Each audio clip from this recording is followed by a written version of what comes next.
say this is my absolute favorite event in the chess calendar. No one became a world champion without going through what is starting today, what is happening right now.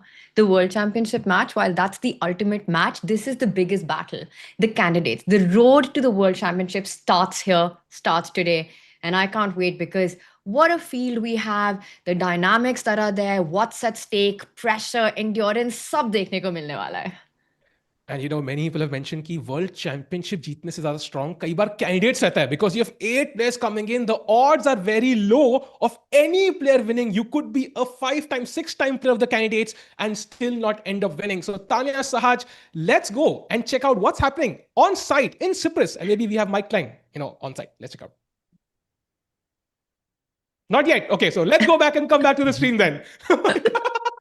Very smooth, very smooth. Candidates has begun. Let's go. Okay, it's begun, bhai, and the bloopers have begun. Love it. But you know what? ऐसी गलतियां हमें बहुत सारी candidates में देखने को मिलेंगी और इसी का फायदा उठाना है इंडियन प्लेयर्स को भी. जैसे आपने स्मूथली वापस ट्रांजिशन किया ऐसे ही करना है बोर्ड पे भी. But this is going to be really something. When we had that hype video up before we went live and we had all those shots of Gukesh from 24 and where that led him to, I have to say, it's not, you win this tournament, it's not just about the shot at the World Championship crown. You basically open yourself up to a massive career. Yeah. Oh yes, for sure. I think once you win the candidates, your name is just in history forever. Like people will always remember you as a legendary player. So it's a very, very important event. And to add to what you just said, what makes this tournament so extra unique is that in both fields, 8 players, but there is only 1 winner and 7 losers. The difference between first and second and last is massive. So the only prize that matters is winning the whole thing. And hence the pressure, right? आप game में खेल रहे, आपको win नहीं दिख रही. You know somebody else is winning, so you have to somehow find a way to win that game and put on pressure, put on the points on the scoreboard because +3, +4 score कई बार करना पड़ता है. And of course, Gukesh, as you mentioned, became the face of Indian chess since the last World Championship. So who will be the next face will be very important. And we have chances in both categories. That's the best part about this. Oh, absolutely. Yes. I mean, of course, we have 3 players and all of them have a very, very solid chance. I mean, of course, I would love to dive into the games, but, we'll have that up very, very shortly. But again, तीनों players के chances, I think, are very, very possible. Yeah. I think in almost every tier list that I've seen, Pragg either makes it to the absolute top or the second tier. So he's obviously widely considered as one of the favorites.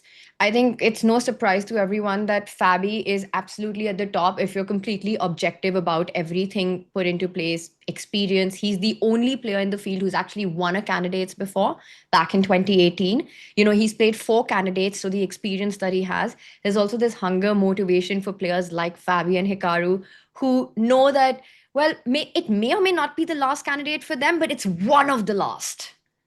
Yeah, oh yes, for sure. And I think just speaking on Fabio just alone, sorry, bhai, but just for Fabio alone, just what happened at Chess 960 as well. When he was completely winning against Magnus in the final round, and that world champion title was so close, and this happened 1 month ago. So for Fabi, I think this is just pure fuel, because he's just out here to prove something.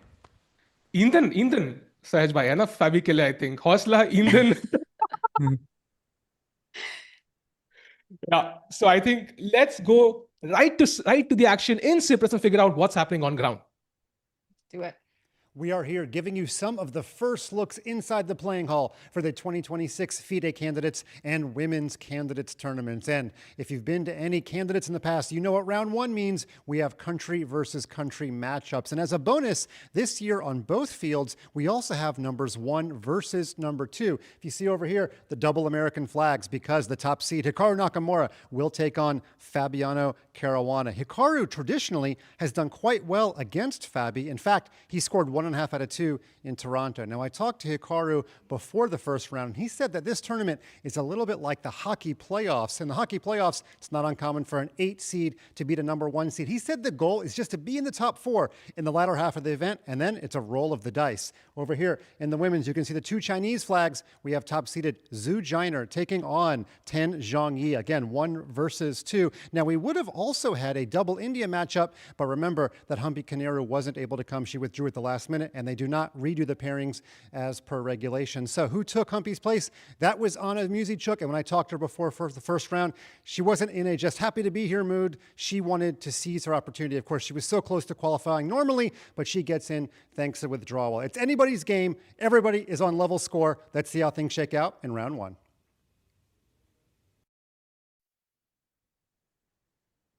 Thank you, Mike. And great point there. In both sections, seed number 1 playing seed number 2. So, aaj hi aag lag sakti. Imagine one side wins. You essentially put the other guy with limited chances, right? A very good start is essential to win the candidates. We've seen anybody leading the first half usually ends up winning.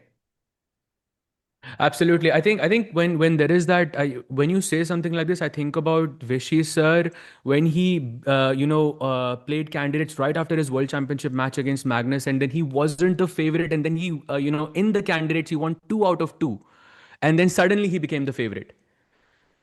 Yeah. So it's really, really important to start off strong.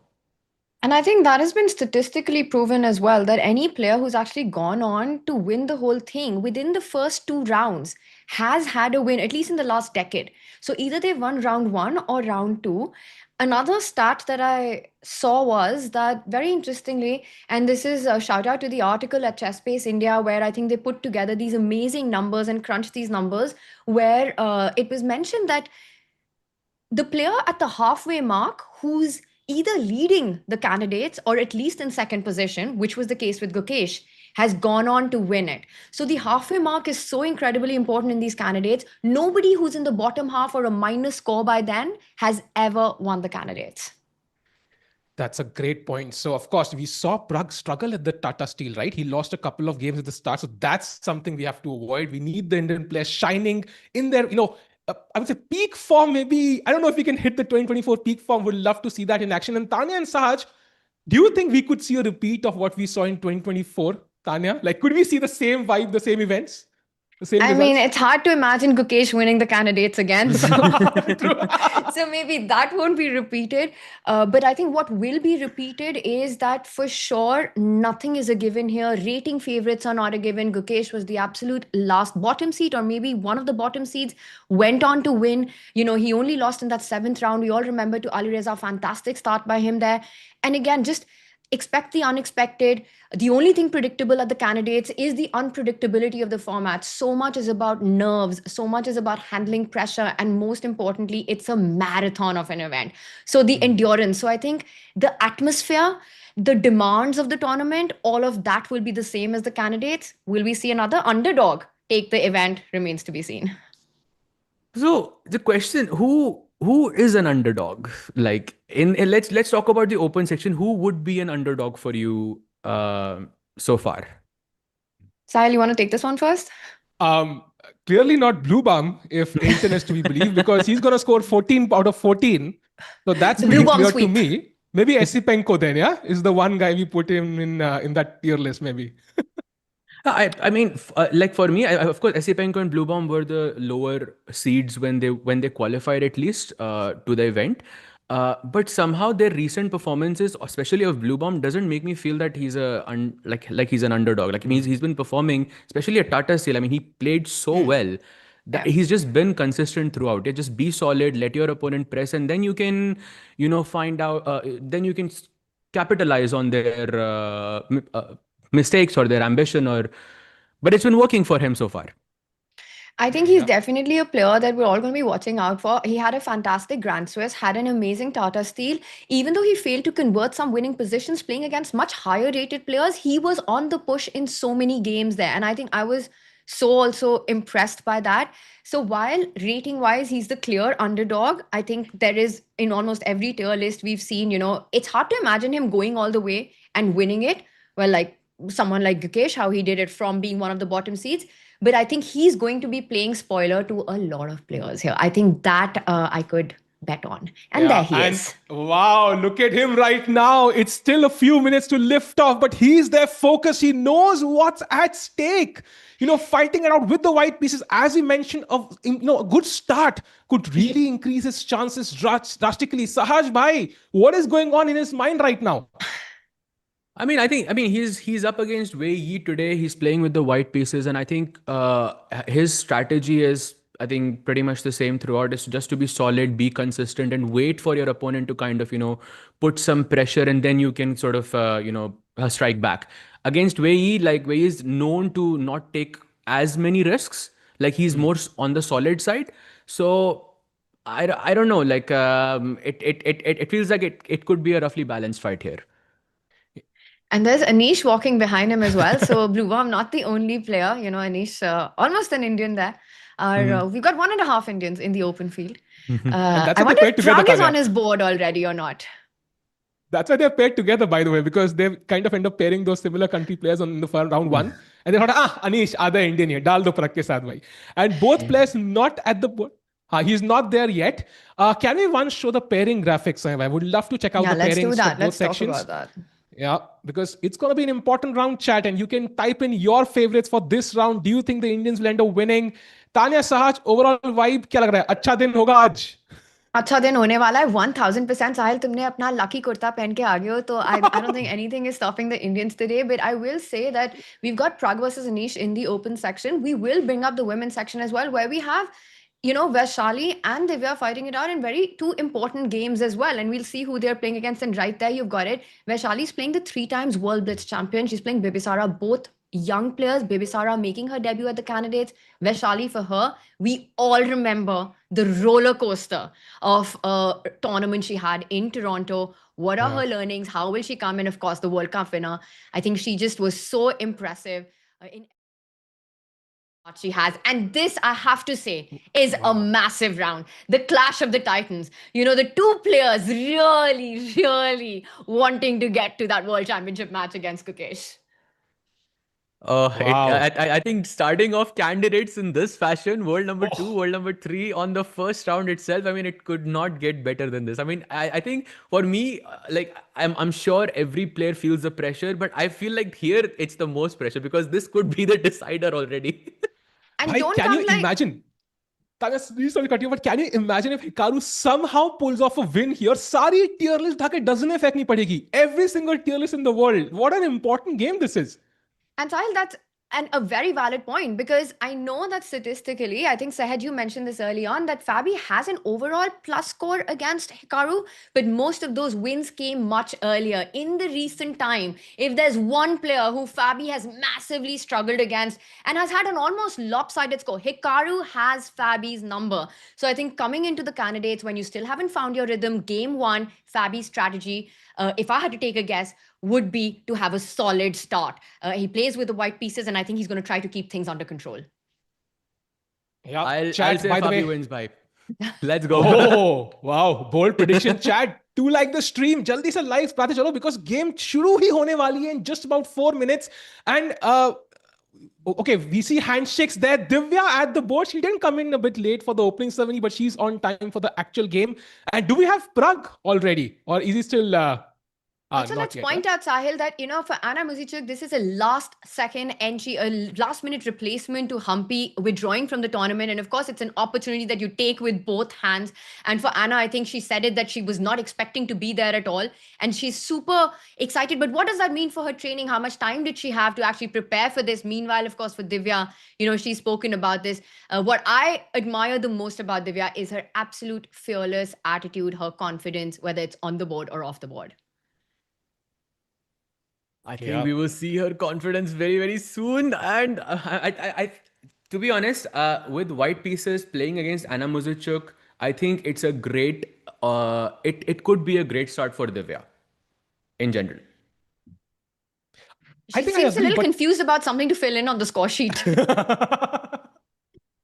But yeah, but I think also from Anna's side, right? I think somehow she might have the least pressure because this is like a bonus to her, right? So it's like, okay, I didn't have this in my hands. Now I have this opportunity. So nothing to lose, basically. And that might be a huge weight off her shoulders. Let's see how this game progresses. Very important game, of course. We'll also have Vaishali coming in. And of course, Pragg. आज कितने wins आएंगे chat? पहला सवाल आपके, okay, screen पर नहीं, मेरे मुंह से सुन लो. कितने विन्स, तीन में से कितने पॉइंट इंडियंस क्या जा सकते हैं chat? Any guesses, Sahaj, Tanya? So out of the 3 games, right? We've got Pragg versus Anish, you got Divya's game and Vaishali's game. Okay, Sahaj, you go first. I'm doing the math in my head right now. Pragg Anish is, I think, a very critical match for me because I think both players have been, let's say, I mean, of course, they're very, very strong. They're, of course, elite players, but it has been inconsistent, at least in the classical format for both of these players in this year. So it can go either way, but because Pragg has the white pieces and he's known to create some, havoc in the opening itself. So I'm gonna go with Pragg. For that, between Vaishali and Divya, both, all 3 Indian players have the white pieces today. So I think, the worst result could be a draw. So I'm gonna say like a safe prediction would be like 2 out of 3 ish somewhere. But I'm not sure who's gonna win and who's gonna make a draw. Tanya, what do you think? Yeah, I'm going to make a more cautious prediction than that. And I hate predicting because you just set yourself up for failure so badly in front of chat anytime you make any of these predictions.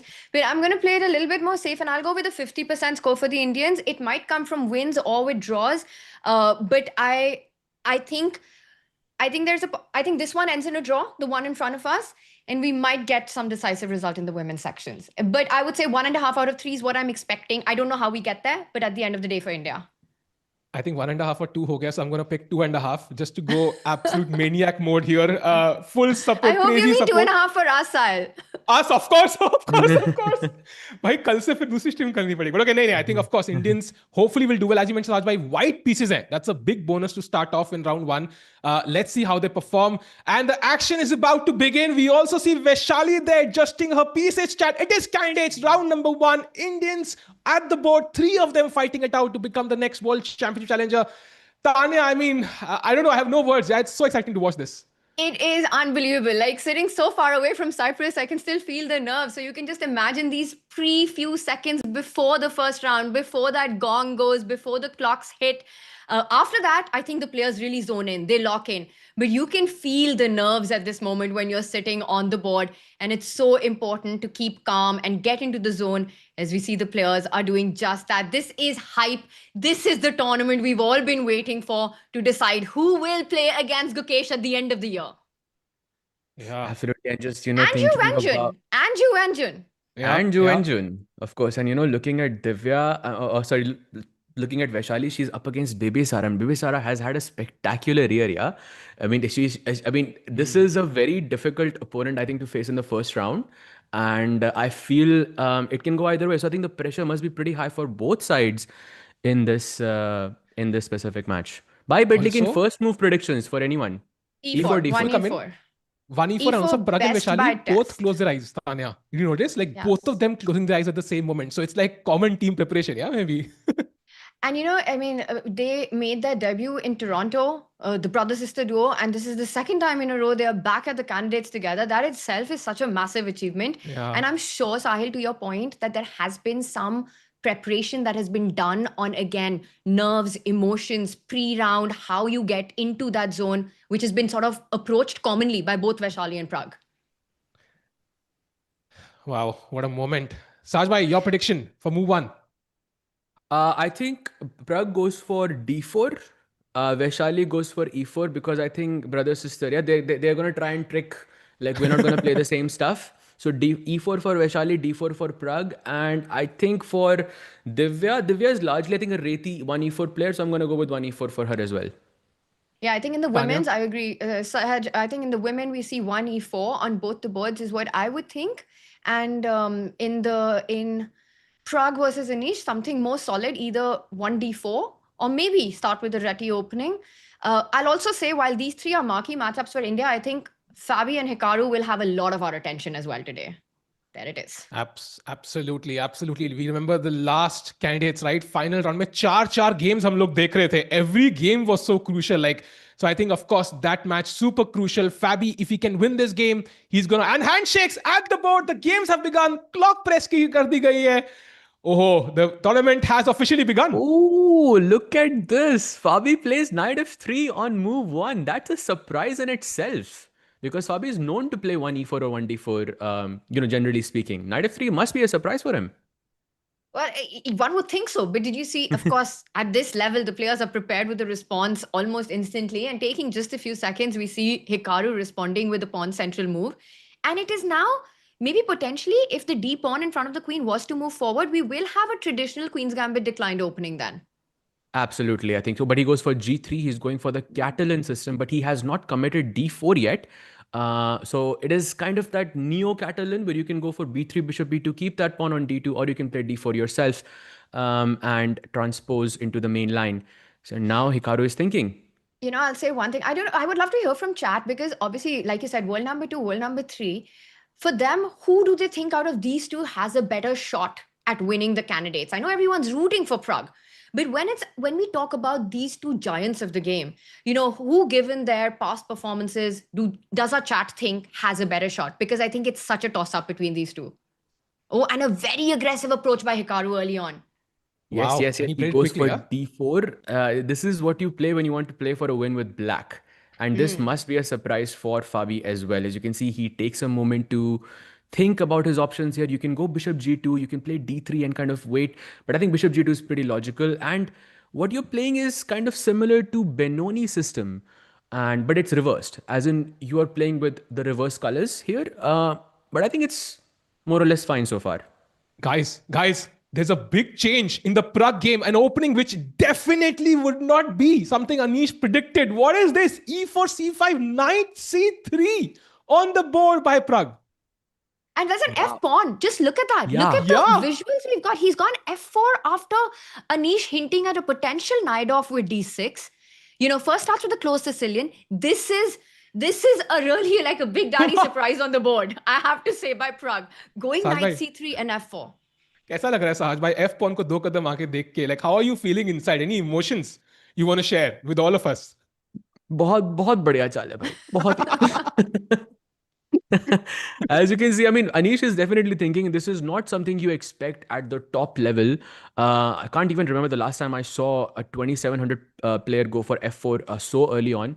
But clearly, this is prepped by Pragg. He's known for this. Again, I keep reminding chat and you guys of that moment when he played against Vidit in that Spanish when he pushed F5. It's kind of similar, but because he's pushing F4 here, trying to go into newer territory. Where he can essentially out-prepare his opponent. And of course, Anish would be uncomfortable here because he didn't get his knight off on the board. He didn't. He does though keep up to speed. I will say one thing about Anish. He is considered one of the best prepared players on the planet currently. His preparation is elite of elite. And he does continue developing. He doesn't look too perturbed by this choice. Both players blitzing it out so far. But I have to say that Pragg's approach, playing F4 so early on, Pragg wants a game. He's not saying what he's saying. He's not saying ki pehla round hai, I just want to shut down play. I want to play solid. I want to find my rhythm. He's saying, I've got the white pieces. I'm going to take my chances, maybe throw in a surprise early on, test you in the opening, and I'm ready for a fight. And looking at some opening moves here, Sajbhai, you can also check it out. Basically, knight c6 here had a decent record for white, but bishop d7 played instantly. So it doesn't feel like something which... I was surprised to see this on the board. He did give a side eye to it, and then he moves on. We have a bunch of expressions Hikaru, is known to give in the candidates. So a bunch of these clips coming out very, very soon. And of course, bishop d7 ke baad, quickly, a4 played by Pragg. Sahaj bhai, ab tak tere dono ke dono prep mein lag rahe hain mujhe. Yeah, this is some, I would say a newer variation. This a4, generally the idea is to go bishop c4, but a4 is a newer direction here. It is more or less explored, but I'm guessing Pragg has another surprise waiting for Anish here. Just wait for it. He's gonna do something, I think, very soon. I mean, honestly, knight c3, f4 was move 2 and 3, and that was soon enough. You think more is to come, and look at that. He does get up and leave. And I think this might be the moment that Anish takes his time, because a4 is not the most played move after bishop d7 as a response. Right. Generally, you want to go C4, bishop yeah? c4. Yeah, because you apne bishop d7 provoke kar diya, and then that bishop is considered to be slightly worse. You cannot push d5 as easily because the queen blocks it.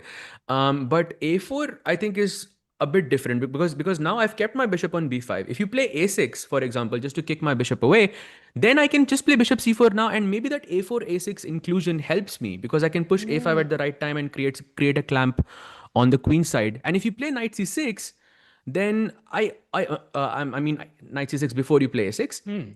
Then I reserve the right to take on c6, play d4, or attack on the king side. So it's a newer direction, and I think Anish maybe does not have this in his files. And that's not a statement you get to hear every day in the chess world. So I am loving this already. Pragg sort of coming out with, I have to say, it's not too soon to say this, with guns blazing in round one already with this opening approach that he's got. Not playing a very offbeat setup, finding this a4 small idea even deeper into his preparation, not sticking with the bishop c4, the bishop takes bishop, which has been played so many times. And questions to Anish. And also, I think it's much easier to prepare here, right? Because options limited. You know ki Anish might try the knight off, and you f4 automatically. G6 one of the main weapons. So it's very easy to go very, very deep into these lines. So Pragg, of course, maybe his preparation is much deeper right now than Anish is. Anish might know what's happening, but move number 18, maybe there's a crazy idea which he's not seen, and then suddenly he's going to the think tank and trying to figure it out over the board. Time come hua, and then pressure builds up. So overall, we can see Anish calculating, and this is the moment maybe he takes his first long think here. And maybe then it's a good moment for us to just go around a little bit. How do you want to do this, Sahil? Do you want to see all the games of the open section first, or should we first go to our girls and then come back? Maybe let's go to the girls first. एक बार सारे Indians cover Let's कर do लेते it. हैं, and then we come back to Fabi Hikaru as well. Very important game. So first of all, coming to Divya's game, where somehow the knight is on e2. I thought f3 was a good square, Sahaj. Where they taught me, ऐसे बचपन में कि f3 पे रखना चाहिए. What's happening here? Wait, Kalashnikov है क्या? Oh wow, it is Kalashnikov. Knight e2. I don't think I've ever seen this move before. I don't think I've ever even thought about this move before. But it looks interesting. I'm guessing your idea is that you want to go g3, bishop g2, or knight g3, bishop d3, depending on how white develops. And that knight on g3 can be a useful piece to launch an attack on the king's side, because that's where Anna is going to castle. This is absolutely crazy. I mean, if you go back to that move e5, just one move back, Sahil, I mean, knight b5 has been played something like 13,500 times. Knight b3 has been played a few hundred times. Knight takes knight has been played. Knight f3, knight f5, sab kuch khela gaya hai. According to the database that I have in front of me, knight e2 is already a very fresh move. It is so anti-intuitive. तुम वो night को अपने bishop के सामने रख रहे हो, queen के सामने रख रहे हो, with the idea, don't move the same piece twice. You're saying, I don't care about that. I'm going to get that knight to g3. This is what in modern chess is called one game preparation. She has prepared this surprise. She's hoping to count a lot on the shock factor of it and says, practically, it's just a playable position. I'm not going to be worse. If you find all the right moves, black will equalize. But will you find the right moves? You've definitely not seen this position before. Anna responds with what is most principled. Knight aata hai bahar, bishop aata hai bahar. And I'm expecting Divya to continue she's going development. for knight g3. Oh, she hasn't. Is that a pawn on g3? What happens, Haj? The moves came in again, I think. No, that is Vaishali's game, I believe. No, the board in front of us that we've got on the camera, I think somewhere Divya got g3, flipped, bishop I think. h3. Yeah, they are flipped, I think. They had the boards flipped, maybe. I'm gonna check Vaishali's game now. Yes, Vaishali ka idea tha actually. Okay, the games were flipped. Oh, so we are praising Divya, but the Vaishali ka idea tha. And by the way, she found the only move in this position that was knight to g3, as you mentioned, Saj.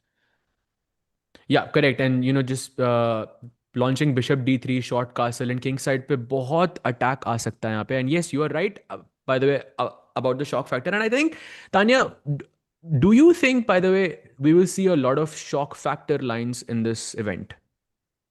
I think that's a great question. And I absolutely do think so. Like, let's remember 2024 candidates, right? How many times when Vidit versus Hikaru, all the openings that went down there, not only in those matches, just every single game. I think having these surprise elements, you know who you're going to play against. You know you can prepare from white and black in advance. With everything on stake, very often, the shock factor is the practicality of the choice. Objectively, wo best move na bhi ho. Objectively, wo top 3 moves maybe na ho. but just the fact that it poses questions and, optically अच्छा लग रहा है, but practically इतना easy नहीं है. We've seen players go for those lines time and time again. I think Candidates is one tournament that is a surprise galore in the opening. Yeah, I think agreed. Knight e2 here, and Pragg's board as well. Hikaru playing that d4 variation. So many shock factors back to back. Maybe we should take one quick look at Divya's board to see how she is doing. I think this is from This has to be the Scotch, if I'm Scots. not mistaken. Yeah, so takes knight f6 and she takes the knight on c6. Usually you go knight c3, which is a more safer variation, but she goes for the main line. I think this is the most ambitious approach. Queen e7 pins the pawn and she goes queen e2. I think this is so far mainstream territory. G3. That feels a bit new to me. How many games do we have on this position? Where did the surprise actually happen? No, I think you're right. G3's. Yeah. I think till now it's all theory. Till queen e2, knight d5, this you'll have like thousands of games. And now c4 would be one of the main moves here. c4, then bishop a6 comes out. I think g3 has been played, but maybe not as often. Correct. I think you're right. Around 150 games or so. But she plays g6 and now c4. That's another slight. Okay, this is not really a deviation. Black goes bishop a6. So we're kind of transposing into the main line. Agar aap c4 सीधा खेलते तो भी bishop a6 ही खेलना था black को. And now she goes b3, bishop b7, bishop b2. Very, very logical. And black castles, getting the king safe, and she goes bishop to h3. So I believe this is the first moment where Divya does something out of opening preparation. Generally speaking, whenever you play g3, whenever you play b3, the idea is you want to put the bishop on g2 or b2. That's what we call a fianchetto bishop. So putting it on h3 instead is it's a fresh idea. It has definitely been employed in other openings before, but here we are seeing it for the first time. I want to also just bring everyone's attention to the clock, which we should talk about a little bit, because there are two different time formats for the open section and the women's section. Divya, the speed with which she's played, she has more time than what she started with. In the women, they start with 90 minutes and have a 30-second increment from move 1. And then after move 40, an additional 30 minutes is added to the clock. So Divya's got 1 hour 34 minutes, which means that she's been just blitzing out the moves. I will say one thing, that I think Divya in general, she's so tricky with her opening choices. And, because she's ready to fight it out in confrontational positions, we often see very interesting opening approaches by her. Yeah, and moving up to the candidates, she played very well at the Pragg challenges, right? So had a couple of victories there, great results. So I think she'll be high on confidence right now. But of course, bishop h3 ke baad, the bar says black is slightly better after this d6 move. But okay, I'm pretty sure Divya has seen this way much 100%. Deeper than we see it right now. So bada maza aayega. And maybe it's time to have a glance at the Fabi Hikaru game and just get your thoughts. Kya lag raha hai, Tanya, about this game so far? I think we left it at d4, right? This is where we left it. Bishop g2, knight c6, castles, bishop c5, challenging the pawn, knight to e7, knight takes d4, and now b4. Ooh. Wow. Oh, can we just do an action replay of that last move? Wow. Just takes, and now b4. By ek bar aur, I think it's a bit difficult to grasp this move b4. Like, how was this prep? I mean, it feels like completely new territory. Yeah? We don't have any games in this setup. So completely new preparation, I think. Wow. Okay, also again, just before we deep dive with Sahaj into this, the time control for the open is very interesting, because the players start with 2 hours on the clock for 40 moves and there is no increment. So they have 0 bonus time with every move they make. They have to complete move 40 in the 2 hours they have, and only from move 41 do they get an additional 30 minutes and a 30-second increment. So I will say one thing, that when it comes to those time scrambles, which means we're going to have plenty of that, plenty of decisiveness when it comes to it, I wonder how much of that edge will go over to Hikaru, a player who is intuitively, instinctively so strong, an absolute beast when it comes to making move on seconds, especially in messy positions. I wonder if that will be an edge that he'll count on. I think that's a great point, actually. I didn't think about it like that, but I think for sure, if the situation comes into a time scramble, it could favor Hikaru. But okay, playing online, playing OTB could be slightly different, but still that general feeling, that intuitive feeling, you would still have that only Hikaru has. So for Fabi, don't get into time trouble. Any opponent of Hikaru, don't get into time trouble. It's not a good idea. I think, Saj, it's just that, you imagine a position that is equally messy for both sides, and both players are down to their last 2 minutes and have to make 7 or 8 really complicated moves. And if at that moment you have to pick one to rely on in a equally messy positions for both, I think a lot of fans would pick Hikaru in that scenario. Yeah. Absolutely. And also imagine the preparation he's done for this level of event. Yeah. This is his only remaining, I would say, item on his checklist that he's not kind of ticked off so far. So imagine the level of भाई preparation. Cyprus में वो कब से बैठे हैं Hikaru कुछ हाँ तो वो उनकी 20-25 दिन से हाँ but location लीक हो गई थी कब की. And also like imagine yeah मतलब he has the most financial resources, the most incentive. Imagine world champion Hikaru streaming yeah on a daily basis. So I'm pretty sure this is like a big shot for Hikaru. And he mentioned in FIDE interview कि भाई up till now this is like my side hustle, but if I become world champion maybe that will change. Like subtle सा वो मुझे लगा कि like this is very important to Hikaru here. I couldn't agree more with what you just said. I think, the fact is, of course, we're all rooting for Pragg, right? There's no question about that. But when we see these two players, inki jo legacy hai chess world mein, there is just one crown which has been missing for both of them. Fabi is one player who's come so close to it. 2018 World Championship match, all 12 draws and went on to lose in the tiebreaks against Magnus. He's been consistently around 2800. He's been over 2800 several times. He's been world number 2 for so incredibly long. He's also fresh off a very hot year, and I think that is the one place where I will give Fabi an edge over Hikaru.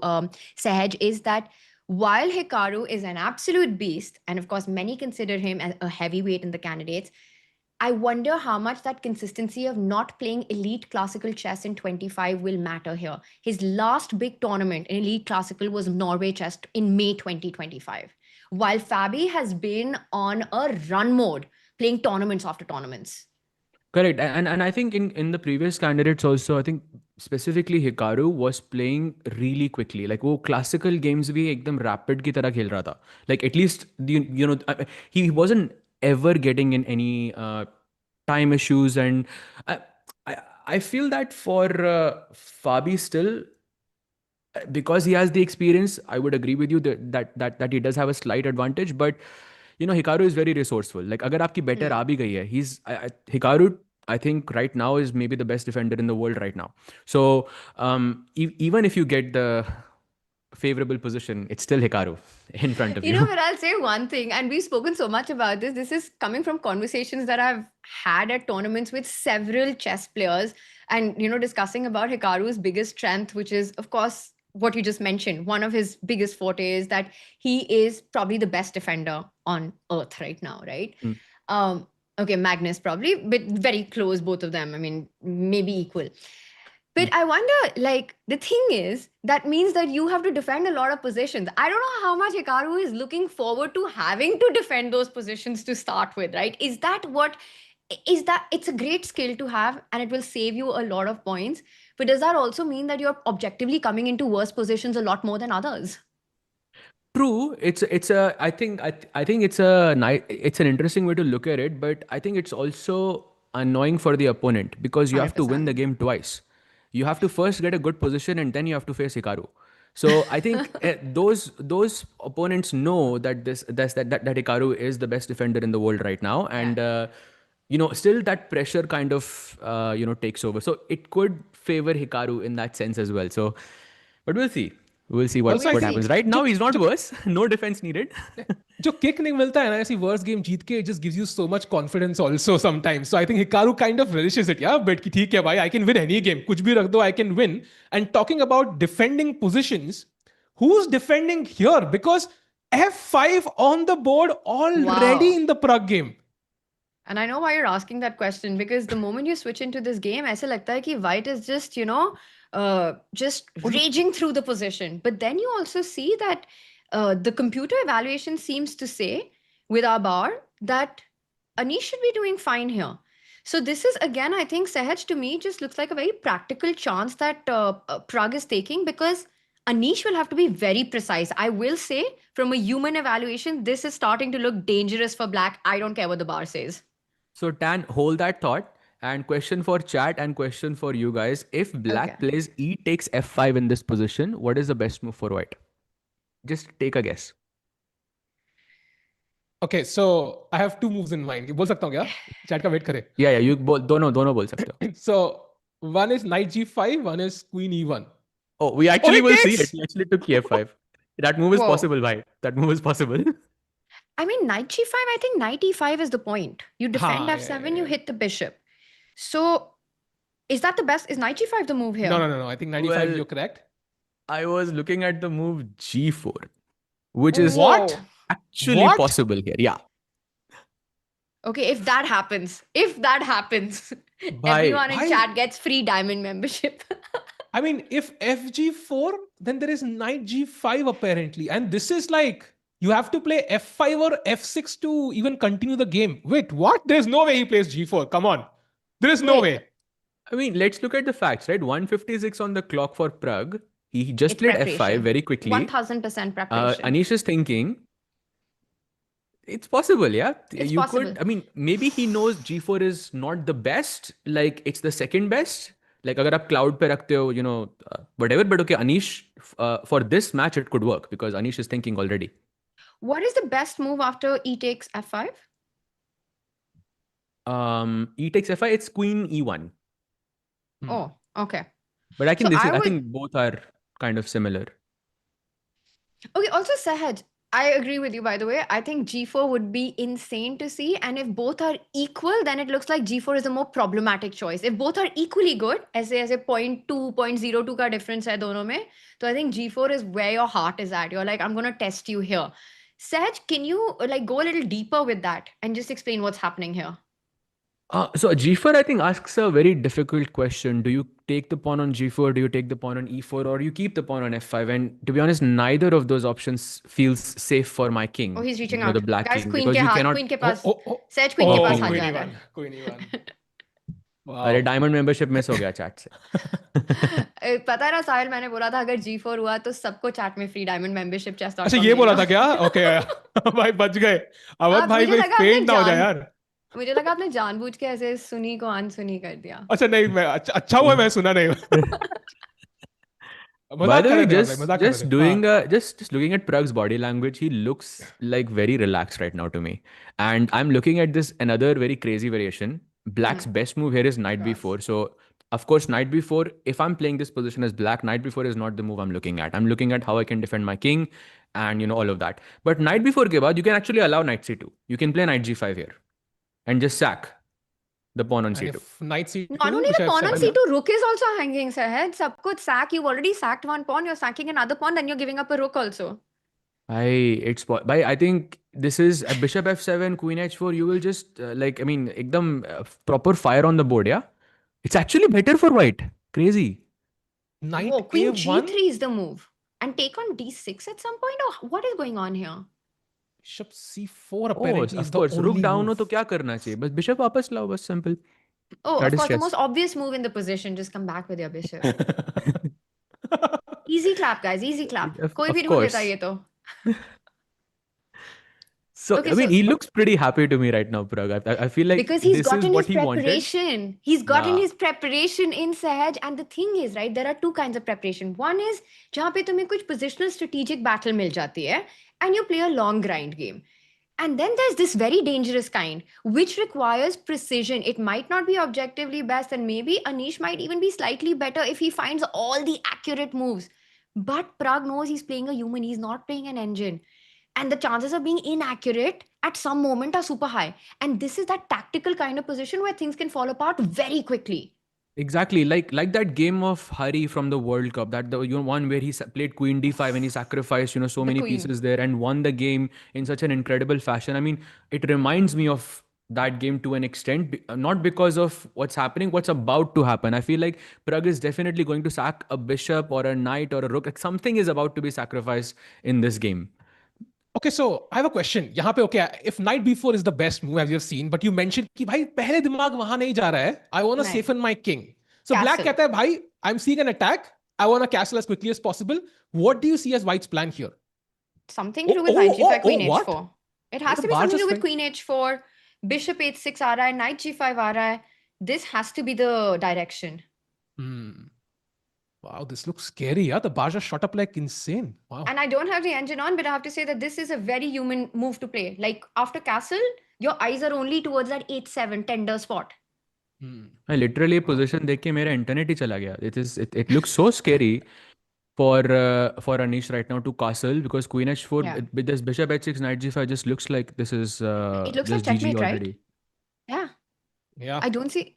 And the thing is, let's not forget that Anish is one of the best. Okay, he's not going to walk into this. He's not going to make life so easy for Pragg. So Sahil, while I totally agree that castle really felt like the first question that many of us had in our mind, I don't see Anish going for it. He will sense dangers. Players at this level have very high sense of danger. You know, you see that queen coming in. What's the magic number? The magic number for a killer attack is 3. And here you've got the queen, knight, bishop, and the rook, and the other bishop on c4 lined up to rampage the black Yep, king if your you go instinct castle. was correct.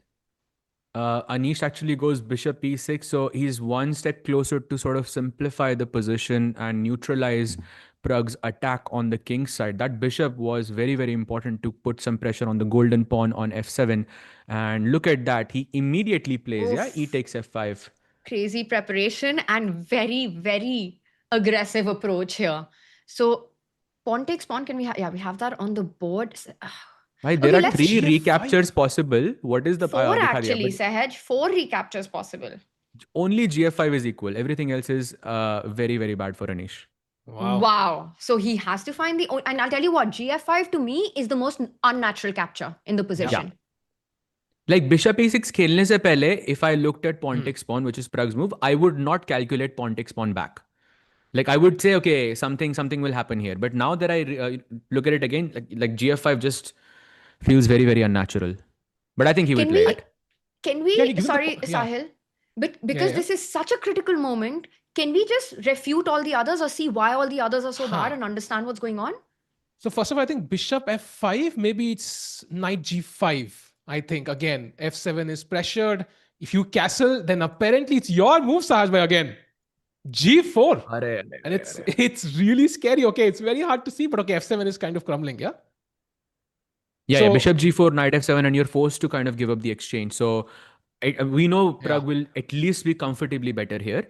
So not bishop f5. Any other moves possible? Yeah, let's see knight takes pawn. Yeah, knight takes pawn. I mean, already bishop you can takes see bishop? e6. Yeah, bishop takes bishop looks very strong. Everything comes with check just now. Take everything. And if queen e7, then you just simply move the queen away. Back, yeah. I don't know where you put it. Maybe c4. And rook e1 is coming. And knight d5 is coming. Oh, wow. You can't even castle anymore. So you that's can't scary. castle. Okay. So knight f5 not possible. Now bishop c4 does look like a decent alternative, but maybe no, yeah? Like after d takes e4, it's better for white still. So because you can't take knight takes pawn. Sorry, Danya, but I would discard bishop c4 because pawn takes pawn to ab marna hi, matlab, you have to capture it anyways.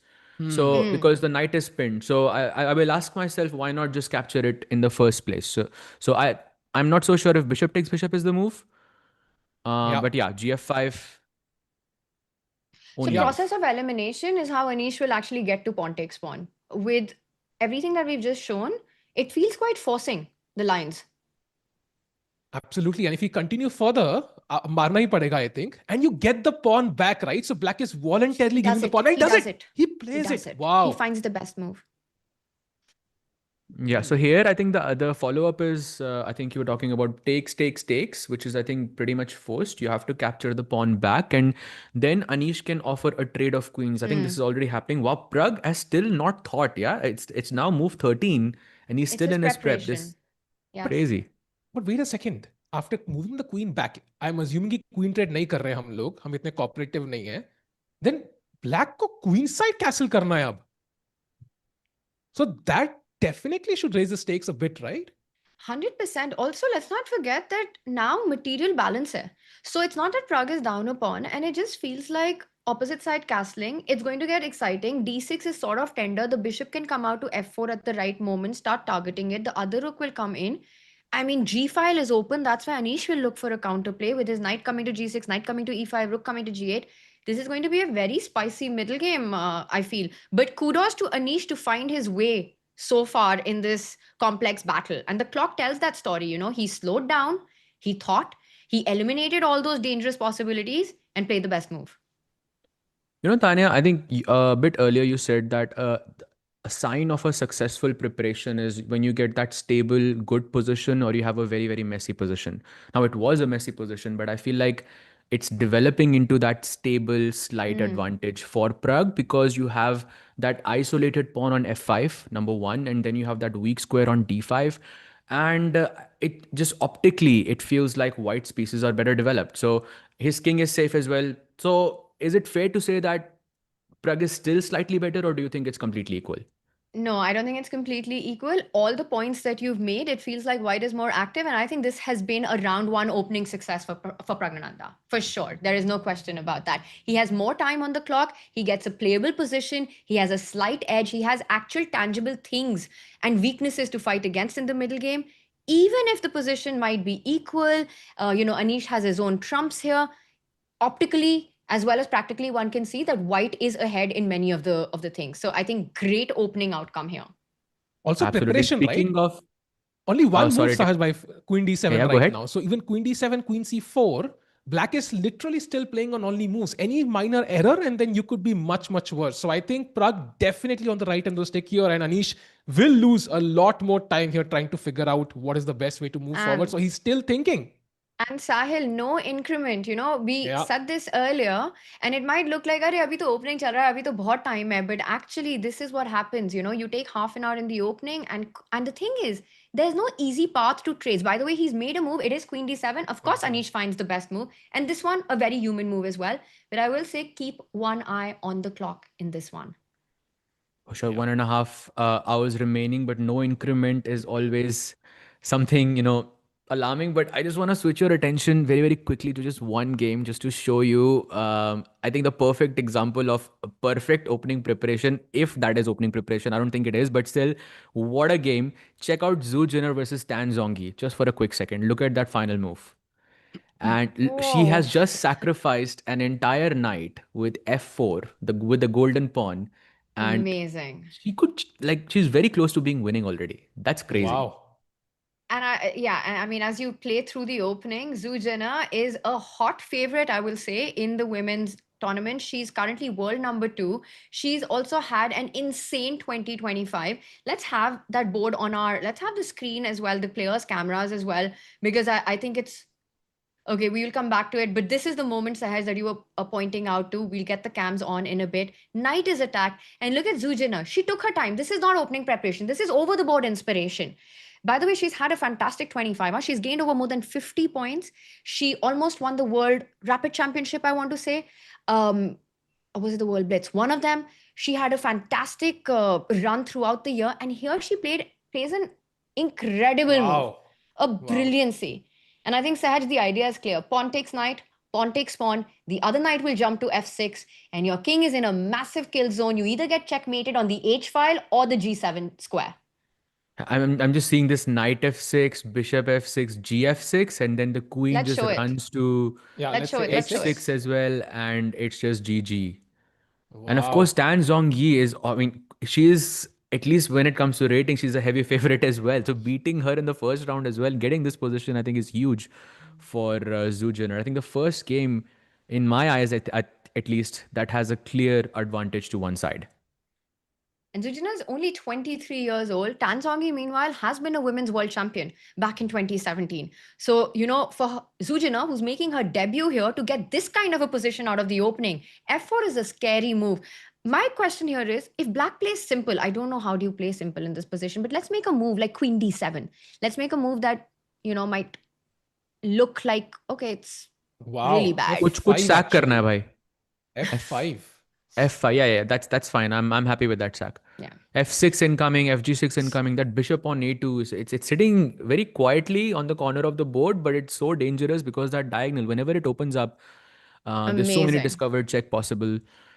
And yeah, so it's you just don't over. even care. You literally don't care about that knight on g5. You're like, le lo is knight ko. I don't need it on the board. Either my pawn is coming on f6 or my queen is coming to checkmate you. Zhu Jiner putting big pressure here. Brilliancy on the board. 30-minute thing, yeah, we're going to expect from Tan Zhongyi, because this is a pickle to be in round 1. That too, yeah, facing such an attack is just horrific for your chances and your confidence. And very possible after a 30-minute thing, you'll also find not the optimal response. You'll still make a mistake in this kind of a position. Wow. So insane game.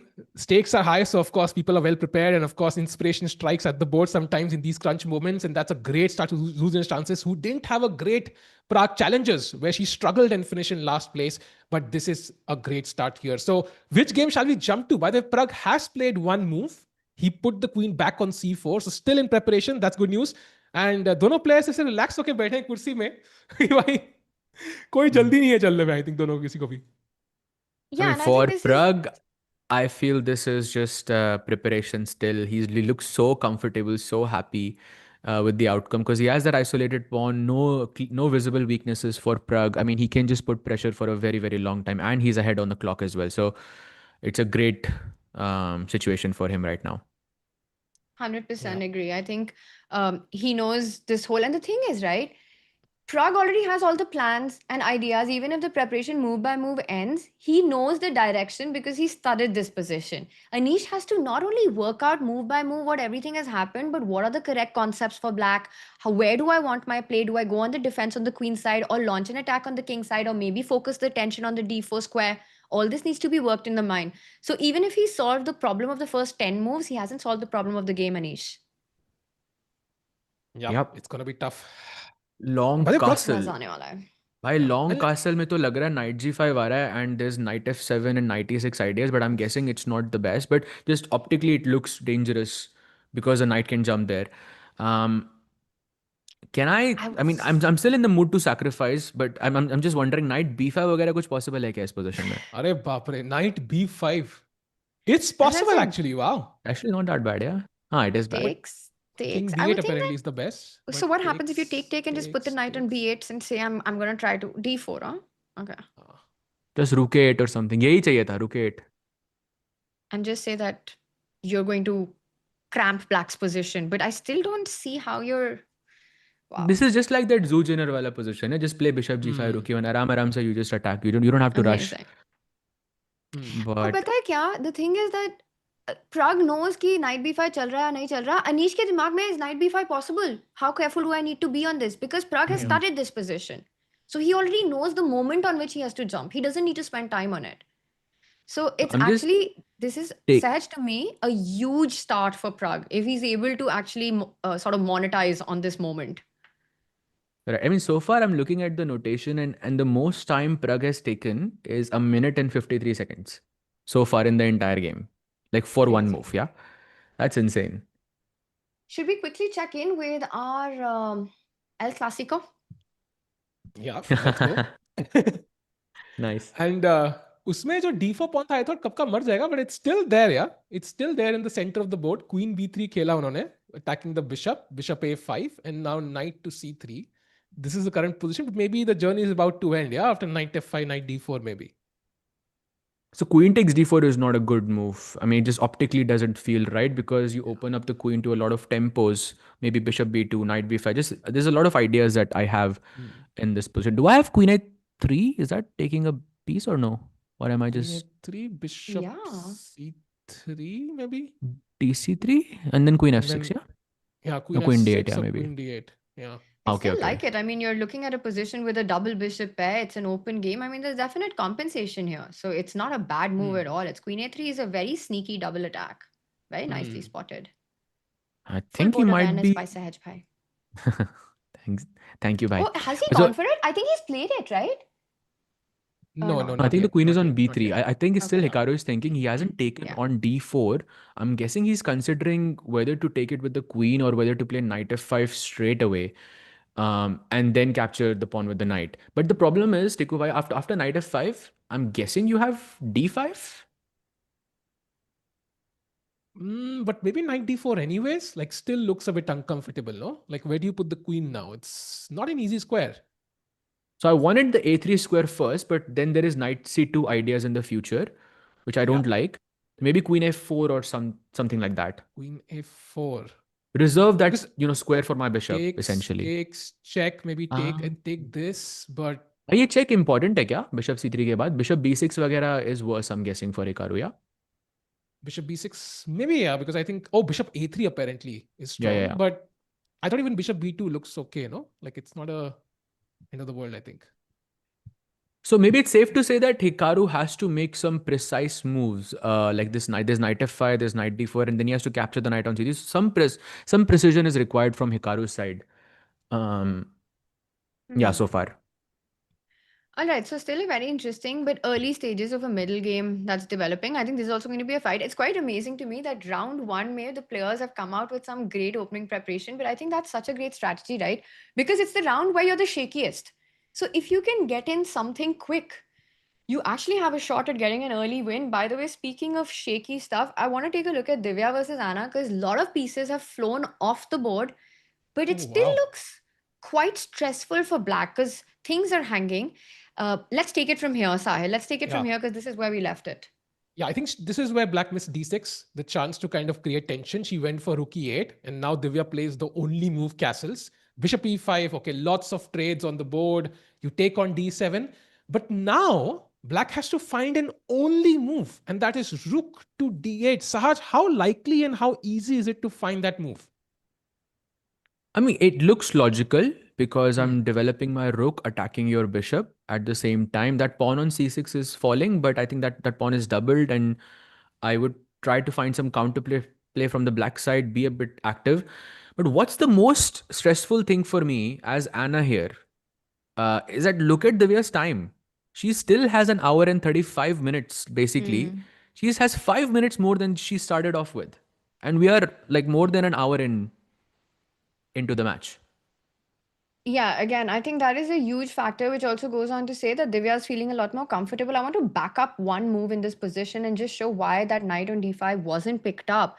Pawn takes knight. The point is that very often in these openings, Black takes the rook, gives up the two minor pieces for the rook.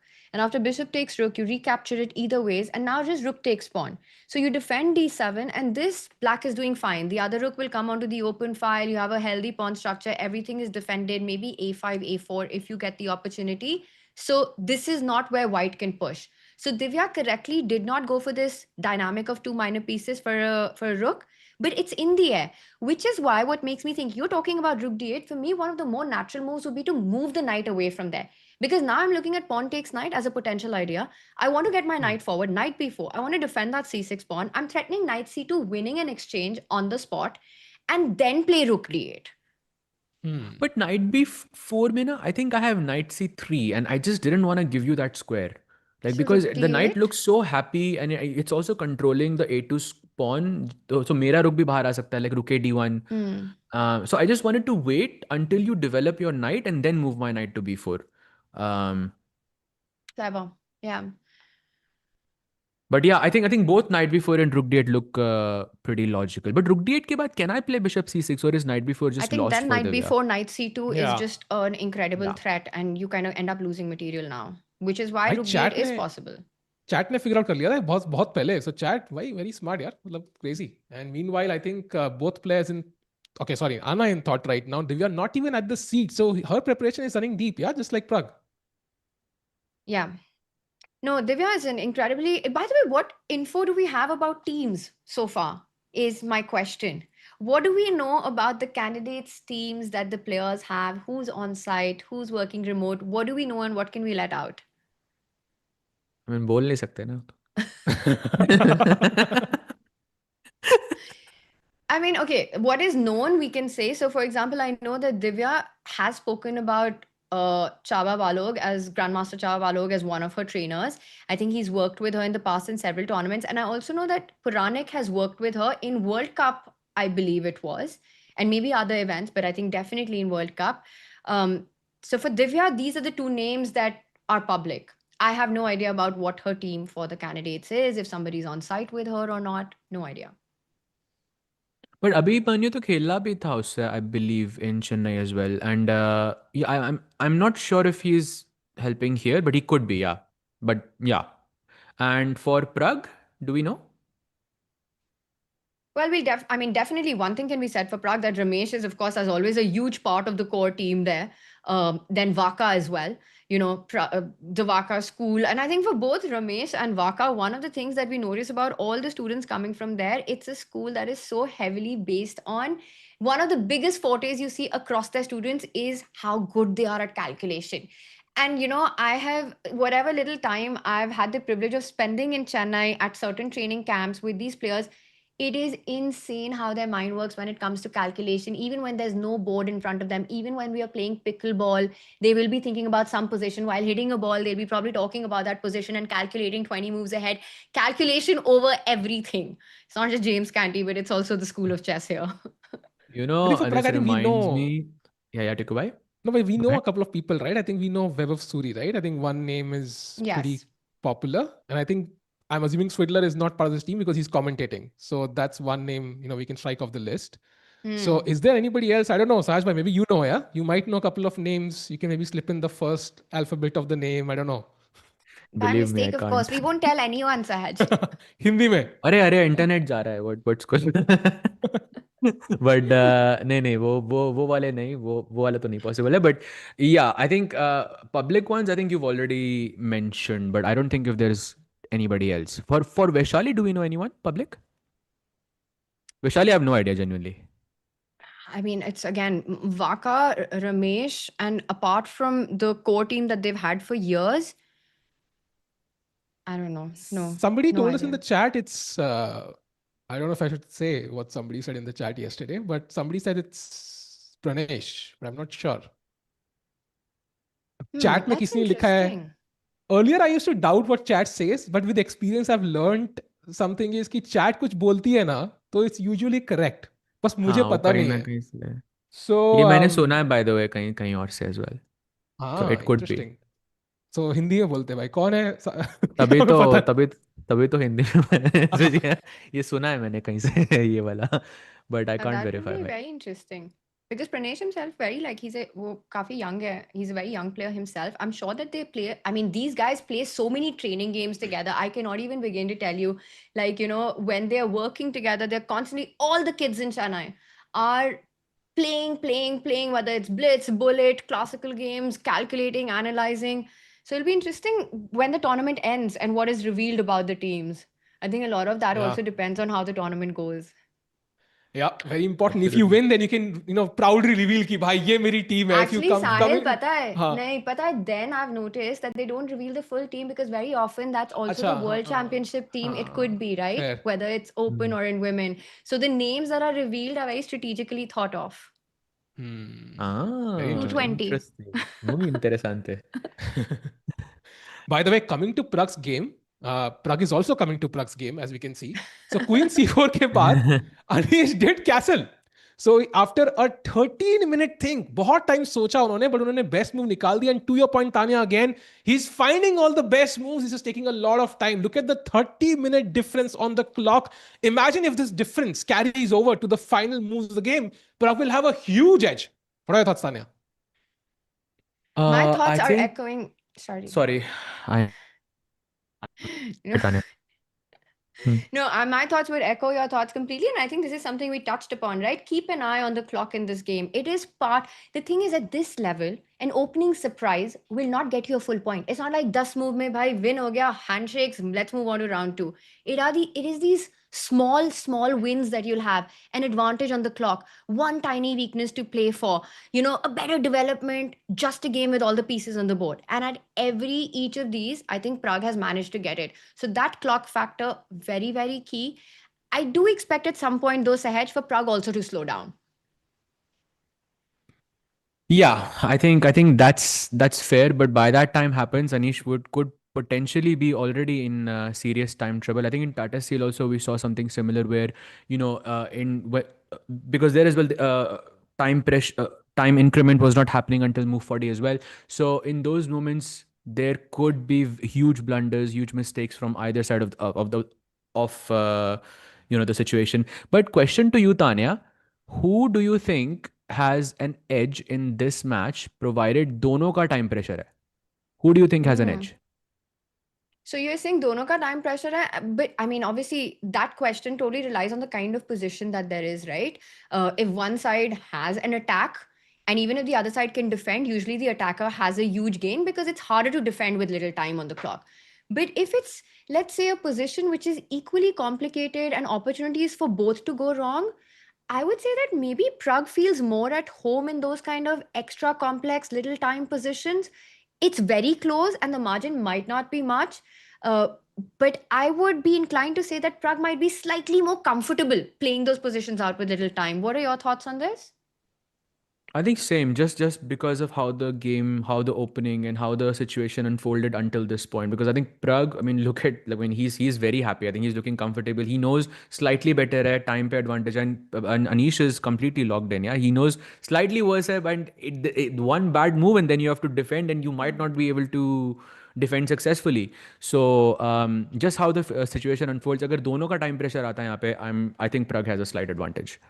Sahil, I have By to the say, way, the whole game, he's just been sitting in this pose, leaned back, arms crossed, and just reaching out to make the move. And that is the ultimate chill vibe that you can give on the board. At yeah. this level, he has, at least so far, I haven't seen him head in hands trying to calculate, the look that Anish has. So one can already feel that, at least so far, Anish has felt the pressure. Yeah, and I think pressure feel ho hi raha hai. Also, I think it seems like 6 is the number of the day somehow. 16 moves हुए हैं. 66% people feel that Pragg is going to win this game, and I think that's based on the moves so far. 2026 साल भी चल रहा है, of course, and 26% off भी है भाई chess का membership पे for the entire Wow. division of the candidates. So Well chat, done, well you done. can you can get the membership right now at 26% off while the candidates is on.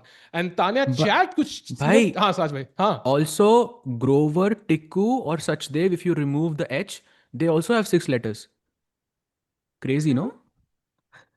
आप 6 numbers की बात कर रहे थे. Chat, honestly, with the hard work that both Sahaj and Sahil have put into this plugin of the 26% off jo chal raha hai, I think isi ke liye you guys need to go and avail it. Just for that. लोगों ने अभी 66 का 65 कर दिया भाई, just to kind of अरे. end this trend right now. But Troll by the way, करने में chat से और कोई बड़ा है नहीं. हाँ, and chat, thanks for informing us कि भाई Anna Muzychuk has made a slight mistake. And This after is the move Bishop that I D7, wanted, by the way. yeah, she did not play Rook D8. She played Knight B4, the second best No. move, logical. But Yeah, Sahaj, for as you me, this mentioned, is Knight Knight C3 is possible. C3.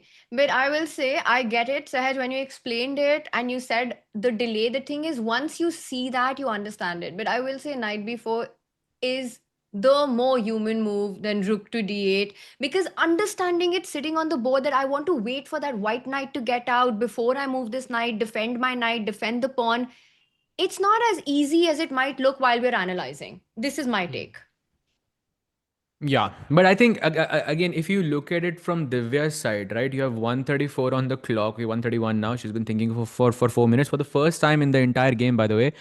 And you get this position. I mean, literally no. I mean, it's like white is better. Black out double pawn है. एक pawn मर सकता है. Pieces better developed है. Bishop A6 पे एकदम it's just a completely useless piece. I don't think you can ask for a better position as white, like in an event like this. I fully agree, by the way. I think that is such a great point you make. All the process that you said, what stands out to me is that light squared bishop that black has. That is such a problem piece, such a problem child. You can still make a case here, double pawns jo hai, maybe not the easiest to get to. Rook d8 aega, bishop hata lega. It is a long-term weakness, but that bishop on a6, what is the future of it? The only plan I see is c5, bishop b7 to reroute it. But that will leave behind so many squares for the white knight to jump onto. There'll be weaknesses on the board. You have a healthy pawn structure. The rooks are coming on the open line next. Great start for Divya, great start for Pragg out of the opening. And I think she's still thinking about before she plays knight c3, but I think it's a very logical move. एक भाई सवाल है, कह रहे हैं पोहा खाओगे क्या? ये कहाँ से आ रहा है साज भाई? Any But I have explanation for no this? idea why that. Like, and I had it. I had poha like 2 days ago. So like, where is this coming from? Did you mention it anywhere? Did you mention it No, on I have any? no idea why. No Poha? idea. हाँ. Favorite dish होगी पोहा शायद, you know? मेरी नहीं, मतलब it's Budapest में? I doubt it. exactly, yeah. It's difficult, but Chat, it's not my explain favorite dish, yourself. by the way. I'm very curious about this poha mystery. Okay, by the way, Divya does bring the knight out, a very logical approach in the position, fighting against knight c2, developing the piece as well, expecting Muzychuk now to go rook d8 and hit the bishop. Yeah. She's not at the sea right now. So, by the way, time difference still, yeah, almost 40 minutes now. So, Divya having some chances. Chat, लग रहा है कुछ बन सकता है इस game के अंदर. And meanwhile, one look at the Vaishali game, just a brief introduction. Any updates here that you think that might be noteworthy? Tanya, Sahaj? Can we just do an action replay on this to understand how we got here? Yeah, knight g3, d6, knight a4. Both the knights kind of heading off to the corner. Check, c3, bishop a5. And now white prepares. Okay, first place b4, bishop c7. And now they both castle. And now queen d3. Already a move which you don't see typically, yeah? I think that was maybe the first time that she went away from her theory, because she was thinking for around 22 minutes before she played queen d3. And I can see it's not the best move according to the bar, at least. Instead, bishop e3 was slightly stronger. But I'm not really sure what's the difference. Like, why can't I switch from queen d3 to bishop e3 and just, switch it around for Vaishali? I mean, I I'll be still honest, think to she me, looks fine. For me, both look fine. I think the fight will be for this d5 square. I think that is going to be a key point in this game. For Bibisara, I think she's going to try to break with d5 when she can. And the moment I say that, I wonder, is it possible to do that immediately? Oh, she is preparing it. She wants to finish her development before. So she first controls it. Bishop e6 played. Now, I think, Sahaj, if white was to continue with a move like bishop e3, can you rely on d5, knight c5 as white? That's a Because great agar point, yeah. d5 successfully aa gaya, then black has equalized without any problems. Basically, that problem is that knight sitting on a4. What d5 pe hota, to white would have been like amazing. Maybe even close to being winning, but like strategically speaking. But knight on a4 is a problem. So maybe somehow you can play b5, d5 or something like that instead of going d5 straight away. Because that gives, like you said, knight c5 to my opponent. So b5 pehle, knight ko b2 pe I'm guessing, and then d5. And this is equal, yeah? Maybe even slightly preferred for Bibisara. General rule of thumb in these Sicilians, as black, you want to get d5. As white, you want to do everything on the planets to stop d5. That is your one goal. As long as d5 doesn't come, white will always hold an edge. We have a decision by Vaishali. I think she's bought the rook behind the queen. So putting more control on that d5 square for now, at least. Abhi bhi, if you play b5 and d5, so at least that rook is there. But I don't know what's the follow-up. Like if I play b5, knight b2 and just d5. I kind of have to say, it looks like Bibisara shouldn't be in too much trouble. I say that, and I see d5 is a mistake here. There's bishop g5, which is the only way to kind of create that's very some nice, problems. actually. And And now pawn ठीक है, takes तो एक pawn. चाल h6 खेल दो. h6 पहले कर दो. b5 नहीं, b5 नहीं ना. you want h6 to go से directly h6, yeah? Yeah. Fair. Now Basically, you're bishop just e3 maybe. preparing d5. Yeah, Doing now everything b5, to d5. get that. I mean, like you said, एक बार d5 आ गया तो मतलब बिल्कुल equal. And that pawn on c3 is like a long-term weakness for Vaishali. So she would have to watch out for that. Like one way to look at this is maybe you can play a4 and create another weakness for Bibisara ताकि वो थोड़ा distracted रहे. But if she gets d5 and that b5 pawn is safe, then Vaishali could be in trouble here. All right, well, time situation में situation is quite पीछे है level. Vaishali, yeah? But I would say थोड़ा सा. positions also level. I don't think white or black. I think Bibisara is happy with the position. Vaishali is fine. This is a very equal level game so far. It's tough to hype up anything in this at this moment. But speaking of Vaishali, I think we have to speak of Pragg, and I think we should go back to that because that is not as much of a strategic fight. I think just two moves have happened. Sahil, Bishop Bhar Aaya after Queen C4. Yeah, but two very important moves actually. And rook e8 khela yahan pe, just kind of unpinning that knight. So this knight is now free to move to g6, for example, and it can come to f4, e5, and so on. So where does white put his pieces now? He plays the best rook e1. But traditionally, you would feel like, okay, kuch king side pe queen side pe karna chahiye to get to the king. But no, rook e1, rook moves towards the center. So nobody is kind of attacking just yet, yeah? Both players playing in the center. Rook e8, rook e1. I think एक moment पे मेरे को knight d5 चाहिए, like knight d5, queen d5, and then some c3 move just as an add-on, just to guard all the dark squares. b4 का pawn, d4 का square, oh sorry, b4 का square, d4 का square, b2 का pawn. If I can achieve that, then I think Pragg is very, very comfortable. Like he becomes extremely dangerous, I think, in these positions because you can just grind out very, very long game with that slight pressure, and he has more time on the clock as well. So Anish has to be careful. I mean, it's a great plan, what you say, and I think that plan will be even more powerful in case Anish ever gets tempted to move the knight away, thinking कि भाई जितने trades ला सकता हूँ, let me get my knight to g6. That would actually allow knight d5 in an even more dangerous form with b6 weak. And suddenly, many years ago, Pragg had provoked the move a6, creating these small weaknesses on the queen side, these dark square weaknesses. And this is what I have noticed about elite chess, about top level chess. And it happened right here. Remember, this is preparation. So it is very possible that this was part of the plan. And it usually is that moves later, you see the disadvantages of a pawn move like a6. Yeah. Correct. Knight d5, knight b6, greatly. I think it's a very, very nice attack for Pragg. But knight g6, I'm not sure if Anish goes for that. What if he goes king b8, for example? Yeah, just, okay, simple move, getting away from the fork. And then I can plan knight g6. What happens then? Like, it's tough to create a straight plan for Pragg as well if I'm not having knight d5. And king b8 feels the most natural, right? Like the first move you think about, just putting the king in the corner, kind of very safe. But apparently there's something wrong with this. Also, you're moving away from any b6 forks, right, in the future. So king b8 makes a lot of sense. The one thing that I would love to do is, again, thinking more strategically zoomed out way, and just to give some planning ideas here, is to read out my pieces and shuffle them around in such a way that I can go knight d2, move my queen away, and plant this knight on c4. It's a very thematic ideas when you want to provoke your opponent to make some more pawn moves, some more weaknesses. If I can get that knight to b6, I would be very happy. I don't know how I can make it work, and if now is the time, because queen f4, knight g6 is a problem. Yes, and that f5 pawn is not hanging, sadly, in this position. If that knight on f3 was not there, then queen f5 would always be a threat in this position. So king b8 looking very, very scary. What Can I'm white thinking start with knight d2? Can I start with knight d2, or is the whole plan not? Black ki chale bhai, king b8 and knight d2. Yeah, but d4, something on d4 maybe. But also like knight g6, yeah. Bhai, knight g6 na bahut annoying chal hai. Let's just do something. Let's just take the knight. Bishop e7. Khatam. You want to take it now? Problem solved. 7.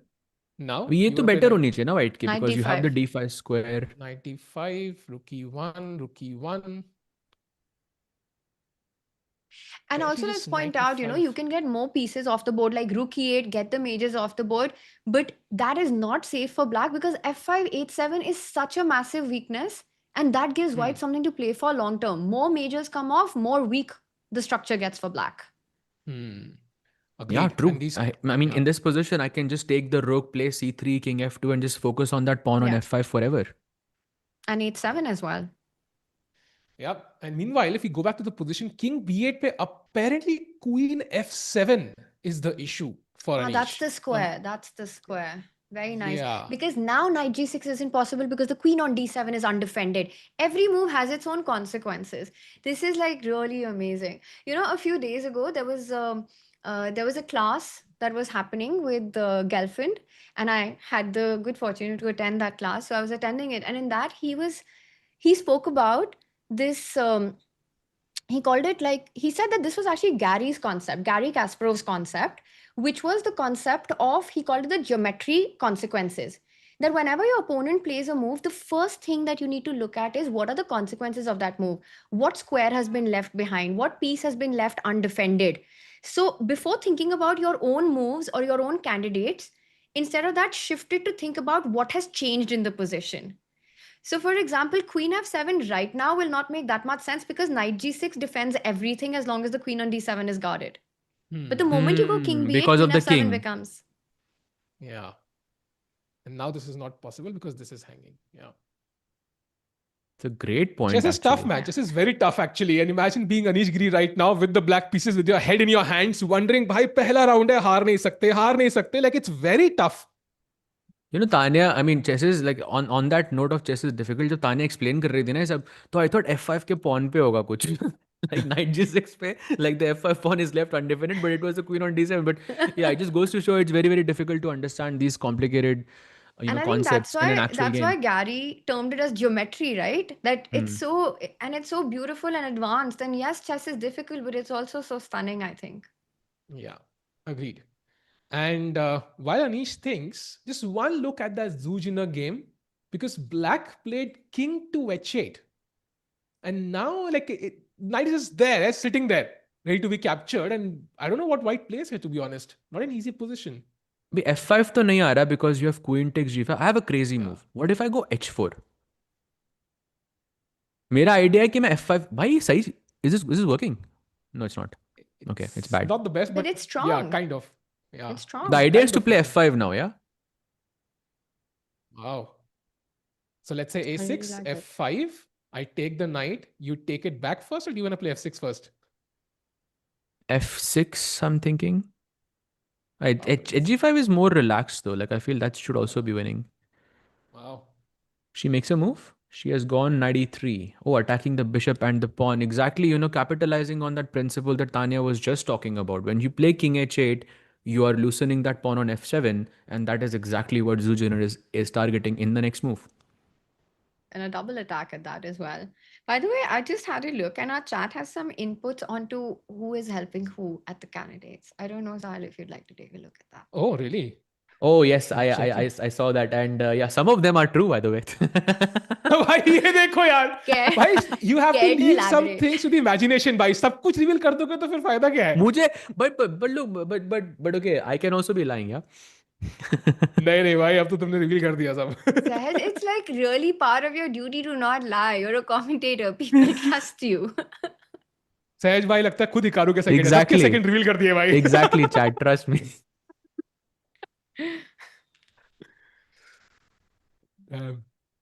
Yeah, By the way, so, in Divya's board, slight update. Anna Muzychuk has gone bishop to c8. Oh, wow. It That's a very looks. interesting approach. I mean, it doesn't look like the most pleasant move because you're No. putting your bishop back to the original square. But with bishop a6 pay was just completely useless. I actually So love makes it, sense. Sahaj. I really like it. I mean, this is problem solving Ultra Pro Max, right? We were talking about that bishop being bad. And again, counterintuitive that tumhara ruk bahar nahi hai and you retreat with the bishop to the starting position. But I think practically this is a great resource that Anna's found on the board. Bishop takes bishop, rook takes bishop, you're super happy. So I think as white, you can't escape the trade, but you maybe want to trade on your terms. So get one of the rooks on the 7th rank if it was to happen. So rook d1, as you're pointing out, makes a lot of sense. let's say rook ft1 And now bishop if you takes take bishop, rook takes rook bishop, and at d7 least you're and hitting on c7. still Rook unpleasant c8, right? I'm guessing. Yeah. And do you now just improve the position of your king or rook d1 maybe first? But maybe black This also is a comes in dream here. position. I don't agree with the bar here. 0.3. I mean, it looks really, really bad. Yeah, it really does. I mean, at some point, I don't know when we do it, either we first bring our king to g2, but ideas like f3, knight e4, once that knight starts coming onto f6, g5 kind of squares, you're starting to look at really difficult attacks. Yeah, also that a3, b4, c5. एक बार वो दिखा सकते हो साहिल भाई a3, knight a6.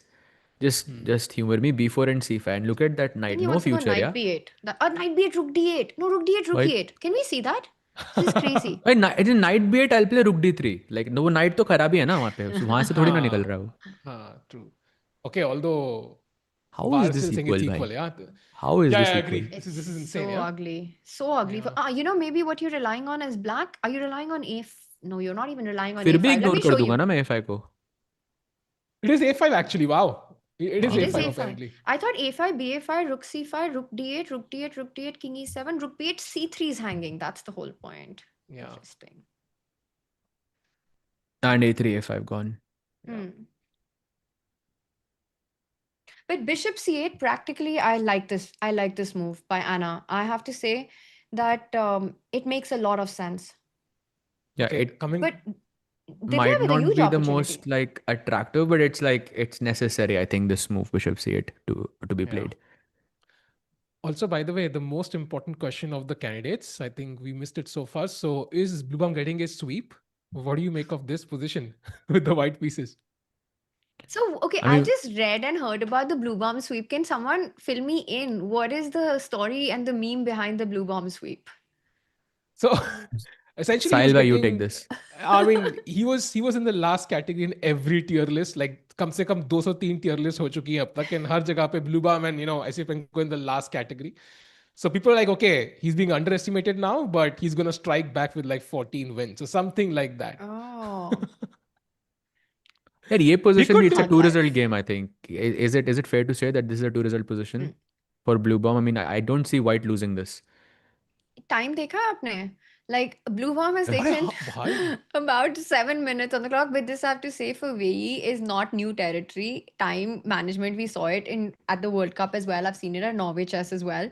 He's a beast with seconds on the clock, but it is something that can be costly for him. But this is a 1 hour difference. Blue bomb very comfortable. Completely agree. Two result game.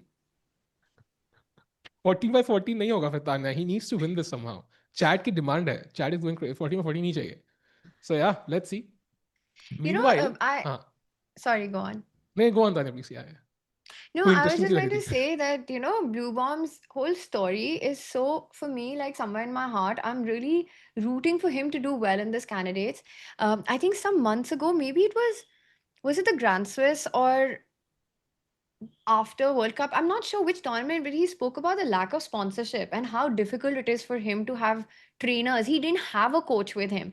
And he's the only player here who actually set up crowdfunding to have a set of coaches for the candidates and to get somebody on his team. He approached, like he approached, spoke out about it, and then finally his federation came together, some people to help him out, the crowdfunding worked out, and finally it was before Tata Steel, where we were talking about how much he impressed everyone, that he was able to put a team together. And we saw the results of that, right? Oh. Just the way he played there. And so I feel like that whole storyline for me is so amazing that I really hope he goes on to do well in this tournament. And I Same. think the I think I share your sentiment. I think on that note, and plus, I mean, when it comes to the actual chess, I mean, it feels like he's like a 2750 plus player each game that he plays. He's never in trouble. He waits for the right moment. He sticks to what he knows, and it just seems to work so well against him. But my sort of thinking is that previously, just if matlab, events like Grand Swiss, events like Tata Steel, I think players were necessarily targeting him because he was one of the lower seeds, and well, that's the approach, right? You try to take down the lower seed, depending on the situation. But I feel that's not the case anymore because people know Blue Bomb can capitalize on this. I feel like players are not going to necessarily over press against Blue Bomb, if that makes sense. But they might be forced to know to some Yeah. extent, like at some point, because there are very few people whom you can easily beat, right? So beating somebody like Fabi, for example, like wo, एक dream रखना, and then beating somebody like Blue Bum, you obviously go after Blue Bum, and after he loses one game, you sense that weakness, then maybe players go after him. Yeah, इसको तो हराना ही है. Like that's what happened to Abbasov last time, your first Raj bhai. So what do you think? He was not my first buy, but That just sounds really weird. भाई second है तो risky है first भी तो भाई, कोई होगा ना.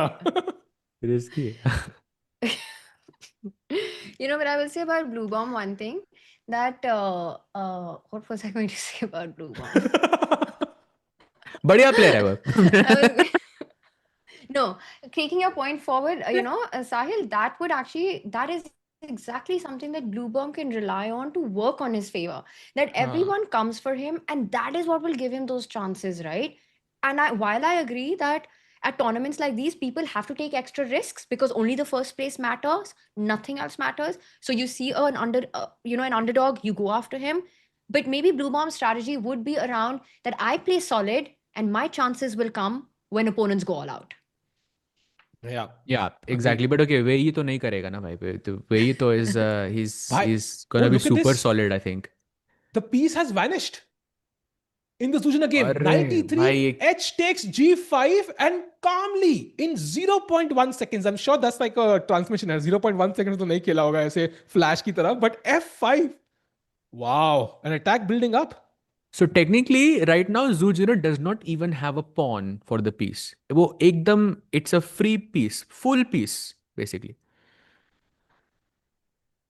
But And the she's bishop winning, on yeah? g4 is trapped. I'm going to point out, after even bishop h5, you have the move g4, which actually kills the bishop. It has no squares, so only temporarily piece down.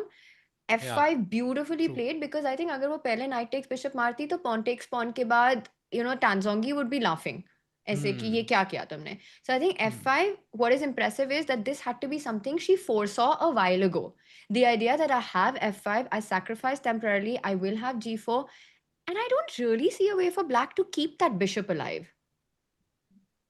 I think it's going to fall, yeah. Maybe you can go bishop f5 and take a pawn as compensation, but doesn't feel enough, yeah? Bishop f5 सोच रहा था मैं. But gf5, e5, or, I mean, feels the same.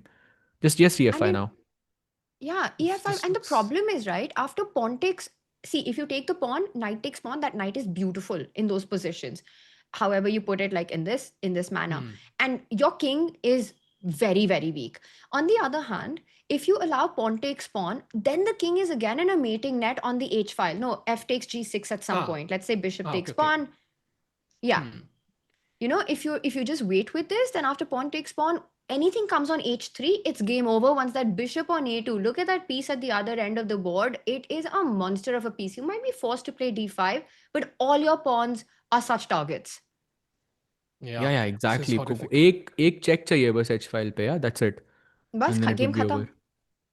Why Tan Any Zhongyi chances that was... this match is finished in the next hour? It feels I very difficult to save this from Black's perspective. She was the previous winner, right? That's insane. Like, Yes. imagine like winning the last one and getting like destroyed in like this right now, at least in the current situation in this game. So nobody is safe at the candidates. Very obvious.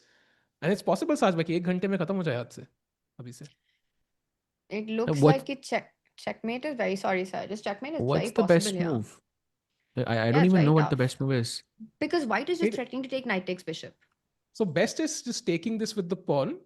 Takes it. And now you take on f5 and bishop h5. This is the G4. best way. g4, and now apparently only move is e4. ये मुश्किल है भाई. This is very tough.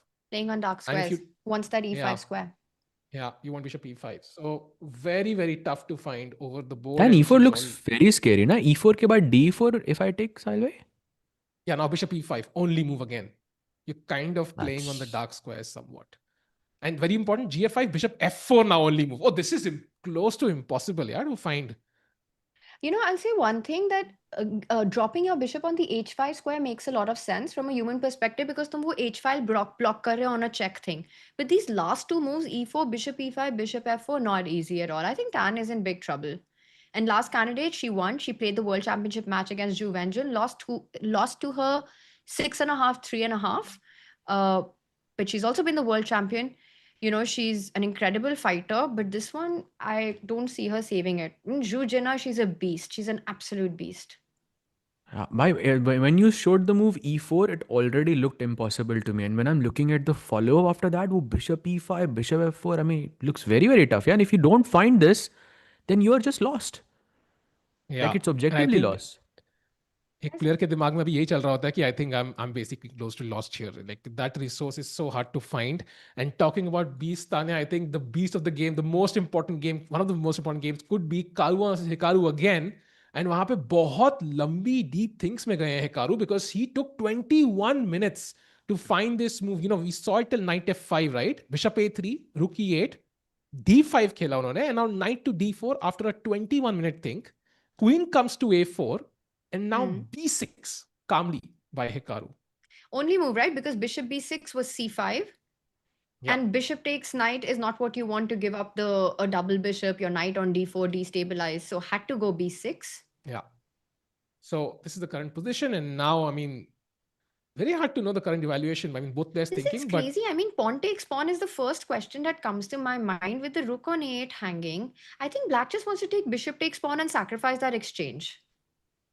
Oh, Yeah, wow. bishop e6, bishop 8, queen 8, and yeah, that combination looks very dangerous. Yeah, knight, queen, and the bishop also h3 पे आने वाला है. Looks very, very scary. Knight This is e2 classic could be a Hikaru mate play. as well. Yeah. Oh, that is actually quite a pretty mate. Bishop takes knight is a threat amongst everything else, is what you're saying.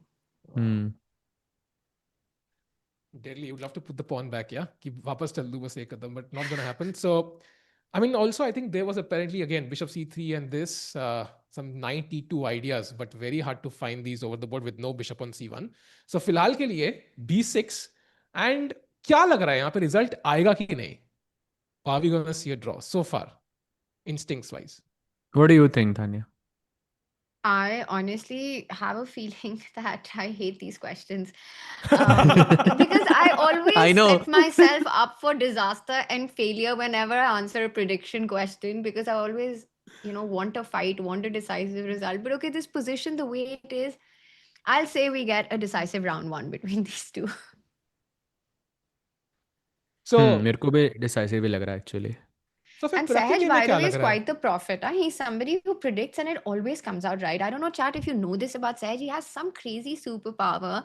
I have been amazed with his predictions. I've known him for I don't know how many years now. And I think, Sahaj, I have to say like 90% of the times you've turned out to be right. And your predictions are usually crazy. Like they're not as normal, safe predictions ever.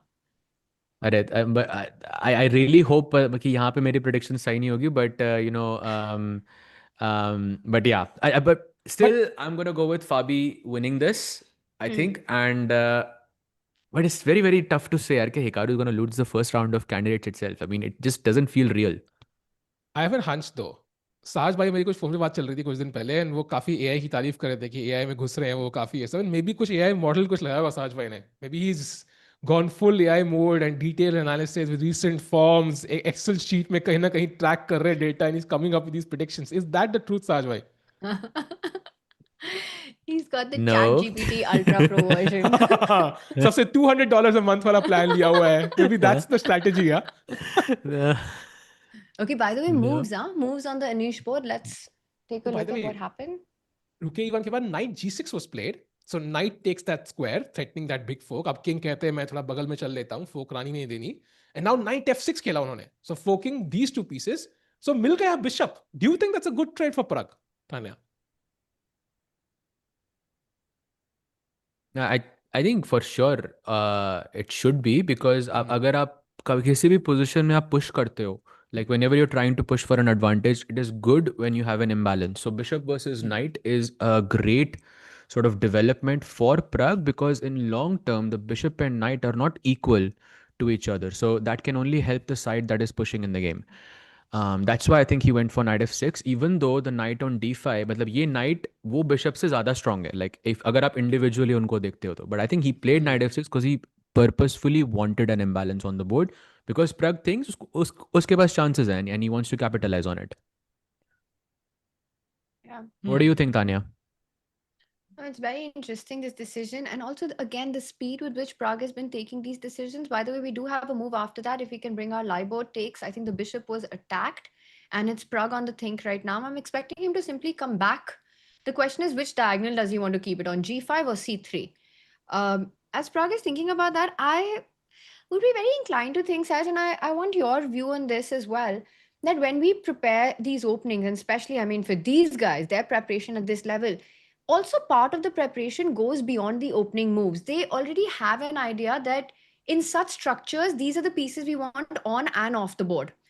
I think for Pragg, there is a deep understanding of this sort of a position where he realizes long term with pawns on both flanks, bishops can often be stronger than knights. It is an open position. Black does have problems with the d6, c5 pawns as well, which can come under fire because they're on dark squares. And to me, knight f6 was not the most natural move because, as you pointed out, that knight looks so beautiful on d5. It's like your dream knight. But I think it's a conceptual thing that perhaps Pragg already had in his mind, part of the preparation, maybe not in this position, but that strategically, in these structures, a bishop and knight trade long-term favors white. So what you're saying is basically Pragg ke paas, like even after the bishop and knight have been traded off, like he still has some clue ke, okay, rook trade karne hai, pe queen trade karne hai. Like, you Exactly. know, he knows exactly what the perfect end game is. What he wants to keep on and off the board. Yeah, I think that's fair. Also, and what is that? What do we want to keep on and off the board? Let's say knight f6, bishop takes knight, bishop takes bishop. If you're Pragg right now, and we go rook f8 here as was played, Pragg on the thing, I would be very tempted to put this bishop on c3. I like that square. I'm controlling d4. Maybe I want to go b4 at the right square. It just feels like a nice diagonal. And I think I'm also discouraging knight e5 because after every trade, c5 will be hanging. Yeah, and also you keep the square of on g5 free for the knight. Like वो knight g5, knight e6 आ सकता है, h7 के pawn पे pressure डाल सकता है, and all of that. And it's difficult to make a move from Anish's side. There are no logical moves that make sense. Unless it's just rook takes c1, which I don't think, like I'm not comfortable exchanging the rooks just yet here. But let's show that. Rook takes rook, rook takes rook, rook e8. And I think to show the problem of pawn weaknesses here. And I think after rook takes rook, queen takes rook, a move like queen d5 could be very... Ooh, queen d5, queen e3 check. Am I walking into something? Like king f2 खेल लो ना actually, I think. But there could be some knight e5, knight g4 also. So I'm not sure. अरे यार. But queen d5, if queen e3, I think it's still fine. Queen d5, queen e3, because I have king f1, and suddenly you've got these two problems with f5 and d6. Knight f4, थोड़ा डर लग रहा था ना देख के. Or maybe queen e2 if you want to be really flashy. Oh, actually, wow. Oh, queen e2, beautiful. Damn, that was so quick, yeah. Nice. But it's not the best because white's king, I think. I don't know. But this endgame, it says, see, white has better position because of black's pawn structure. But by the way, to answer your question, this is that position, I'm guessing, where all the major pieces are traded off the board, and bishop knight and knight knight is a almost a winning position for white. Yes, we just saw it. Yes. By the way, chat का एक message है कि FIDE channel पे एक पोल लगाया था उन्होंने कि हिकारू फैबी में कौन जीतेगा, and the poll is 50-50. 50-50 poll है. So I think the audience is like so unclear on these games. Round 1 से ही इतना ड्रामा चालू हो चुका है. And ड्रामा से याद आया, of course, rook h8, as chat pointed out, also not the best move by Anish. So Pragg apparently, objectively, has a slight edge, as you mentioned, Tanya. But also, apparently, Goryachkina has a very nice position. एक बहुत बड़ी गलती करी उन्होंने यहाँ पे rook f d8 के साथ, which does look very natural, right? But somehow after queen c2, white is just better, much better. Yeah, I'm I mean, guessing the same situation. Yeah, that pawn on c7 being the isolated pawn. You can take on d4. I'm guessing knight takes d4. That pawn on c7 is the biggest problem, and you're not giving up anything in return. It's kind of like wo Anish and Pragg ki position, but on the other side of the board. Like Anish ke board pe we are seeing it on the right side, and here we are seeing it on the left side. And yeah, this looks good for Goryachkina. Very good chances. I'm still thinking, yeah, I completely agree. I think it's just you are playing without any weaknesses. You've solved your problem of the D pawn right now. So you're the one who's targeting everything in the position. As you said, the tactics work in white's favor. It's a very healthy advantage for white in this position. Speaking of the poll that chat was talking about, I mean, we kind of predicted a decisive result in Fabi versus Hikaru, right? In this position. By the way, Fabi on a long think here. I just want to point out a fun line. It's not going to be accurate because I also worked out the refutation of it. But here, we were talking about pawn takes pawn. It could be tempting to go d6. And the idea is that after d6, if you take that pawn, now bishop takes rook and you're super happy, right? This is easy to spot. And also what tempted me to... oh, wow, this is also not that good. But I think the problem is... No, the problem is bishop d7 and you win that bishop back in all these lines. So this is why it doesn't work. But the fun line was that if black goes rook b8, then suddenly after pawn takes pawn, like black's queen is super overloaded. It's 1-0 on the spot. Oh, wow. Queen e8, Nice. Bullet पे try कर सकते हैं. I will fall for it for sure. d6 with the problem is bishop d7, and in any position you give up this Catalan bishop of yours, the beautiful bishop on g2, and black has enough compensation. Yeah, ये तो Faridabad district championship की गलती लग रही है rather than candidates, but definitely possible. Thanks, Sahil. They would possible. You never know, yeah. If this was like 10 seconds on the clock, would definitely happen. But meanwhile, दोनों के पास घंटे से ऊपर है, so I don't expect कि गलती होगी. But yeah, Fabi still in a very very long think. So maybe which game shall we jump to? Because I think Fabi is thinking ना d6 के बाद हिकारू खेलेगा क्या? Because rook b8 तो नहीं चल रहा है. तो Fabi सोच रहा है. So chat said 50-50. This will 50% Hikaru will win, 50% Fabi will win, or draw nahi hoega. So chat thinks that it will be decisive. ऐसा है क्या? I think 50-50 मतलब draw ही होगा. I think they're saying कि मतलब 50% Hikaru wins, 50% Fabi wins. I think maybe that's the. तो किसी ने draw बोला ही नहीं है इस game के लिए फिर. Smart है ना FIDE वाले, हमने draw डाल दिया फालतू में. हटाओ, draw नहीं चाहिए. कौन डाल रहा है ये polls? अभी डालते हैं. हमने by the way डाला था प्रग और अनीश का. 69% लोग कह रहे हैं Pragg wins, 10% Anish wins, and 22% draw. So draw is higher than the Obviously, Anish that's not a biased poll at all. Obviously. Yeah. Of course. But surprisingly, I will say that this time maybe it's actually not, because the position that we have on the board, we've been discussing about it, right? That Pragg is the one with all the chances there. So I don't think it's just the heart talking. By the way, F4 was played by Anish in just about 2 minutes. And यहाँ पे अभी भी white के लिए edge दिखा रहा है, but it's like a weird specific move order, and I would love to know your thoughts. The idea is rook takes e8, and now a5. Why is it just not a5? Why is it a5 now? Like, any thoughts on this? Looks very interesting. I mean, one thing that stands out to me, Sahaj, is that f4, Anish, if it's black to play, he wants to go rook e3, if you're allowed, would be my guess. Rook e3 instantly. Yeah, like just plant the rook there and then bring your other rook on e8, and whenever that rook is captured, you take that space with your pawn and you just feel very happy about life. Right, but and if you take rook e8 first and play a5, then okay, after rook e3, what is the point of keeping that rook there? Yeah, you can just play bishop d2 or something. Yeah. And I think that would be good. So, and let's not forget that pawn on f4 is still a huge weakness, and now it can be targeted by the bishop on c3, bishop d2, knight g5. So Anish would have to be a bit careful. I don't think it's worrying territory just yet. I think Anish can still save this very, very easily. I think he should be able to, but still Pragg thoda difficult to karega ye. Like, I think this match will go long. But to your point, my question then is, what is the problem between a5, rook e3, and then bishop d2? Isn't it the same thing? Aren't you still provoking black to do something with that rook? Unless there are some crazy sacrifices like knight I think e5, you have rook takes knight. and knight e5, because then the bishop doesn't look at the e5 square anymore. So if you play a5, Salve, maybe you can show this, a5, rook e3. अगर आप bishop d2 अब आते हो इस position में, because we were just discussing this earlier, then rook takes rook, then knight e5 है मेरे पास.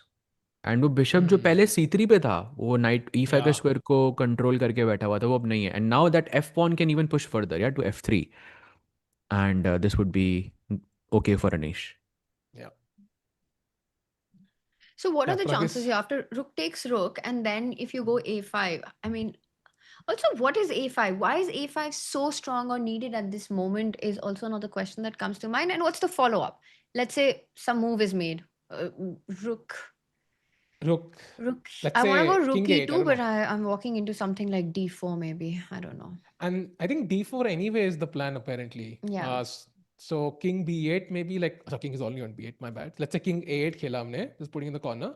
Do we still go b4? I don't know, because now it's d4 थोड़ा committal लग रहा है, like थोड़ा आराम.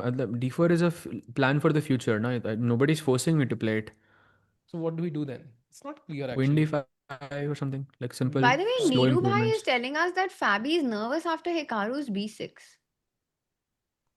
हाँ, वो बहुत पहले लिखा था मैसेज उन्होंने. That's why he's thinking, right? He's been thinking for a long time. So yeah, Fabi, of course, he knows what happened last time. भाई Fabi को जो trauma हुआ होगा ना last time, अब तक याद है. We were commentating and he was like +7, +8 against Ian and just lost that edge. So I mean, it must be like, okay, I have to keep it clean and simple this time. No last round, fancy battles, and just win all these games, play very solid, and just be myself, essentially. It's honestly just, I think, but it's too early right now in the tournament to have thoughts about what happened in the last candidates or what I need to do. I think, especially when you're playing against Hikaru and given their recent history, I think Fabi just wants to be at the job at hand, which is this first game, not thinking about the marathon that this is. There are so many rounds to be played, 14 rounds ahead. And he's done a good job so far. Yeah, for sure.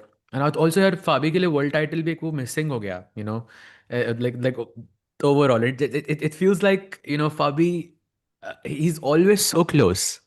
Like even against Magnus he was so close, right? हम लोग game 6 it was that end game जहाँ पे you had to find like some 15 engine moves to beat Magnus. He had one chance. People talk about that opening that end game so often, and it's just sad.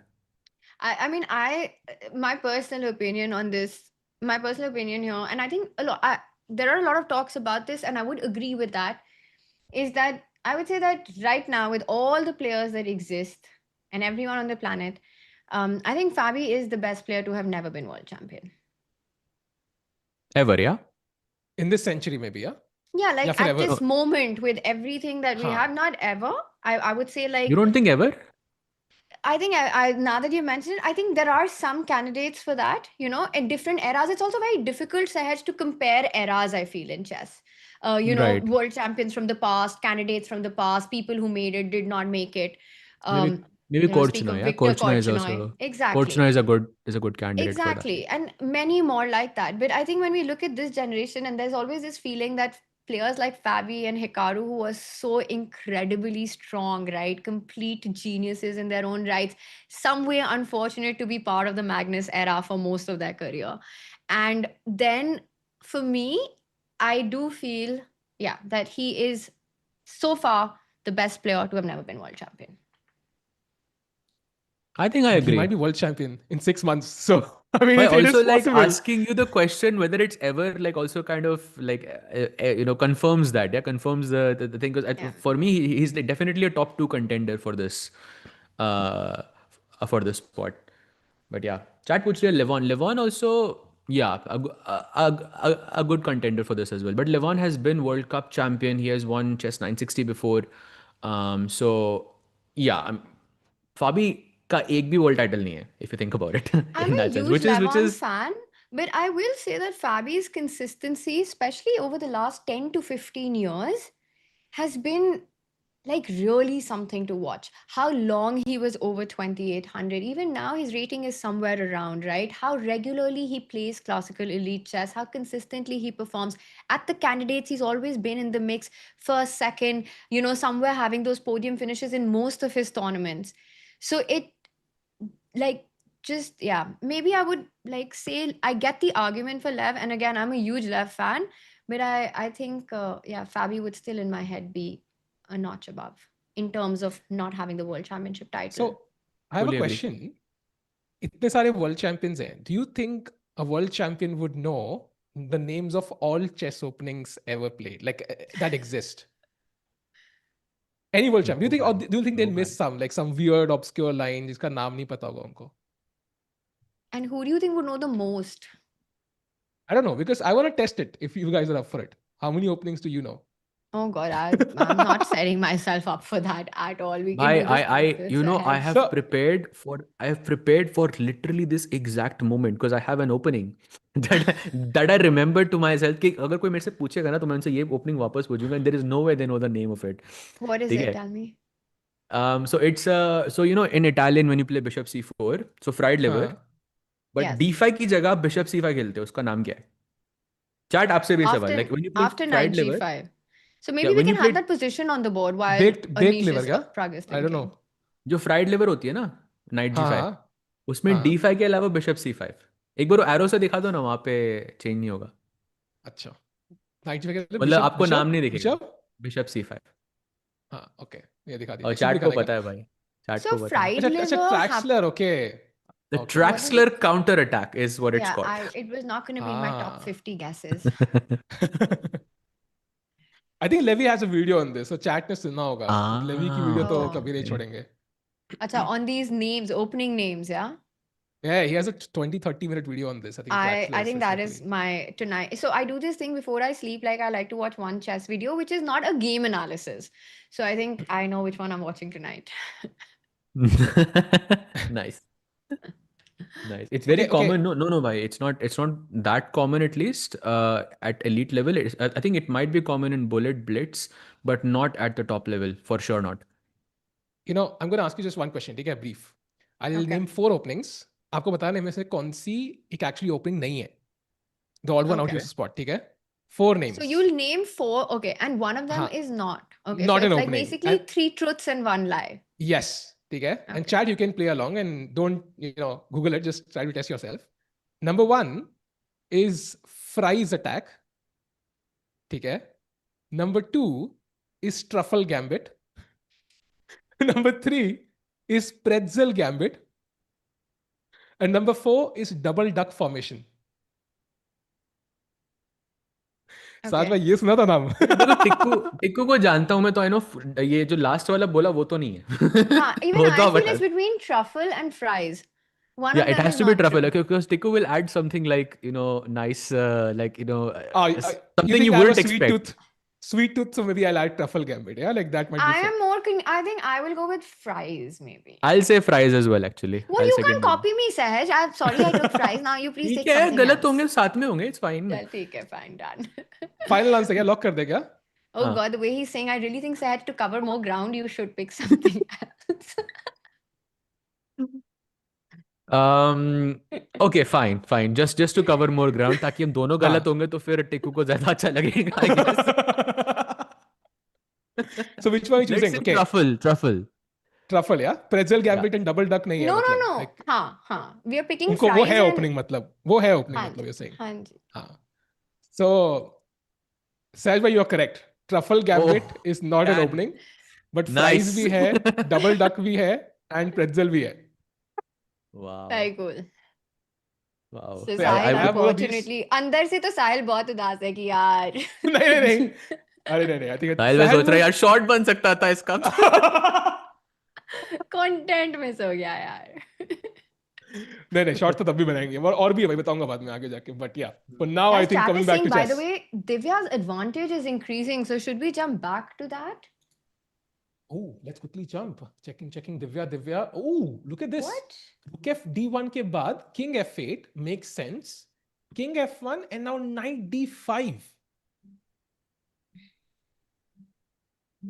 Okay, so this must be a critical moment for Divya. There's bishop takes c6, knight takes d5, bishop takes c8 तो नहीं, वो तो गलत लग रहा है. तो bishop takes pawn, knight takes knight या फिर pawn takes knight में से एक choose करना है, right? Yes. But So where do you leave like one option? I would go for knight takes knight based on instinct because it's okay, it's fine. Bishop takes d7, मेरा idea था कि knight e3 वापस. That's And pretty okay, good I can actually. put pressure here. Check king. Okay, e2, yeah, maybe. या e2 कुछ check वगैरह तो नहीं है ना. Bishop g4 में f3 है मेरे पास. I'm fine. Rook e8, rook d3. And okay, here I think Divya will push. No, here I think Anna will. Black will suffer for sure. Yeah. Apparently, लेकिन after this knight d5 and bishop d7, the best option is f4. You first attack the rook, and then you kind of bring the king to f2. सच में आज तो f pawn को मतलब खुलेआम सब ऐसे फेंके जा रहे हैं. मैं There's no मतलब f pawn restraint. crazy भाई, crazy. And you know the funny thing is you can't play. You actually cannot move the rook anywhere where it's not getting forked. Yeah, apart from f5, वहाँ पे g4 आ रहा है. But if you go to h5, knight f6 is a fork. एक बार वो arrow से दिखा दो ना. Rook h5 गया तो knight f6 is a fork. नहीं arrow से दिखा दो. It's actually very nice. Nice geometry there. हाँ. Rook h5 पे knight f6 है. h5 भाई. Sorry, rook h5 पे knight f6. Yes. हाँ. Rook e4 पे भी knight f6 है. हाँ. And rook e8 पे भी knight f6 है. But rook f6. And rook e6 गया तो knight c7 है. It's like कहीं पर भी कहीं भी safe नहीं हो आप. But why rook f5 and not knight e3? It's a very good question. Yes. Very, very good question. Like, what am I missing? Nothing, I think. It is. You're missing like a stronger commentator right now. Which might be happening soon, chat. Great segue, Saj. Love it. True. I wonder if chat can guess who's joining us, by the way. I think chat can. Chat के guesses बिल्कुल सही होते हैं, सहज भाई के guesses की तरह. Yeah, chat को तो पता होगा भाई. पहला guess होना चाहिए chat. So actually, this is a big moment for Divya. And you know, the more I look at this position, we can also say that coming to the conclusion that knight takes knight is strong. How easy is that? For example, if you take bishop takes bishop, you calculate knight takes knight, rook attacked. Rook d8 को king e7 भी है और rook e8 भी है. So you're not exactly going into that position. So rook d3, let's say. Rook takes bishop, rook takes knight. Black has solved all problems. So you decide as Divya that here I've got nothing. So you go back to the starting position. You refute knight takes knight as one of the options. So bishop takes bishop ke baad. You also see that rook takes bishop doesn't get you anywhere. That's not an option. So in fact, she might be tempted to go knight takes knight with this. And pawn takes knight, bishop takes bishop. Sorry, if we just go back, Sahil. No, sorry. Pawn. Yeah, pawn takes knight. Bishop Takes bishop, pawn takes pawn, bishop takes pawn. So short calculations, and you see that black is solving problems. I'm actually expecting Divya to find this path forward. So Dan, Because it's a very direct line. if I understand this analysis correctly, does it mean that Divya should keep minor pieces on the board and remove the major pieces? Because अभी जो पहले आपने वो rook ending जो आपने दिखाया उसमें equal था. So does it mean we need to keep our knight in order to maintain our advantage, or what are your thoughts on that? I think the ideal case in these positions for Anna would be if she can get a pure rook pawn ending. So yes to that question, right? Because rook pawn endings have the most drawing tendencies in these kind of positions. It's not easy for white to infiltrate, attack the weaknesses. So, but Saj, I think more important here is just to be concrete with the lines. Like these ideas that you were looking at, I think just calculation wise it works. Knight takes knight, bishop takes bishop, f4, not easy for the rook to find a good square. Exactly. And if knight, this looks quite tricky for black already, and we can see the bar say that there is still a defense here for Muzychuk. But when she's calculating, I don't understand how is this not lost. King f2, and then you move the rook away. Because you're not in any fork now. तो मर ही रहा ना c7 at least. And this is the only और move, rook f5 पे रखना है आपको. This is the only move. Very tough. Only move. Yeah. Only move, by the way. And knight c7, and Saj, you're correct. Now rook c8, the only move. This is super tricky. Knight a6, knight c5 looks interesting, but that square is guarded by the rook. So, but if I'm playing this as white, I'm thinking I'm borderline winning, basically. I would not assess this as 0.3. Wow. So that means Divya has good chances, yeah? Do you agree with that? Yes. And I think even with accurate play, Anna Muzychuk will be in trouble for a long time in this endgame. Yeah. So chat, it seems like Divya has some good chances, and Pragg, of course, was already better. So looking very, very interesting. It's about to heat up very, very soon. So we'll take a very, very short break. Chotu sa break lenge. Or aayenge on the other side with some guests who you love to listen to. So we'll be back very, very soon.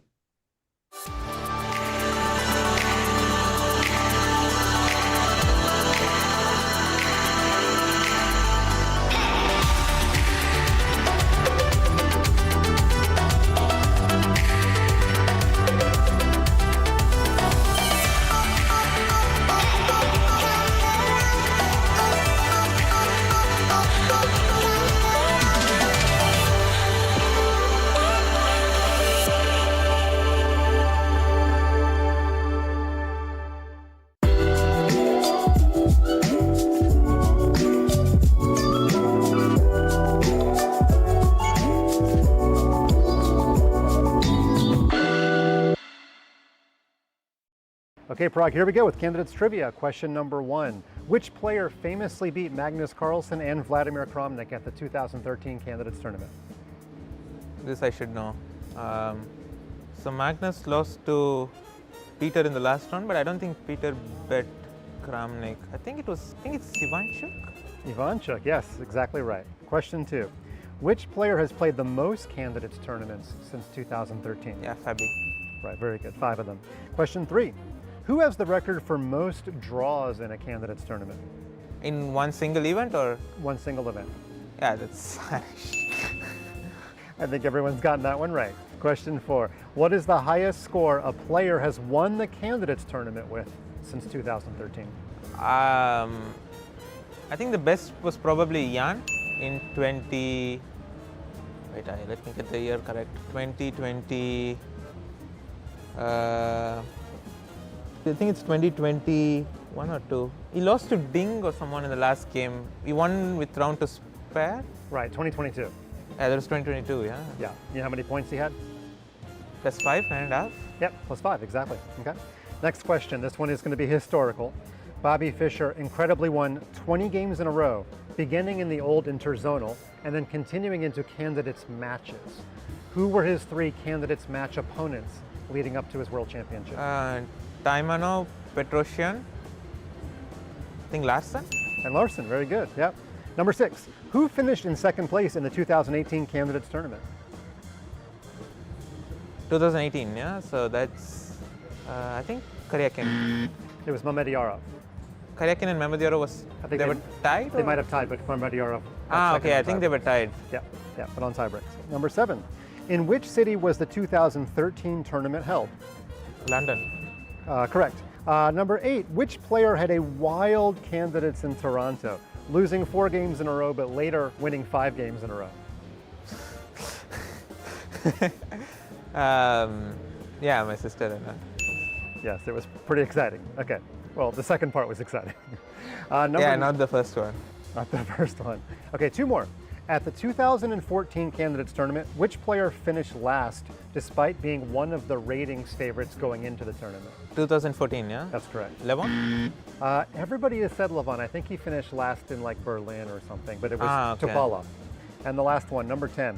You have 10 seconds to name as many players as you can from the 2020-2021 Candidates Tournament. That specific candidates, no? That's specific candidates. I'll give you 5 seconds of thinking time. And begin. Jan, Anish, Dink, Aleksinko, Vango, Fabi, Hikaru. I don't think Hikaru was playing. Grishuk. Yes, I think you got all 8. No, I think I said 7. Maybe you missed Giri? I Or did say MVL, Anish. MVL. I missed MVL. Yeah. Yes. But 7 is very good in 10 seconds. Yeah. I said Hikaru. I realized Hikaru started playing, but still I said it. Yes. You're not the only one to say Hikaru, so don't feel bad. No, I know Hikaru was not playing, but I thought I will just say something. Yes. Well, you're off the hot seat. You're all done. Okay. It only gets easier from here. Now you just have to go play the world's best players. Yeah. All right. Thanks, Okay, Pragg. thank you. Appreciate it.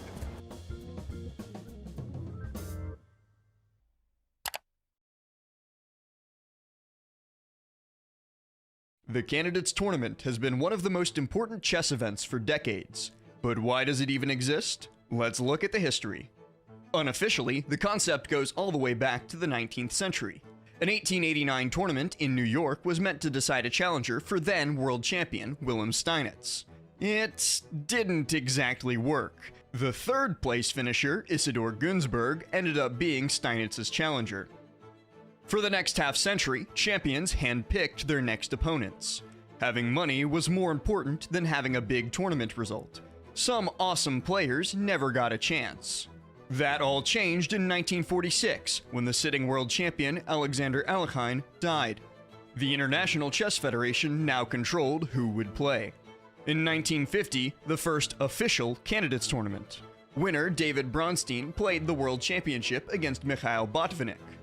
Botvinnik had earlier won a 5-player tournament to replace Alekhine as the sitting champion. Every 3 years for the next 40 years, the Candidates Tournament decided the next challenger. It wasn't always clean. In 1962, a cheating scandal erupted. Bobby Fischer claimed collusion. The format was changed, but the candidates survived. Every world champion from the 50s through the 80s, Mikhail Tal, Boris Spassky, Bobby Fischer, and Garry Kasparov won the Candidates Tournament first. Then, in 1993, another major development. The champion and challenger agreed to quit FIDE. Nigel Short had won the Candidates Tournament. Welcome back, chat. And we have none other than the 5-time world champion Viswanathan, sir, directly from joining us from Cyprus. Welcome, sir, to the stream. Thank you very much.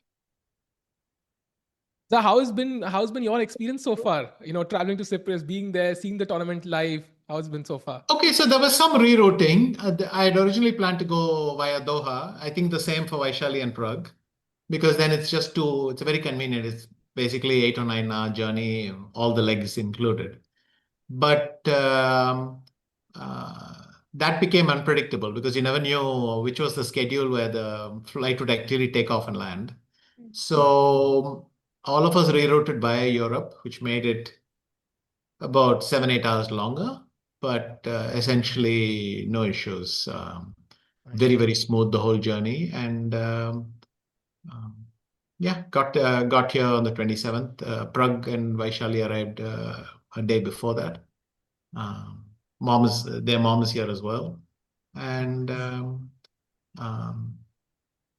Divya, I think, came in even a bit before that to acclimatize a little bit. So basically And while this is day one, game one, Anand, we know you've been quite busy. Tell us what the day has been like for you there at the venue.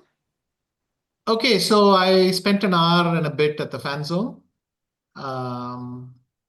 And basically did a skim through the flyby of the games and answered a few questions. Then did a couple of big autograph session, and then came straight here. Are there a lot of live audience there? A lot of fans at the venue today? Surprisingly, I mean, it's been raining. I mean, this view is deceptive because 10 minutes ago it was raining, pouring. So. And it's been like this for a couple of hours now, but huge crowd. And wow. we are, by the way, in a amazing area, amazing resort. But it is some distance from the main population centers. So the fact that the crowd came over, it's like Mahabalipuram, you know, the fact that everyone comes over from the city kind of is impressive. And in that sense, the crowd was much bigger than I was expecting. But I think they didn't want to miss the first day. Yeah. It's usually the very exciting one with some upsets. And, you know, I want to tell Chat Sahil about what just happened, about how beautiful the place is. That when Anand joined us, we asked him how it is. And he actually got up and took a photo and he sent it to us. I don't know if we can have that on the screen because it's clear how stunning the venue is for the players. Are we going to have the thing up? Okay, someone is not going yet. to I think. up. Can we have okay. it? Not yet. Would love We're going to or try I can to do have it the later. photo. But anyway, it's an amazing seaside resort, huge complex, totally self-contained, and on top of that, nearby there's lots and lots of villas where people have seaside homes and so on. So exactly as you imagine it, I think. So, oh, there it is. That's the photo that Anand just sent us from the venue. It that's looks the view from my room, by the way. That's the view from my room. From the venue is in the 3rd floor level. I'm in the 5th floor. So and cool. in inverse to many hotels, the reception is in the highest floor. So and then everybody stays below. So is that your balcony then? Yes, that is my balcony. Oh, very nice. And we made sure, Chat, that there were no seconds to be spotted in that photo before putting it up. There you go. And so we saw some clips of you talking to the players yesterday. So anything they shared? How, did you sense any nerves among the players? Like, how was the atmosphere? No, it's just Anish being Anish. Everybody just kind of enjoying the jokes and thing. You know how it is, right? I mean, everyone is kind of tense, but at the same time, they don't want to be too tense. You want to relax a little bit, but it feels like a split frame. Part of their head is thinking, what am I going to do tomorrow? And part of the thing is pretending that everything is cool and just chit-chatting. And I think that's the state they were all in. And I didn't interact with the players too much, kind of hi-bye, and then that was it. So if you're looking for tremendous insights, it's not from yesterday, but I'm sure we're going to get tremendous insights onto the game. And maybe we start with the one that's in front of us. Vishy, firstly, how much have you been following? Because you've been busy with the fans and the autograph sessions. Have you been able to follow the opening and up to the point that we're in? Keep a close eye on. Oh, yeah. I mean, I saw a Grand Prix and I thought, wow, okay, that's great. And I was very excited, though, of course, you know, Anish is going to simplify it down because he prepared it long back. And that's what he did. I mean, I'm sort of surprised that GTX F5 didn't happen. I'm sure there's, I mean, back in the day, that's what I thought I would do in this kind of position without A6 and A4 included. In this kind of position, I thought I would play GTX F5. It's possible that computers nowadays are more skeptical about that. So instead, Anish took with the E pawn and I responded to Queen E1 with just Bishop E6. So there were some details. I haven't had time to get into it, but that stood out for me. And then I thought, oh, of course, Queen E6, Queen D7 is a very modern kind of thing where any opening, you play a few moves that look computerish. And at the end, it's some kind of balanced position. And that's kind of how we ended up. But I think when Pragg played Queen C4 and all fairly quickly, I thought, well, this is the kind of main line, and these guys have actually taken it some distance. And I don't know, probably now it is what Leko would say is plus equalito. So it's kind of skimming that. That's the answer, but I've not even checked it with an engine. I just looked at it, and Caruana Nakamura was very interesting. I mean, very dense. There was this knight d4, e takes d5, all this tension in the center. Again, I didn't have time to sit and process that. So I'm looking forward to, well, maybe just doing it on the stream. And in the, I thought Zhu Jiner was having a very interesting position as well. At the fan zone, I said that's right now the most likely to be a decisive result. Okay, anyway, let's go through the games. Yeah. So by the way, in the Zhu Jiner game, I think there was some mistake made, I think, and now it seems like it's kind of stabilized a bit. And I think this was the moment where h3 was maybe a bit slow, and this is the current position now. We've had a few exchanges, and this is the position. I see. No, h3 is. I mean, I would have taken on a h5 because the whole point is you don't want that bishop going back to g6 and then offering itself, and f5 square is gone. And then I think maybe black is better now because I'm sitting on the f4 square, and that could be nice. Probably not.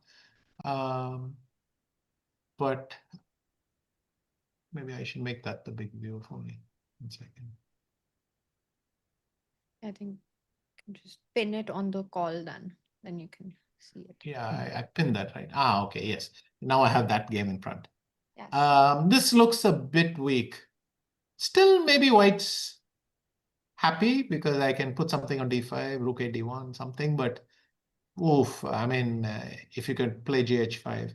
But I missed a few moves in between because at the stage when I saw it, I thought, wow, g4, just allow black to play on g5 and play g4 and all that stuff. But then she found the z4 and something like that. So, bit of action. I wonder if queen g2 here, maybe. Some queen h3, I don't know. Very interesting, actually. It seems to be very... ed3 maybe. That bad. Okay. But very interesting, actually. You want to get to the h file, and again, this bishop is so strong. Yeah, it's always going to... Yes, I want to play queen h3, queen h5, and then do something. Yeah. Oh, it likes it so much. And after, it just wants to take on h5, and that's very strong. Yeah. Okay. Yeah, this So is interesting still, I think, but it felt like maybe some small missed opportunity by Jinnah, but she's still putting the pressure. I want to move to Divya's game because that was also a very interesting opening by her. She was playing really fast. She was putting pressure on the clock. And yeah, let's take it from the top and get your thoughts on this Scotch. Yeah, so they did the usual thing, the Scotchy thing, and then suddenly bishop h3 happened. What is the Scotchy thing? They used to go bishop g2, rook e8, castle, bishop e5, take everything, then get the two pieces against the rook. And yes. Sometimes black would blunder late, and sometimes black wouldn't. And sometimes white would play f4, and sometimes black would win. And but the evaluation is that it isn't much. But this is a new twist because you're basically saying I'm going to recapture the d7 pawn. And that's what she did. And then I haven't been watching for a while. So castles, so she took everything. Take everything, bishop d7. Did she play rook d8? She played knight b4. No, she defended the pawn and the knight. Okay. I was thinking rook d8 maybe it was possible. It was the best move in the position. Okay, yeah. Because if bishop c6, then I can go knight b4. Yeah. And that's not good. So. Yeah. But she played knight b4, and now knight got the c3 square. And suddenly yes, but now the thing is I can defend the bishop on c8, d7 with my rook, and that's kind of... Then white's got this beautiful pawn structure, and for black it's pretty ugly. But okay, bishop c8, what happened? Yeah, bishop c8, rook d1 happened. King f8, king f1, and now knight d5 is the last move. It was quite a stunning move. This is nice because what she's the reason she's doing it now is that if I go knight takes d5, c takes d5, bishop c6, Then you get to toss in bishop h3 check. And hope that the king on g1 gives you a lot of compensation, I guess. But go back. The computer was leaping with joy at this point. After cd5, maybe it just thinks the rook ending is winning. So you just take the bishop and take the pawn on d5? Yes. And rook takes. Yeah. Oh, even the pawn takes. Yeah, sure. Yeah, both look winning. Yeah. And then you'll put the other rook on yeah. c1 and put pressure, get that rook to c6, not allow king d6, and just keep. Yes, well, with the double rooks, then there's no question of king d6 happening. Yes.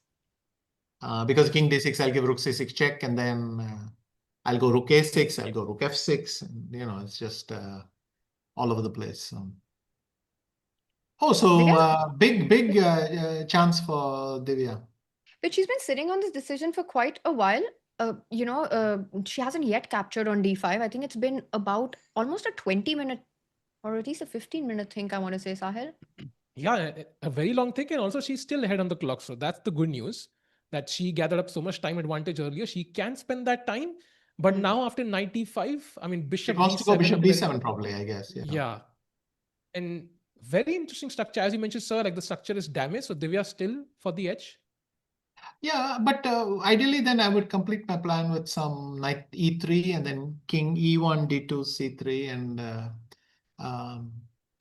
just get ready for the endgame. When the rooks go off, suddenly my king is a monster. It'll go to the queen side, attack the a pawn, whatever. Oh, this is a pretty big edge. And I think this is the new game with the biggest edge. I thought Jina was the biggest edge, but now this one seems to be. So really nice start here, Sahil, for Divya in this one. And I think from pretty much the opening, she's been playing fast, putting the pressure. Let's check in with Vaishali's game as well. Absolutely. And I think this one was also very interesting. A bunch of very novel moves. In fact, this move knight to e2, sir, was kind of shocked us to the core, kind of blocking the bishop. Yes, but after knight f6, knight c3, it's actually been played a few times. Topalov famously started to use it. And this is, it's very far from a main line, but it's kind of there out there. So essentially, Vaishali seems to have prepared it even earlier. So if you want to impress someone with Russian names, this is the Kalashnikov rather than the Sveshnikov. And this is 92 against both of them. The Kalashnikov often becomes the Sveshnikov after the remaining knights come out. And Vaishali is basically saying, I can do this as well. Speaking of opening names, Sahil put us on a spot earlier. Sahil, would you like to ask Vishy sir the same question about certain opening names? I asked, Anand, are you ready for this? I'm dreading what's coming, but anyway, let's see. I asked Sahaj and Tanya to spot the odd one out among these 4 opening names and if they can find out which is actually not an opening. And the names were Fry's Attack, Truffle Gambit, Pretzel Gambit, and Double Duck Formation. I had to go to the depths of the internet to find these. Like Reddit force. None of them sound like any openings. Actually. They're barely lines. Like there's some obscure variation in some random opening, like which nobody plays now. So we were quite in the blind. Okay, let's random guess. I'm going to say there is no such thing as a double duck formation. The truffle at least sounds like a person with good taste who named it. And I'm not talking chess taste, but food taste. I have no idea what is the double duck, but all the names sound ridiculous. So tell me. I read about the double duck formation on a chess.com article itself. Oh my God, it's actually an opening. Okay. It's like a structure in the opening. Yeah. Only one of them is not an opening. That's yeah. So already I guessed wrong with 3. So anyway, tell me. So it is the truffle one. The truffle one with the good taste in food. The good taste. Well, it's a good taste in food, exactly. So. Yeah. Or maybe by the end of this tournament, this name will be taken as well. So yeah. Possible. You heard it here first. Insane. So the current position, if we can just go to the final position, Yeah. let's have a look. Oh, knight g4 was played. She takes rook d2, and this is the current position. Yeah, in some sense, but I'm going to say that I'm going to call this for that black is doing fine here. I don't know that black's better, but I think black's doing fine. Because there's no piece that can remotely, there's no knight which can remotely, even, at least in the Sveshnikov, at least one of the knights is pretending to go to d5. Here, neither one's going to go there. Are you ever going to try to get a c4 or an a4 in if you're white here? Okay, so let me go bishop e6. Of course, you could play some knight f5 type move, but let's say you go c4. I know what I'll do. Instead of bishop e6, let me try knight e7. So, okay, I'm trying to understand why knight e7. So what's the problem if I go c4? e4. I was hoping that some f5 would be relevant, but probably I would need the bishop behind, not in front. So I will play bishop e6 here anyway. Yeah, I don't know what I've achieved with c4 because it looks like now if you take on b5, then also d5 is coming, f5 is coming next. Yeah, or instead of bishop e6, I could think of queen Actually, d7 or queen c8, queen d7. I'm wondering if I can go a4. Maybe, Do you mean after bishop e6? After bishop e6 or queen d7, either one of these moves. A4, if I take with the, if I play if I play bc4, you get to take on c4. And maybe knight e. With queen, I'll have to take, yeah. But then I go rook f d8 because of rook b4, knight takes e5. Yes. But I go rook f d8, and then am I threatening d5? Probably yes. Yeah, I'd have to, yeah. And b4 is attacking. So black is doing fine here. It looks like Bibisara has enough counter chances if white tries to break with c4. Yeah, but I'm thinking, can white manage equality here? If I go bishop e6 here, I think you're going to grab a chance to play knight f5.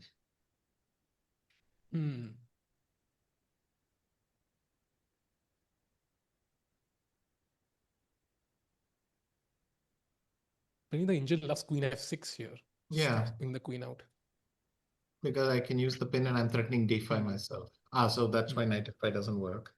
If I go c4, okay, it's a bit of a stretch, but at least knight e2, c3 is only 2 moves. But black be able to play b takes c4, knight takes c4, a5, and just kill the position. That's also possible.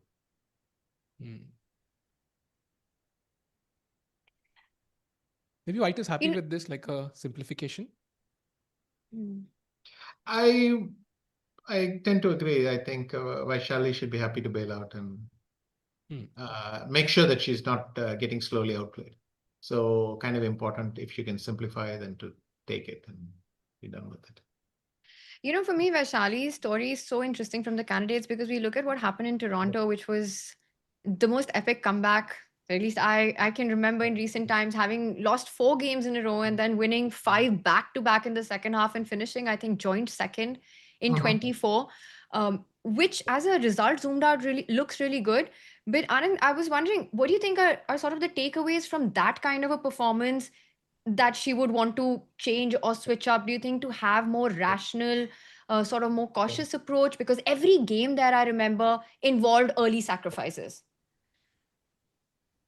Yes, I mean, quite some time has passed, and in other tournaments there have been different kind of stylistic disputes in her games as well. But probably just that chaos suits her, and if she can manage that she's not the one who should be running away from chaos. I mean, many of the games she won, she was in trouble as well, but somehow she is able to get out of anything. And maybe that's useful feedback from that tournament. And so I think jumping back to the Pragg game for a second, I think we have a few moves here. I think rook e1 was played by Pragg, and Anish just refuses the rook trade. plays rook to f8. And now Pragg offers the queen trade. Queen e6 and queens are off the board and king c7.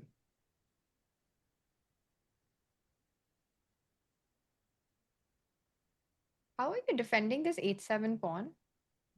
How are you attacking it? Just jump with the knight, knight g5? But then I go king d7. Okay, I come back. Are you going to go rook? Oh, you'll go Rook. 8. Okay, rook e1. Rook e1 maybe. 8-6.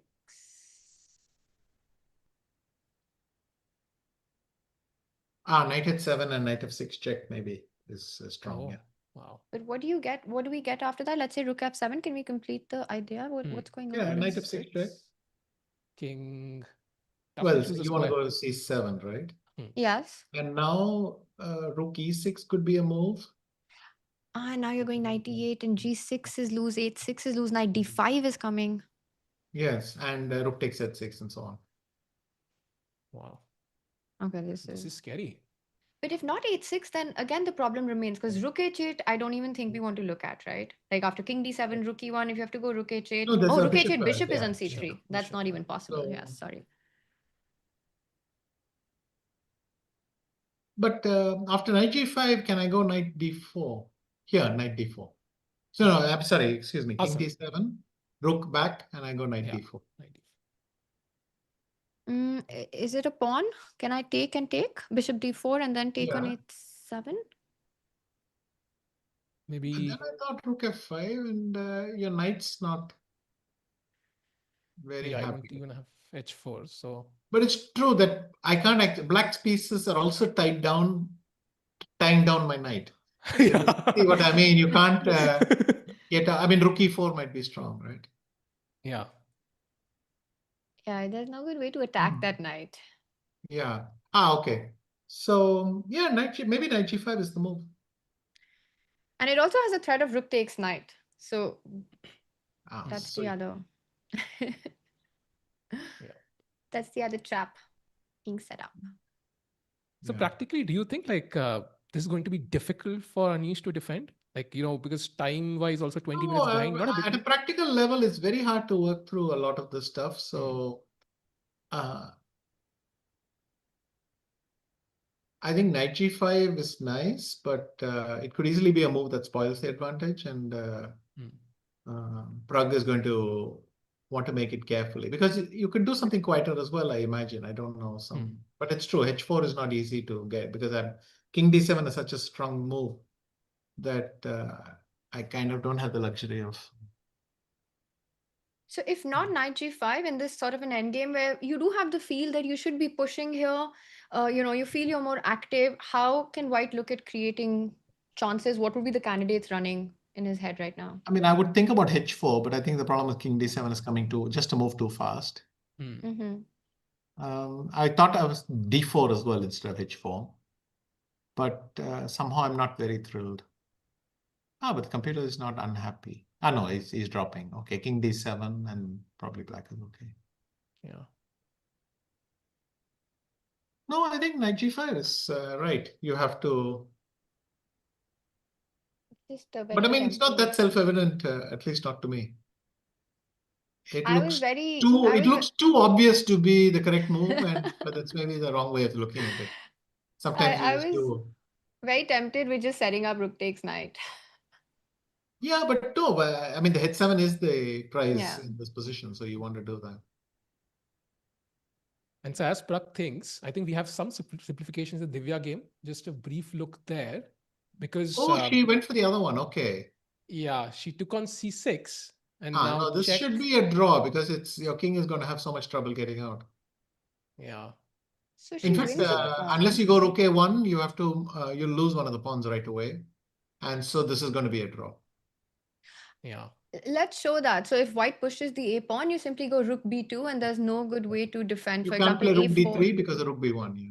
So rook a1, and then I can go rook b2, and actually your rook is stuck there trying to defend both the pawns. So. And it's not so easy. You've got to go bishop g2 at some point, but how are you getting out of this mess? Well, I don't think you are. In fact, this could even end up being worse for White if I take on g2 and not really, but a5 and c5, and then you can't even move. So Yeah, it's starting to look like black has more than enough for a pawn here. For black, is the rook endgame the best option, or can she also keep the bishops? She can also keep the bishop. No, how in bishop f5 or something. Yeah. Anand, I want to ask you, with your immense experience at World Championship matches, but also at candidates and having won it as well, what do you think are the most important qualities? Because this is such a unique tournament in so many ways. What, according to you, is, with little margins in terms of strengths, more or less, of so many of the players, what is the decisive key factors when it comes to winning it? Most candidates events are decided in 1 or 2 days. Even the tournaments that I did very well in. So we can compare Mexico, though it was a world championship, similar format, similar thing, and Hunty. These are the two candidates events where I played in a tournament. Yes. And a double round robin. And both of them, surprisingly, despite my huge lead and everything, came down to the penultimate game, the 13th round, because I had to defend that game in both tournaments, and the draw meant I clinched it, I think. But that's not, those are the luxurious candidates events. Many of the candidates events actually go down to the wire and stuff like that. Nepo had a very smooth, twice. He Madrid. actually had a very smooth event. If anything, Madrid was even smoother than the previous event. So that was legendary. He won it 1 round to spare, no? In Madrid. Yes. And With some crazy +5 the score. previous one as well. Yes. The COVID one, if you like. And the one that had 2 parts. 2 parts, right. Gukesh didn't coast in the same way, but he took the lead. He grabbed the lead in the 12th round, and then he just had to be sensible for 2 rounds in a row. Was it the 12th when he beat Firuzha? But anyway, So he lost on the 7th. He lost on the 7th. Yeah. So I don't think he played him And again Giri on has the even 12th. returned the pawn right away. So yeah. She wants to keep her pieces active. In fact, yeah, if bishop e6 or something, black is threatening rook a2. And white may have to sort of slightly embarrassingly keep offering the bishop, so bishop e6, bishop d5, and so on. So yeah, this and bishop e6, you still can't go a4, rook d3 because there'll be a check in the end. So a4, yes. rook b2. So you can show that a4, rook b2, rook d3, rook b1, bishop f1, and then bishop h3. And this is one of those legendary positions where sometimes white will have an extra rook on a8 and it's still hopeless, and so on. That's a good point. Sometimes, I'm just it'll be thinking. at the end of a combination, you'll have this move, and then, oh my God, you can't do it. And so you work back. Yeah. So this is a common problem in the bishop is fianchetto. Yeah. And so maybe one look at the Pragg game again, because he did play knight g5 and Anish has just played king to d7 after just a minute's thought. So he was prepared for this. And now we're going to see what Pragg's idea is. Actually, Anish is already acting out his, I'm going to look confident even, especially when I know my position's crap. And this is what he's doing, is getting up and making an obvious move immediately and getting up. But you see, it's important. I mean, you've got to act as if everything's under control, because I think he's probably sensing that it's maybe not in control. Or maybe he doesn't, just like me, maybe he doesn't believe that it can really be. Because at first sight, you think, white's pieces look slightly uncoordinated for this to work. And then 1 second later realized, oh my God, it's actually quite strong. So, So you're saying that Anish is not actually very comfortable with his position right now, even though he's acting like everything's good? The thought crossed my mind that he's doing that. He's pulling a number on everyone. But we'll see. But maybe not. Maybe because also it's not some move like h5, rook e1, h5, knight h7, rook f5. But even if I go rook f7, knight f6 check, and I take that h5 pawn, you just think, what's that knight doing out there?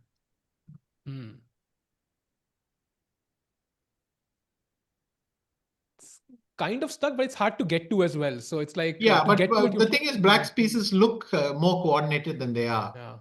Yeah. So your eyes can deceive you in this case. Mm. So it's also possible Anish is genuinely confident and he's doing the practical thing. He said, there's no better move than King D7. So let me make it instantly walk and wait for Pragg next move. So. And the clocks are also somewhat leveling it out, though, although Pragg still has a little bit of an advantage. But I was just still thinking about what you were mentioning earlier, Vishy, that so much randomness happens sometimes at the end of the tournament, sometimes, with the, it's hard to predict anything. So just just coming back to that point, then, and I think I'll ask it again, that what do you think are the defining traits then, or what the most important qualities to go all the way in this marathon of a tournament?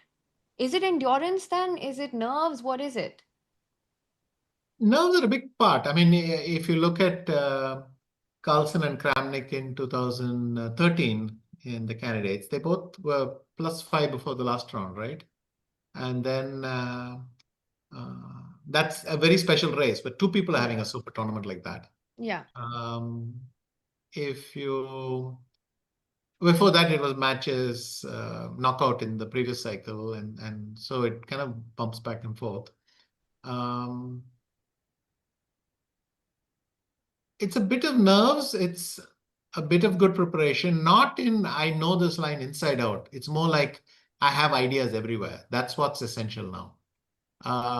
At some moment, I think Gukesh is a good example. He had a lot of little ideas, and in this tournament in Toronto, he was able to drop one here and drop one there. And if somebody surprised him, he was able to counter surprise them back. These little things kind of added up, I think, towards the end. So nowadays, that's the most important ingredient. And it's nerves and tensions, because you will make some strange decisions as the tension climbs. I mean, can you believe what Caruana and Nepo did in the last game? Yes, I 24. I mean, oh my goodness. we were guaranteed a tiebreak till it disappeared. Yes. It literally slipped out of their hands. So that's anything. That's what it does to you. So yeah, but I can't boil it down any more than that. In your experience, Anand, is there like one such decision that now in retrospect stands out to you, which was sort of came from the unique atmosphere of the tournament, what all it brings to you? So is there like one incident or one decision that you took which you can remember from your... I qualified mostly through matches. It was only Hunty that changed that. So in previous cycles, I was doing matches or these knockouts, which are kind of matches as well. Yes. One decision that stood out for me was my game against Andreykin, where in a much better position, I took a draw. Because, I had been sitting on a huge lead for two or three rounds already. And then you kind of you're so confident in your tournament situation. And suddenly it hit me that I was unable to win pretty winning position. I was unable to land a blow. So then I thought this is actually getting tricky, where I know I'm better. I knew the evaluation, but I had the feeling that there were lines they were calculating where actually things go wrong. And I thought, I don't quite trust myself. I'm going to take the draw. It's still a huge lead, and all I have to do is to draw against Karyakin, and I'm home. And even if I lose to Karyakin, at that point, it didn't look likely that he was going to think. Something like that was a very great situation to be in. But I took a draw, and if I put in the effort and beaten Andreykin, I think I locked tournament victory there itself. Yes. But my choice was, do I trust myself to do that? And sorry, actually, they're ringing the room. Give me 1 second. I'll tell them to come back. Yeah. Oh, I didn't I think there were realize some that. great insights there, Tanya. And we also have one result actually already. Ooh. The first result of the Candidates 2026 is a draw. By between repetition. Matthias. Yeah. Look at that. And this was the position where Black just played Queen D7, sacked the rook temporarily. My rook. Giving Levy the thumbnail, and now check, and there it is. And Bluebaum takes the draw. Who do you think is more happy with this result, Tanya? I would say both players to start with, but I think Vishy is the right person to ask this question. Anand, we just got our first result in of the candidates, a draw by repetition, Bluebaum versus Wei Yi. Maybe the last few moves, Sahil, you can show. And we were just wondering who is happier of the two with the outcome of this one. Sack the rook. Yeah. It's a close race, I think. No, but I think he may have simply given up in a sense because Queen D7 clinches it a little bit because Black's threatening a draw in many ways. And what is White's plan? Maybe Rook F D1. Yeah, and then if Rook E6 maybe? H4. E6. Oh, H4. Rook H4 is also nice. Yeah, but the thing about Rook H4 is I have Queen E5 G3 and it might solve everything. Yeah. I was thinking Rook E6, Rook G6 could be a Yes, plan. maybe. Rook E6 and then, well, I take on D5 and I go King F1. Oh, wow. Which he literally doesn't care. Yeah, but this, because you'll take on Queen H3, King E2, Looks a take bit on scary. D5, Rook takes D5, and then if you go Rook F6, I think I have to play E4. Because F4, Queen G4 check and all will start. And yeah, I can take on H2 and I'm fine. Yeah. Can't be worse here. So maybe they just evaluated the position as equal and I think Bluebaum is happy to get off the... Oh, Wei Yi is also his first candidates, right? Yes. Yeah. Yes. So maybe they're both happy to settle into the tournament. Yeah, one through Grand Swiss got into the candidates and one through I the don't World think Cup. they're going. I don't think they're going to throw a party tonight, but I think they're Not yet. happy with it. They can be sort of content with this result and go with it. The place just look like a place, where you throw a party. The beautiful views, though, maybe at the end, which is they could be a grand one by one of the players. And one of the players who's favorite to potentially win is Fabi. So your thoughts on this game? I think this is where we left it last. I think the knight coming to D4. B6, Rook E1, Bishop D7, and Queen comes back to D1 now. C5, cementing the knight, Bishop B2, Rook B8 getting out of any tactics, and now Pawn to A4. Wow.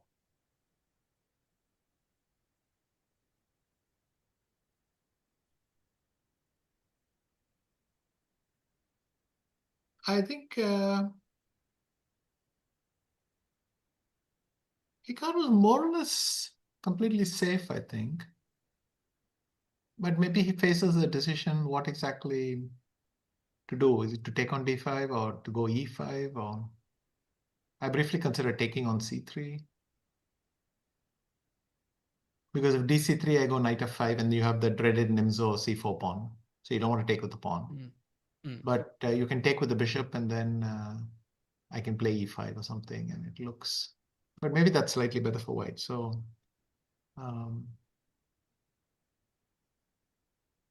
Also the clock, sir. I think Hikaru being way ahead right now. And with only 17 moves done, that might be a factor as well.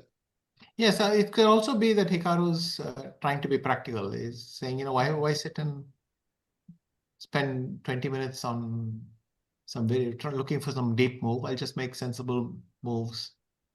Like I think he didn't even bother calculating the exchange side. He just thought that is good. It's going to work out. So I'll just play Bishop D7 and B6 and C5 and go ahead, take the exchange and I'll figure it out. Things like that. I think he's just being practical about it. And I'd feel fine with black here. So Hikaru up on the clock. He's kind of navigated through all these opening questions that Fabi had. I have one question for you about these two players, Vishy, because you have this incredible mix of the candidates. There are players who are very young, some making their debut, and of course, then you've got Fabi and Hikaru, world number 2, world number 3. Huge favorites in many of the tier lists that are there. Do you think it is a factor that plays on players' minds right now, sitting at the candidates, that for many of the others, they have so many ahead of them, but we don't know how many more candidates. For example, Hikaru has actively spoken about retiring a couple of times. Fabi hasn't said anything like that, but potentially this is one of the last few candidates, at least for them, maybe potentially. Is that something that is on their mind, this thing that this is the golden chance, the golden opportunity, and does that add pressure? How do you view that? a lot of these statements, look, they're both in different stages in their career as well. I mean, this is, they understand they're kind of, it could be one of the last ones, but who knows? You do want to go on for a while longer, and while they are, I think the main thing that's changed for them is why they play chess.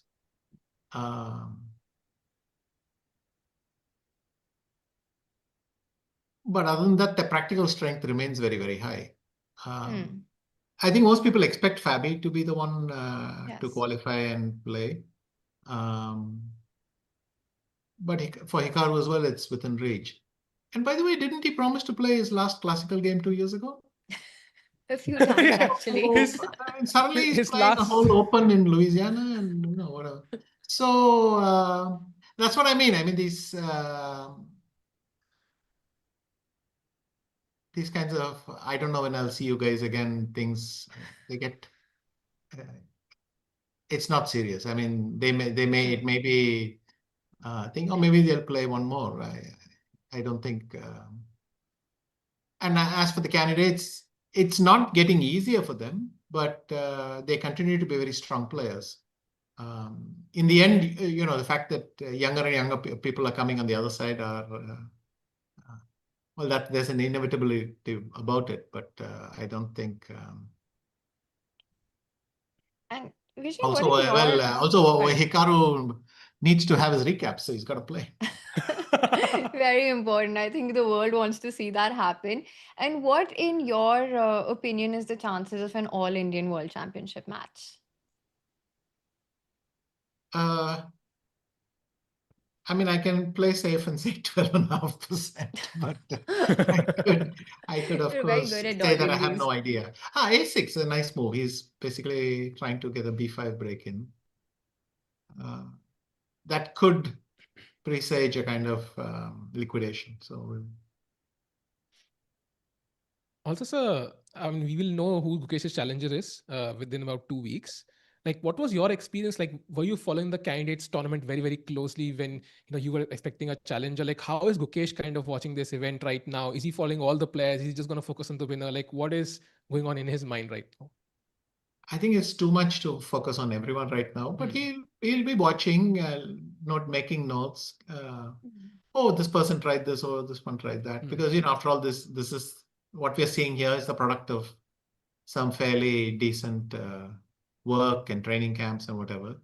So he'll be making mental notes, but from here to November or December is too long to make huge decisions. But anyway, there's always a learning experience. There'll be things to learn here, and he'll be doing it.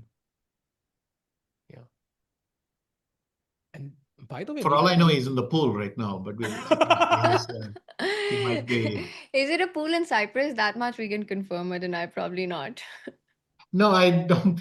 Unless he's managed to find some very super secret thing, it's not in Cyprus. Okay. But he'll follow, but also I think he's taking a break now. Yes.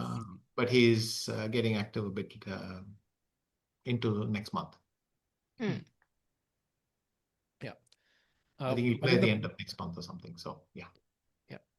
So by the way, in the Pragg game, he didn't choose rook e1. I think he just put the rook on e4, keeping the f4 pawn under, lock-in key. And still, I think, better for Pragg, I think. But yeah, Anish is thinking. Yeah, I don't know. Rook. I didn't consider rook e4 because I thought d5 is just a problem. Like, what would you play for d5? It's true that after rook e1, now you're threatening knight e6. Which means I'm forced to play d4 as well, so that knight e6 is not threatening anything. But what did black really accomplish with this? Sorry, white. If I can play, I can even do some knight c5, some fancy footwork like that. Or maybe h5 and rook f5. And is white really better? I don't know. I'm curious why he wanted to go e4 and not to e1. He's provoking these pawn moves, and for some reason he thinks it benefits white to get those in. Yeah. Because you have to be looking at d5 if you put your rook on e4. Sure. I mean, I don't. I think Pragg is basically inviting d5, right? Yes. Yeah. And Because d4 as well. otherwise you'd go to e2 or e1. So this looks like hit me. Bishop d2 and knight e5 if you continue just taking. Yeah, but then Just knight get, f7. What just get exactly it. is my great combination? I also don't like this f3 idea somewhere. So rook Yeah, f5. rook f5, and yeah, there's a stranded brother over there on f7. But maybe now I go back to e4 and I'm threatening h4.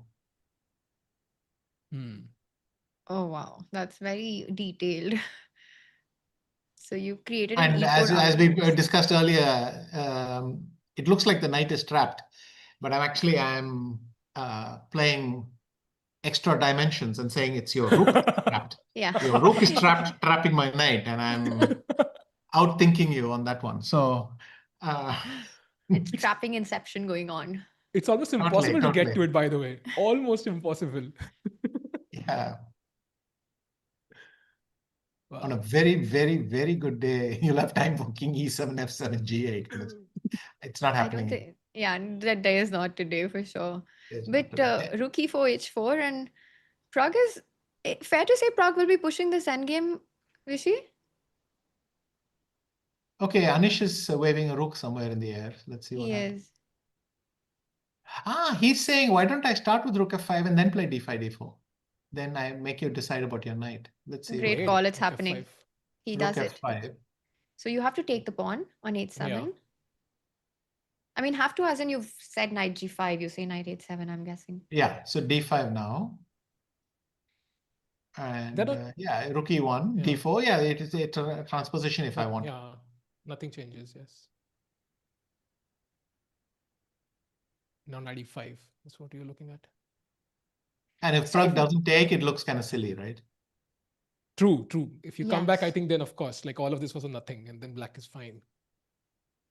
I think he takes. He's just going to make sure that knight is the one trapping the trapping rook. And then once he's done with that, then he goes knight takes h7. I'm glad Tanya is I'm on it. I'm speaking the lingo. Now you've decided that it's the rook that's trapped. Yeah, but it's really cool, no? The whole domination geometry here that you feel your knight's not coming back, but nothing's getting to it. So knight takes pawn, if not d5. For Anish, I don't think there's... I mean, knight e5, is that something that he could be thinking about without committing d5? Yes, that is a decent option, right? Knight c5, but now the d6 pawn protects the knight. So the rook is not doing double duty. Yeah, you don't have h4 still. And I can play king e7 and I'm threatening rook h5 already. Hanji, yes. That is a good point. I find it hard to believe that Pragg will take on h7 now. Really? Oh my goodness. Wow, really? I mean, knight c5 actually looks strong, and my reasoning would be something like, if this works, it's probably not going to be really something significant. I mean, works meaning if my knight gets out, what am I doing? Also, as you mentioned, Sir Anish has his confident look. So he's not going to make it easy. The man. No, but maybe he's genuinely confident. Rook e4 is mysterious, but I'm curious why the computer, maybe after rook e1 also rook f5 was decent. Pragg has taken it. He's taken it. So we'll know what Anish's plan is. So now knight ce5 is the move. And then d5 he goes. Wow. Okay, I'm going, guys. I'm staying here. You take it from here. I'm looking well ridiculous, so we'll... No, but you pointed out the d5, d4 far before knight e5. That was the first stream of thought here. Yeah, but exactly when I'm excited about knight ce5, he just plays d5 instantly. Did he actually play? Yes, he played d5. Yeah, he did. And now he goes head in hands. I wonder if this is the moment he's like, wait, I had another option of knight e5. Or do you just go like... No, head in hand simply means deep search. Okay. Doesn't mean anything else. You know, that's something that we use a lot as commentators, and you've just burst that bubble forever now. Which one? The head in hands. No, I'm saying it's not necessarily an evaluation. It's simply I'm going to think. So So d5, I think he does follow it up with d4 and is rook e2 an option? Like, is it changing the position in any way? It might walk into f3, but otherwise it's probably, but it feels loose. I don't know, somehow. I have no particular objection to it, but it feels loose. Can we get a quick check on the Fabi Hikaru position? Just as this one, it's taking its time. I think a4, a6, and he just took on e6 also very quickly now. So Fabi is playing faster. Okay, if bishop takes e6, what's going on? Can we just put them? Yeah, but the problem with knight d5 is b5, right? No, the rook is, I can just take twice because bishop takes d5, I have rook e8 and that works, okay. Yeah, okay. Fabi is doing it as well, Tanya. He's trapping. It's a bit lower down. It's sort of glasses in hands, but it's the same action. The head in hand. Okay. You know what, Vishi, I just want to ask you that we're on move 20 in this game, and with the time control that's there, 25 minutes for Fabi, is that something that'll play a role in this game, the clock situation, no increment? If or is it something simplified? dramatic happens where he has to spend 10-15 minutes, maybe, but otherwise, this is beautiful. I mean, this is a whole rapid game left for just 20 moves, so it's... Okay, so nothing I think of high he concern. can comfortably make it. I mean, if you make the obvious move, if there are obvious moves and you get to make 3 or 4, that already drops it. So,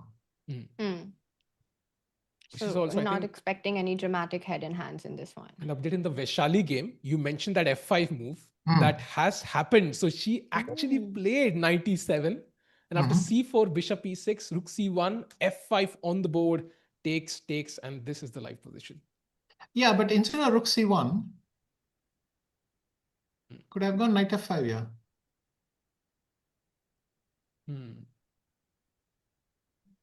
Do you take everything, then take on c4? Is that...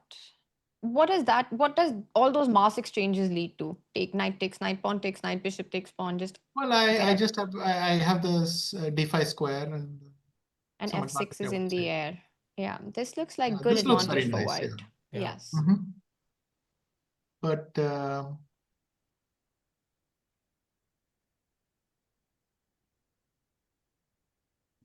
and Bibisara looks quite confident, at least in her body language, right now after f5. Yeah, rook c1 f5 does seem like a bit of a blow. Because how are you going to...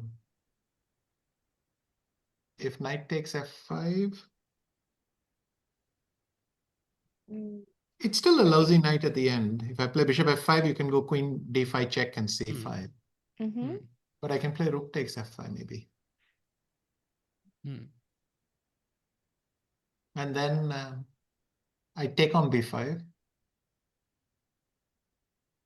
And I go rook d2 to c2.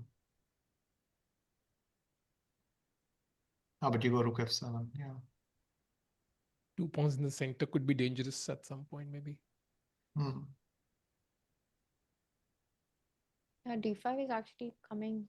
They're quite fluid, and bishop f5 is a threat. Vaishali has 9 minutes, by the way.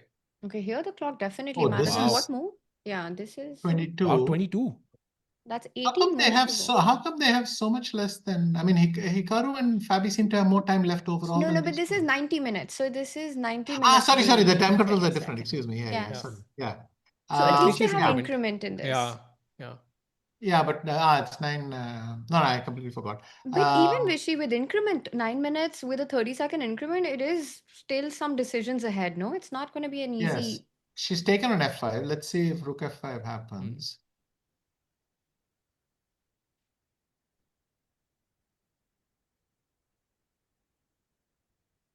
Yeah, and Bibisara does this thing. Yeah, rook f5.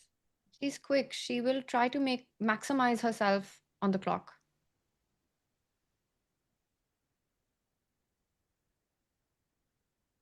In these kind of situations, as white, you're kind of looking for ways to bail out. Is there a direction like that which leads to a simplified position here for white?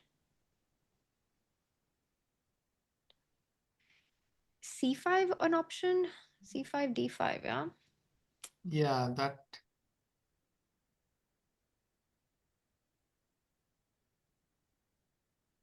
Maybe I could play rook d2 to c2 here. But the pawn is still rook f7. Yeah. There's this move that the computer, loves is a hard statement here, but kind of likes as the second best preference is knight d1, which is kind of interesting. Yeah, it's actually just a trade because I first thought it's an exchange sack, but it's actually I'm taking the rook on f5. Yeah. Rook c4, bishop c4. Maybe this is the plan. At least you're hoping to get to these squares someday. But if I play d5 here, then you go queen e6 check. Sure.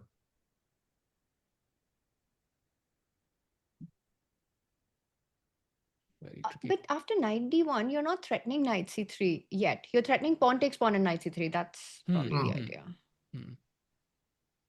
Okay, that makes a lot of sense. Actually, that's a nice idea, but it's not an easy move to find knight d1. In 8 minutes.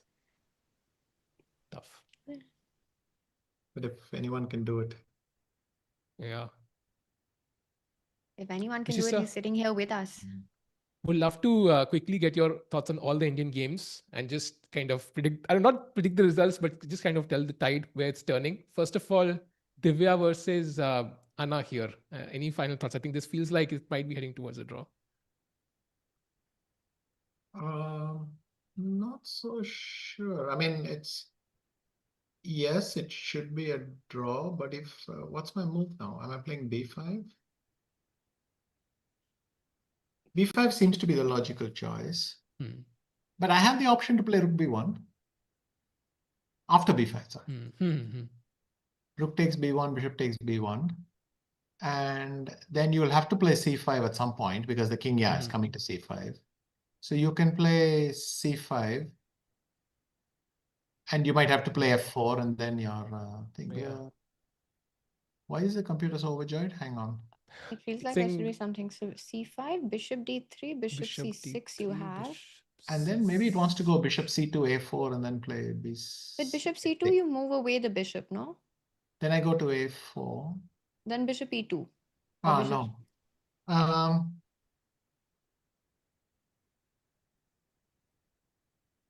Let's see.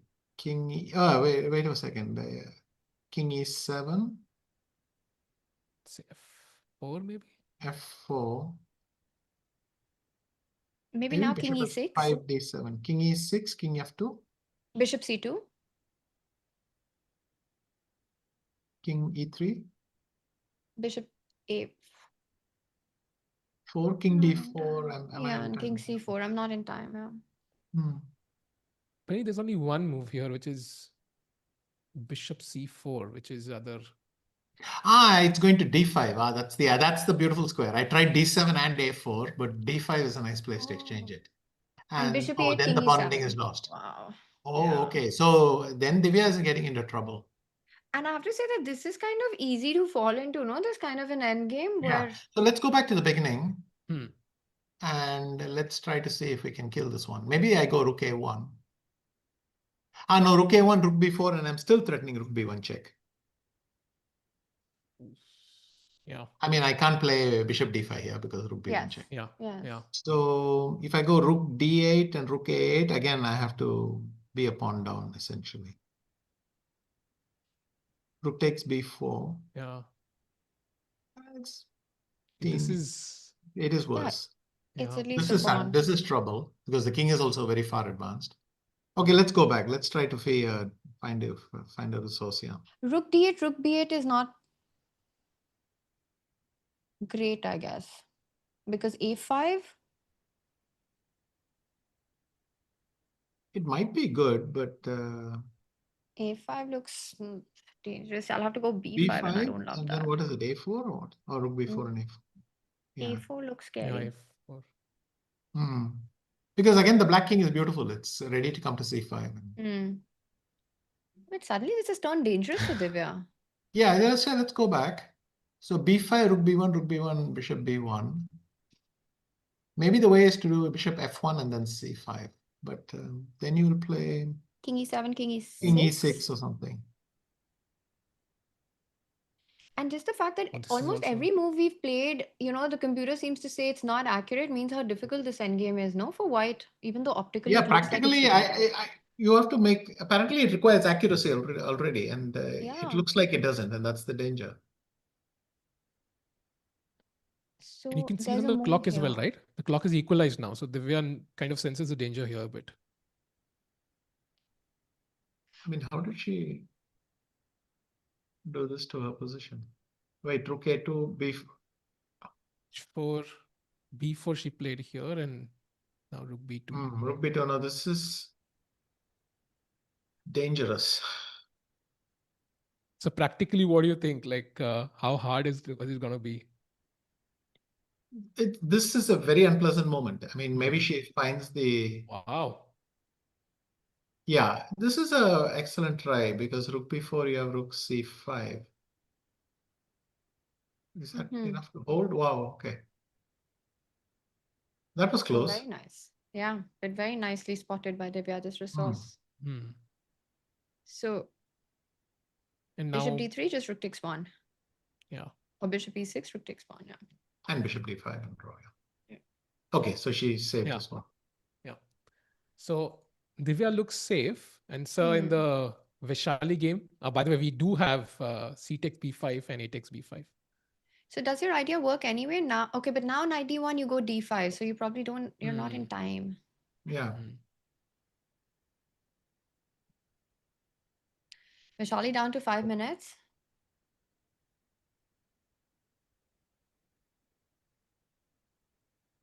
The clock makes it really difficult, I think. If this was like 15 minutes, maybe higher chances. Okay, try rook dc2. Rook f7. Rook f7. And then just play rook c6. I think she's done something like that. She's gone rook c. We do But have it's a... still clearly better for black. I'm not sure why. But she's gone rook c6. Yeah, so. And this is much worse than the other idea. Oh, I wonder why. Maybe because rook f7, there's like bishop f5 if you double up in some cases. Yeah, but why is, I mean, the evaluation now is quite stark. Yeah. In the other line, it was a bit higher. So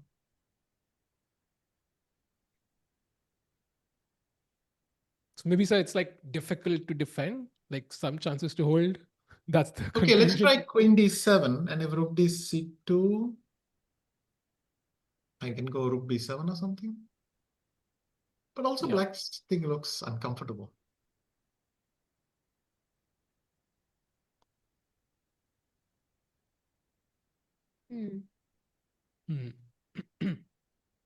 Apparently, there's like a crazy pawn sack with e4 here as the best try for black.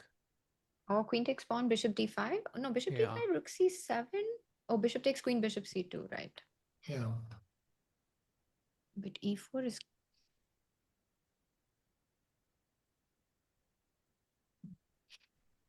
Feels very unnatural because you keep Yeah, thinking very. d5, d4, and this one does not look very natural. So she's gone for rook b7, has she? No, she's still thinking. So this is what we have with 5 minutes for Vaishali. So if we just do a roundup of it, Vaishali needs to be careful in this position in this game. Very careful, yeah. Divya, great bailout by her, by the way, finding Excellent this rook d5, rook c5.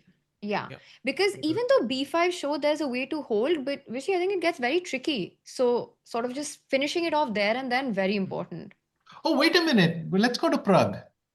Yeah. Oh. This is a masterpiece. The reason his rook went to every square but e1 is because he wanted the bishop to have that square. Ah, and h4. What a genius. That What is a genius. so subtle. So he's going to play h4, knight g5. Wow. What a genius. Love it. I don't know if it's correct, but it's a great thought. No, I mean, he's saying that I need that square for the bishop, so I'm going. And it I mean, explains everything. if there was another light square between e6 and e2, he would have gone there as well. But he's kept this one, bishop e1 available. It really explains a lot because also Vishy, now d4 is there. Black can't go knight d4 anymore. So he's provoked that pawn all the way to take that spot as well.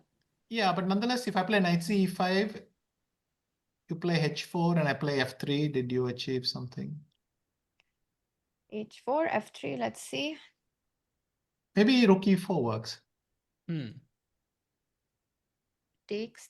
No, Yeah. this is already dead equal. I think there was something better. Hang on. Go back to E2. Yeah. Knight C5. So I think I just had to look at the engine, and you kind of said it previously. If there were more light squares to cover, I would cover it anyways. So it's going back to E4, yeah? Yes. That is very relaxed. Very relaxed. Wow. Okay, but you have to break this down. What is going on here? Also, just try F3 instead of Knight C5. Yeah. And then if I go Rook E4, you can take on G2. Oh my God. Sir. Tanya, the move here is... Oh, wow. G4. Yeah. What? Oh. Oh my goodness. But what is this move? So Rook F4? Rook E4, I guess. Then Rook E4. Wow. And the knight escapes, yeah? I mean, if Rook F7, then the knight has the square now. Yes. So we'll escape at some point.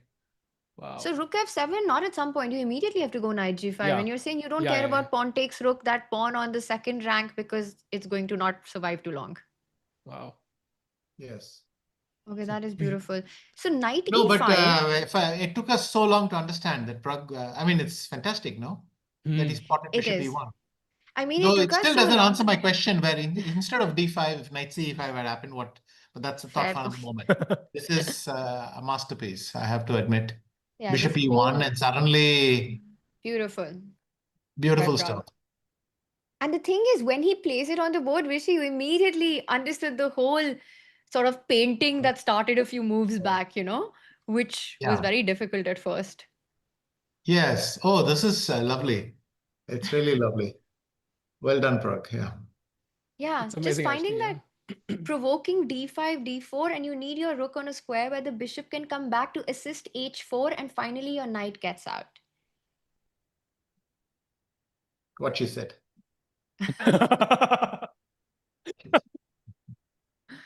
Beautiful stuff. I see the beauty in it. Yeah. So if you had to So make a what is prediction happening now? Knight C5? Is it H4? Rook E4, Oh, no, I it's thought Rook was the E4. accurate It's move. Rook E4. Yeah. It's Rook Rook E4. That's E4. what we saw. He has done it. Oh yeah, Knight C5 on the board. Knight E5 and bishop is on E1, so he's gone. So now the Rook question E4. will... That we saw this Yeah. already. But my point is, after Rook E4, so F3 now runs into G4. Okay, Right? I've had a lot of fun, but I have to go, guys. Okay. I have to go to the next one, but You I think will be- this is great. This is a very Yes. nice thing indeed. So thanks You a will lot be for very joining. much missed. Vishy, please come back and join us whenever you have free time in whenever you're Cyprus. free, You're sir. there for many, many Sure. days. Are you Thank there you, for the sir. whole thing you said? Yes, I am. Okay, great. So we'll see you soon again, Vishy. Yes. Yeah. See you guys. Thank you. Bye. See you, sir. Chat, that was Vishy, sir. And we're going to take a very, very short break and be back on the other side. Chess.com is here with Grandmaster Matthias Bluebaum. Of course, it's your first candidates game. What were your feelings sitting down at the board for those first moves? No, of course, you're kind of nervous going into the first game. You just never know how it's going to start. He chose an extremely solid line, which I thought is possible, but of course I didn't know that he's going to choose that. I think opening went quite well, but yeah, maybe I missed some chance to press at some point. Were any of your decisions based on the fact that it was round one and you just wanted to get through it? Not too much, to be honest. Queen e5 just felt natural to me, but yeah, maybe in hindsight it would have been better to play queen e2 or queen e3 and after bishop g4, queen e2. Maybe in hindsight it would have been better, but yeah, I chose something concrete and I think he played well. And okay, maybe in the final, instead of taking on e4, I have some chance, but I also don't really believe there's much going on. Even you're the lowest rated player. You have quite this fan following that's predicting big things from you. Have you been tracking all of the internet chatter? And if so, how does it make you feel? I mean, I'm not tracking everything, but yeah, it seems like I already ruined the Great Bluebaum sweep. So now the only sweep I can do is 14 draws instead of 14 wins. But yeah, let's see. But yeah, 14 wins is already over. That's the Anish Giri sweep. He's already done that. Yeah. Now you're part of the German Renaissance of chess. Did Vincent Keimer say anything to you in advance of you coming here? Nothing special. I mean, he wished me good luck, but that's it. Okay, but he's not helping you in any way. I mean, I won't comment. Okay. All right. Well, good luck with your 13-round sweep rest of the way. Thank you.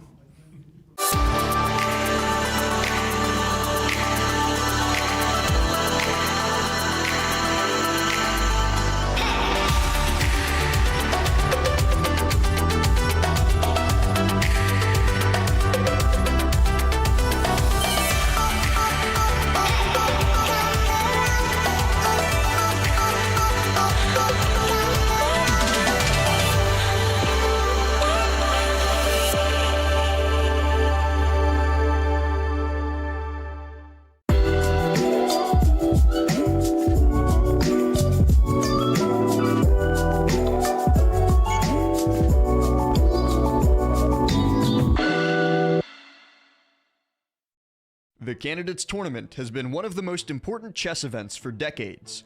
But why does it even exist? Let's look at the history. Unofficially, the concept goes all the way back to the 19th century. An 1889 tournament in New York was meant to decide a challenger for then world champion Wilhelm Steinitz. It didn't exactly work. The third place finisher, Isidor Günzburg, ended up being Steinitz's challenger.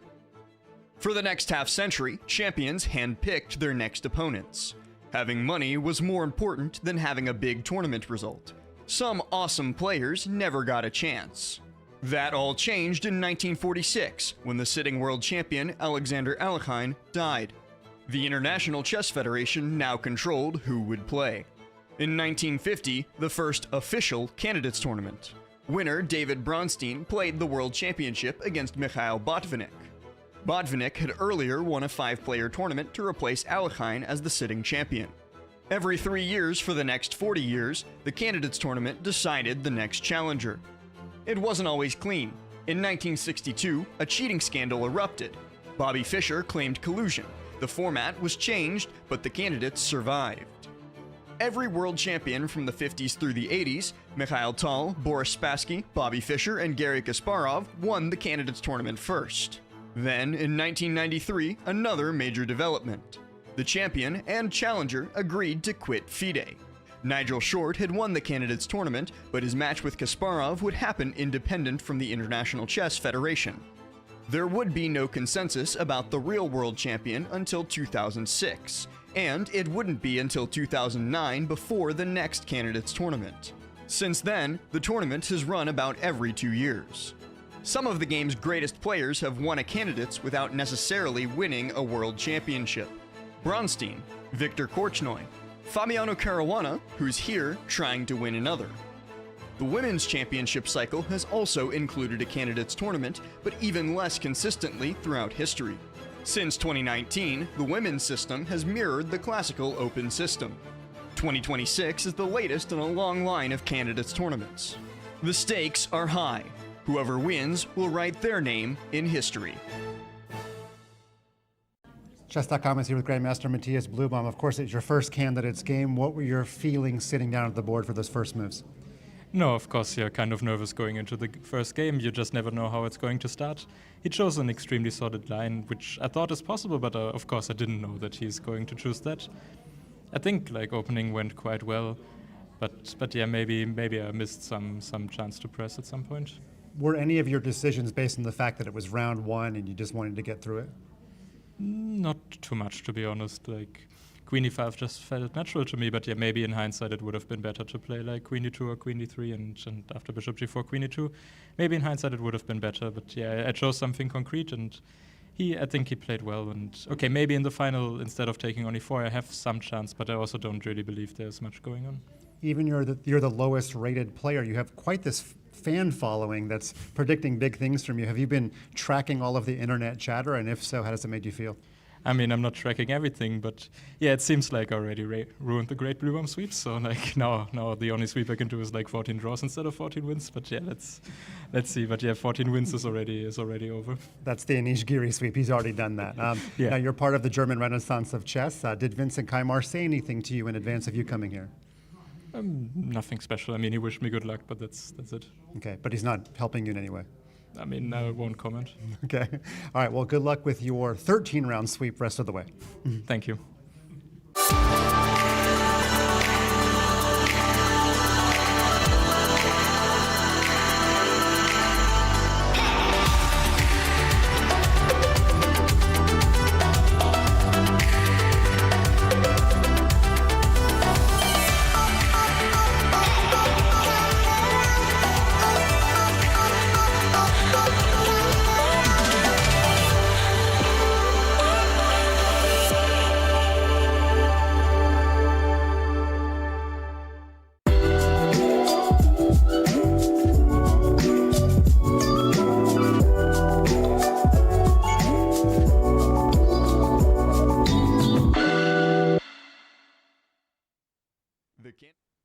And welcome back, chat. That was a short break, and that was Vishy Anand sir joining us for his invaluable insights. Kya hi crazy analysis thi, and the shock we had on our face as we saw that G4 move, Tanya, was crazy. And Pragg is even now better. He does find that E4 move. Welcome back, Saj bhai. Kya hal chal? Arey, badhiya, badhiya. I think good progress on Pragg's board from where I left off last. I mean, clear pawn up, but okay, that knight on h7 is a bit uncomfortable. Because I like that idea of bishop e1, and of course I was watching when Vishy sir was mentioning this bishop e1 defending the h4 square. It's such a nice method to save the knight on h7. But at the same time, Prague's position is getting better and better, but Vaishali is looking scary. I feel like she is means worse. I feel like it's worse than worse. I wouldn't say it's lost, but Bhai log, worse is just not enough. we have the second result. दूसरा result candidates का women's section का पहला result Divya का हो चुका है draw. Before we jump to the Vaishali game, I think this is where we left it, right? Tanya, rook d5, rook Yes. c5 खेला उन्होंने, exchange कर लिए सब pieces, and of course a bunch of checks, and ये हो चुकी है game खत्म. So क्या लग रहा है? Who's happier with this? I think both players probably okay, yeah, to get off the score on the scoreboard after, let's You know, say, I think at round the one. start, Divya was putting the pressure in the openings, but right at the final moments, it started to get काफी tricky for her. And I have to say, incredible find. You know, this is what happens ki you start making moves and the margin to draw becomes less and less, like b5, what you were seeing. But she paused, she knew when to pull the brakes, found the exact continuation that immediately stops the game with rook d5. So fantastic alertness here when she knew the advantage has slipped and just drawing the game on the spot. Yeah, I think completely agreed. Rook d5 and b5, c5, those moves look logical, but then you would have to defend for much longer. So this way you just kill the game and okay, she tried something new, but her opponent responded well, and okay, you move on to the next day. And I think good result for Divya. Yeah. Overall. Yeah, saving a lot of energy. Practical chess matters. And also, Saj bhai, now to the game you mentioned, Vaishali, jahan pe, as we saw, she was struggling a bit with rook c6. Rook f7 खेल दिया उनके opponent ने. Queen c3, getting out of any attacks, potentially putting pressure here. But अब आता है rook to c8 and a4 by Vaishali. Okay, what do you make of this move? So of course I'm thinking about the move d5, but then the bishop on e6 is hanging. So I'm thinking about some way to defend that bishop so I can push d5, or I can play just b takes a4 and figure out this problem later on. So ba4, let's try that. If you I go do knight like takes this a4, there move. is kuch I hai, mean, bishop I think d7 hai na? A4 is a really nice move because you're just creating a B passer. Yeah, knight takes pawn. I think bishop d7 is a bit tricky. Yes. But let's say you jump up with the knight to c4. I'm attacking d6. And more than that, I want to go b5, b6 next. It's just sacrificing a pawn for some compensation, and yeah, it at least changes the nature of the game, which could help Vaishali It's her clock's bounce ahead. back. Look at that. She's got 38 seconds on the clock, guys. And that Oh, for me wow. is very Wow. concerning. Wow. There is increment. There is a 30-second increment in the women's section, but still 13 moves to be made. And the thing is, even if you reach 40 moves because you have the increment, in what condition will you reach the 40 moves? You can't be completely lost at that point. It doesn't make a difference then. I mean, how is Vaishali so calm? I mean, I was looking at her body language. I mean, if I have 38 seconds, I would be like moving so fast, trying to analyze everything. But she seems so calm, and I think that's a great sign. And you know what's 38 minus 12? Tanya, that's 26. Did I hear the number 6 again? Crazy things. It is Tanya? 26. Good on the math. I wonder what that number is good for right now, Sahil. So let me think. 26, the year maybe, the candidates, yeah? 2026. And maybe also like the number of moves they've played before a4. Just 26. one move less. Yes, 27 Yeah. minus 1 would be 26. And if there was like an offer, like a discount, like 26 would be a nice फिर number. क्या No? ही Like बात हो जाती ना? क्या ही बात हो जाती? And by the way, Tanya, you're going to be giving out signed chessboards to one winner every single day. So, I'm literally just finding out about this. so which square are you going to sign on the board? अगर square choose करना होता आपको, where will you sign? So I Tan just usually look like at the 26th square, no? You should from the- A1, you should look at the 26th square. So 8, So b4. 16, 20. Bye. That if that is true, that is insane. How is it Crazy. B4, bhai? 8 B4. into 3? 8 into 3 plus 2, no? 20. Achha, you're going A4, B4 Ha, on the so you're going fourth up. rank. Okay. Ha, that would be So D2 it then, I think. depends which way you're going. Ha, true. So yeah, so I think I would sign on the 26th square. I'll decide which way I go, laterally, horizontally. But usually I would pick like E4 or D4. Those are my default squares. The two openings I like to play the most. True. So chat, do get a diamond membership ताकि you could enter an opportunity to get a signed board by Tanya. And by the way, Tanya, you signed मुझे याद है बहुत साल पहले Red Bull वाला. I still have that at home. जहाँ पे वो award दिया था ना. So do get it signed and keep it as a memento. Meanwhile, I don't believe it. Show it. वो मेरे पेरेंट्स के घर पे यार. मैं शिफ्ट हो गया ना. Oh, very convenient. नहीं मैं शिफ्ट हो Very गया ना यार. convenient. See. The thing is, it was this big. So वहां से फ्लाइट में अगर मैं लेके आता ना उसको, तो एक्स्ट्रा चार्ज ले लेते. टिकू भाई अब इससे बच नहीं सकते अब, ठीक है? The more you talk about it, the more I promise. doubtful we will एक be. दिन घर जब when I go home, I'll send Tanya a picture of that still at home there somewhere. Yeah, but and Google में photo search didn't करेंगे how happen. do I make a replica of this? AI image. Add. But jokes aside, I think it's honestly a great time to go premium. You get this discount of 26% off. You get all the benefits of Chess.com, whether it's game analysis, doing unlimited puzzles in a day, all the cool, courses that are there available when you go premium. What better time than the candidates to follow the candidates and up your own game with a 26% off? Bilkul, Tusha, absolutely well said. And meanwhile, one question I have about this game is something, I would know the answer to if I had solved my puzzle rush daily. कि Bishop D7 क्यों नहीं खेल सकते? Like, are we planning to sack the exchange here or? I think AB5, Bishop C6, BC6. That looks amazing actually. It really does. B5 आ रहा है, Knight C4 आ रहा है. D5, then you just push. Oh, B5, D4. Okay, so can we go Queen C4? Bishop C5 looks logical, but I'm guessing you have D4 anyways, Queen or C4? E4. D4 Queen C4 to good, na? Looks good. Yeah. No, but it's losing still. It's not very clear though. Okay, let's go back. There's something stronger. But again, I will say that when you're looking at this position with human eyes, you don't want to play this position with black. You don't want white pawn on C5, C6 as a connected passer. Yeah, if it goes But wrong, I mean, it goes horribly wrong. Yeah? if we consider Vaishali's time, then 38 seconds, you would want to change the nature of the game, no? It just creates the possibility of her making blunders more often because there's a chance she didn't look at it. I don't think Bibisara will go Bishop D7 here. She hasn't already. Has she already played it? No, not yet. No, not yet. Because what I'm trying to say is that Bishop D7, you see pawn takes pawn, you see pawn takes bishop. How happy are you as black to get that position? I would not be very convinced with black here. Yeah, and D5 is the only move. So you have to be very precise. So maybe it's something you have to be absolutely sure about. And she also only has 9 minutes, right? She doesn't have like an hour on the clock. So she also has to calculate all these subtleties. And Vaishali is using her time right now to figure out the position. Yeah. Yeah, she has to use her time. I mean, she's barely got any of her own time left. A4, I think, is a really good choice by Vaishali. Do you want to, while Bibisara is thinking, should we move on to another game? Yeah, maybe Pragg, because Anish ने कुछ तो खेला है. After rook e4, उन्होंने खेला knight to g4.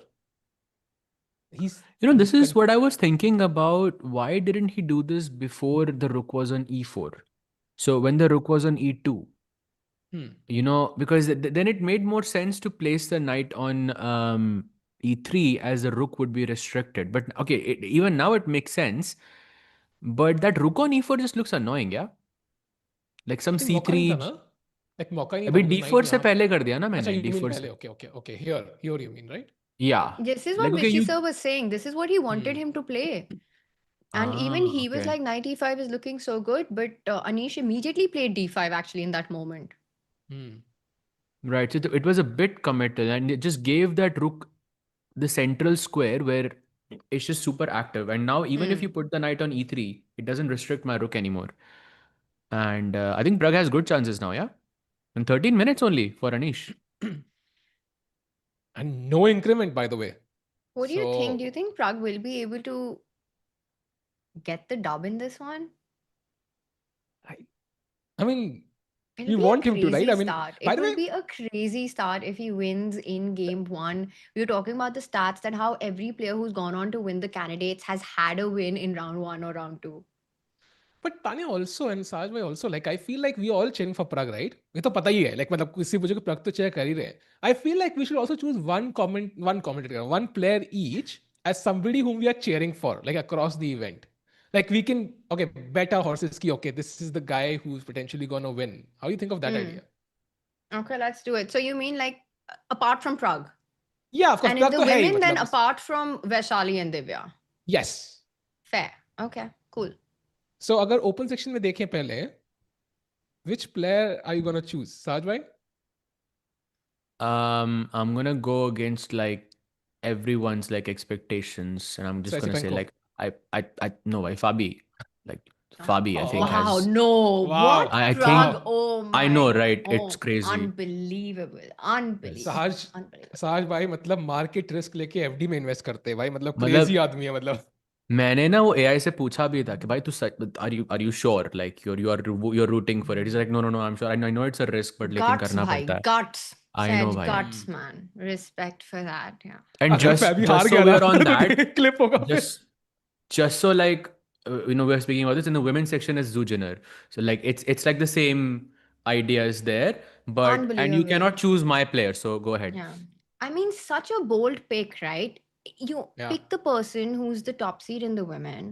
Who would have ever thought of that? And then in the open, you pick the guy who's on the top of every tier list. I mean, guts, dude. I can't I believe know, Sahaj just did I that. know. It's almost like the guy is world number 2. Yeah. Actually he's Yeah, or not, has but played yeah. a world championship match or something. Oh yes. खतरों के So खिलाड़ी what में do I you think think? पहला अक्षय कुमार के खतरों के खिलाड़ी का पहला कंटेस्टेंट साहज ग्रोवर ही होगा जब भी नेक्स्ट सीजन आएगा. But Kyle, first you go. हाँ, so I'll go with Anish maybe. I think if Maybe not क्या Pragg, होता है? no, but I'll go with Anish because if not Pragg, I would love to see like Anish there at the top fighting it out for the world championship. So I'll kind of support Anish there. Zara draw nahi karna bhai, please. Thank you. Fingers crossed. Great. So one has taken. And what about in the women? Who are you picking? Women is interesting. Zhu Jiner तो ले लिया. Scan ना Saj bhai ने because- पूरा मतलब scan कर रही है सबके thoughts and then she I have decided. You know says what I have something. decided? No. I know this time I'm going to save myself and I'm going to be the voice of chat. I'm going to take chat's prediction on this and make it mine.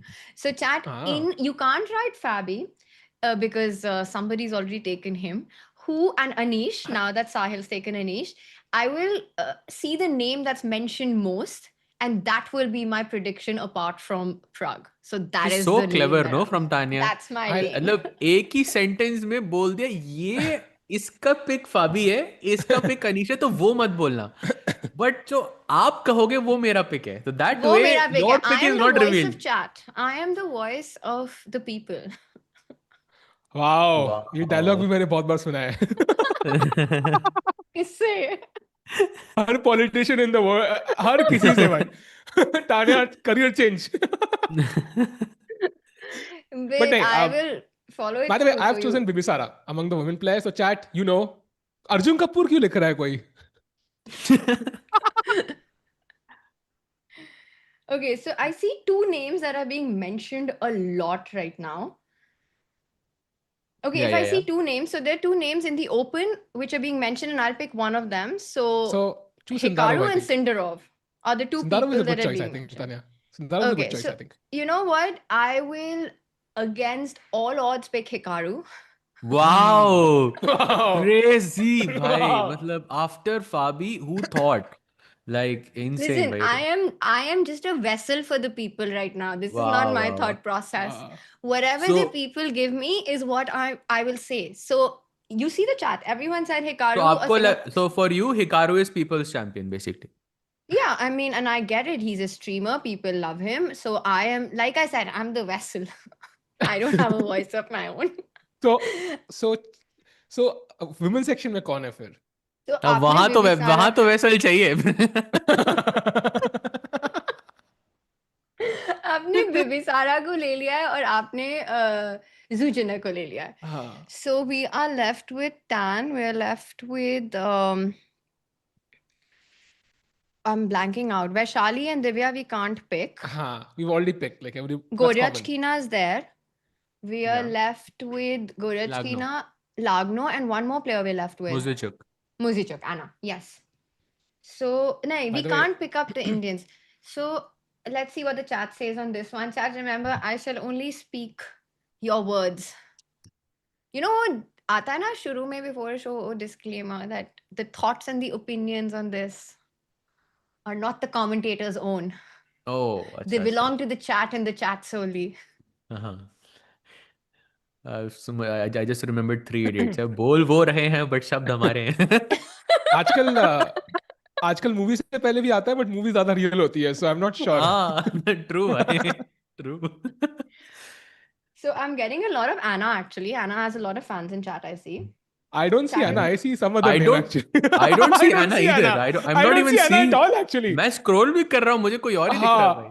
Chat, मुझे you're एक ही नाम not दिख रहा है. helping. You're not helping right now. I need some help here. And if you don't, okay, I'm giving you 5 seconds, chat. क्या चल रहा है chat? Vessel भाई, Vessel. Please, ताजा Vessel करो. चूज कर ही दो अब. It doesn't matter भाई. At least अच्छे दिन बोल दो भाई, कोई बात नहीं. Okay, fine.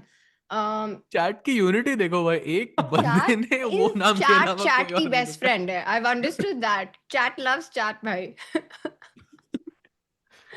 Chat को एक दूसरे से कोई separate नहीं कर सकता. I will make a pick because clearly chat is on another level right now. I think वो So, नौदिर बेग बोलना चाहते हैं, I think. Okay, I'll go with Goryachkina. Goryachkina. Just go for with evidence, Goryachkina. chat में 2000 message में 2 लोगों ने गोरचकिना लिखा था. Just Oh, for really? just See? for the Vessel vessel thing कि bhai, भाई मैं vessel. chat का vessel उन 2 लोगों के Crazy. लिए. Chat, I got you. So yeah, so we're picking. I'm picking Goryachkina again. Chat's voice, and we're Yeah. picking Hikaru. And again, this is not me. This is Yeah, it's the Vessel. Yeah, for sure. And No, by the way, understood. Knight का वैसे E3 पे आ चुका है and only move खेली Pragg ने यहाँ पे, that is pawn to C3. Of course, you want to save the pawn, so still better, but pawns भी exchange हो रहे हैं थोड़े बहुत. Pawn takes C3 के बाद I think I'm capturing back with the bishop, right? Even though it isolates my pawn, but मेरा bishop activate हो रहा है, knight f6 check आ रही है. Should be good, or is that not the Yeah, best move? that looks very good to me at least. I don't know what the engine says, but bishop takes pawn looks like the human response, and knight, rook, and bishop combining against the black king.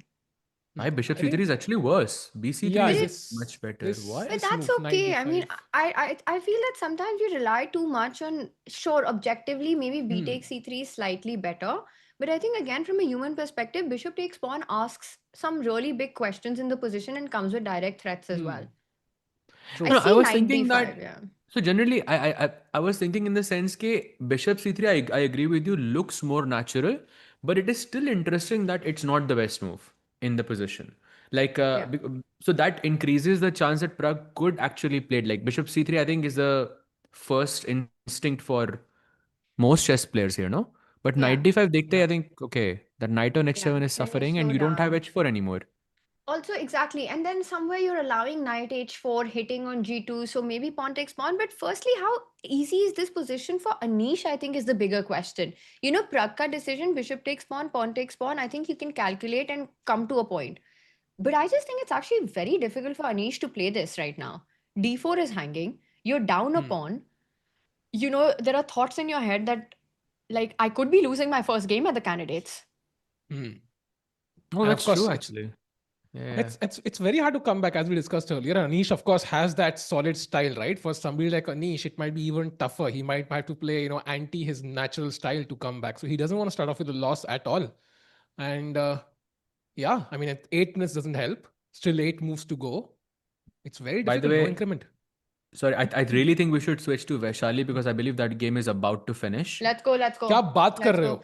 My I hope opposite about colored Wait, what? bishops. Oh, great. I don't know what's Oh, happening. great This is save by amazing. Vaishali. Wow. Yeah, it was This much worked. needed. Knight c4, Yeah, let's see how she bishop got it, but let's go quickly because I think last few moves knight are being played. e6. Wow. I think black missed it. Nicely Okay. done. Nicely Wow. done. Commendable, Yeah, yeah? this is simple, yeah. This is a So very nice big save. save.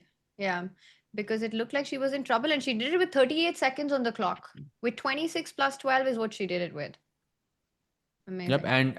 and by the way, when we started the stream, you asked me what would be the score, and I said 2 out of 3. So we are on track for that if I said Vaishali one and a draws, half.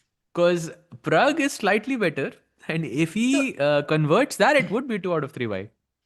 if he draws, then it'll be one and a half. So I Yes. want Sahaj to win this competition, I'll be honest. Mm. But Sahil, I Oh, don't think that's you're it. winning it. And we have a मेरा तो गया result. भाई.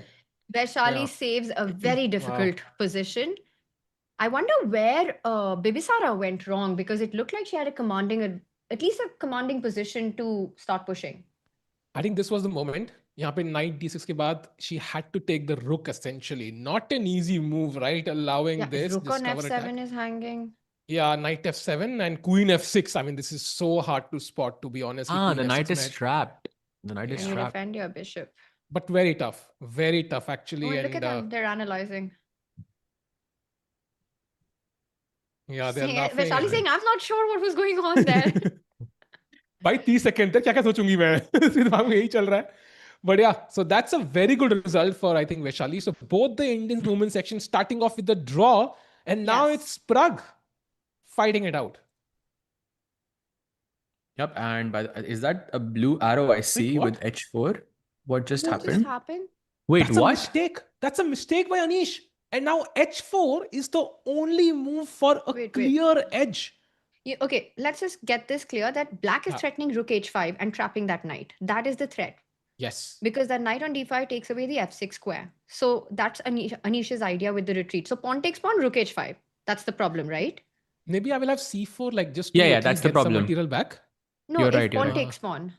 If c takes Yeah, yeah, d4, she means then there is rook h5 and the knight is gone. Done. Yeah. So my next question is, अभी h4 दिख रहा है मुझे arrows में, but why can't I play rook h5 anyways and just take the pawn on h4? Isn't that just a free pawn, or am I missing something? h4, rook h5, knight g5, Knight g5. knight takes pawn. Knight Knight takes But then I f4. just take the knight and then I take the d4 pawn and at least say that I'm up a pawn. Oh, bishop h4, knight f3, you mean, yeah? Bishop h4, rook h4. I thought we start pawn takes pawn. Oh, because after knight f3, there's d takes c3. Can we show that? Just one step back. Knight Oh, f3, wow. d3 is working. Wow. Oh, stunning.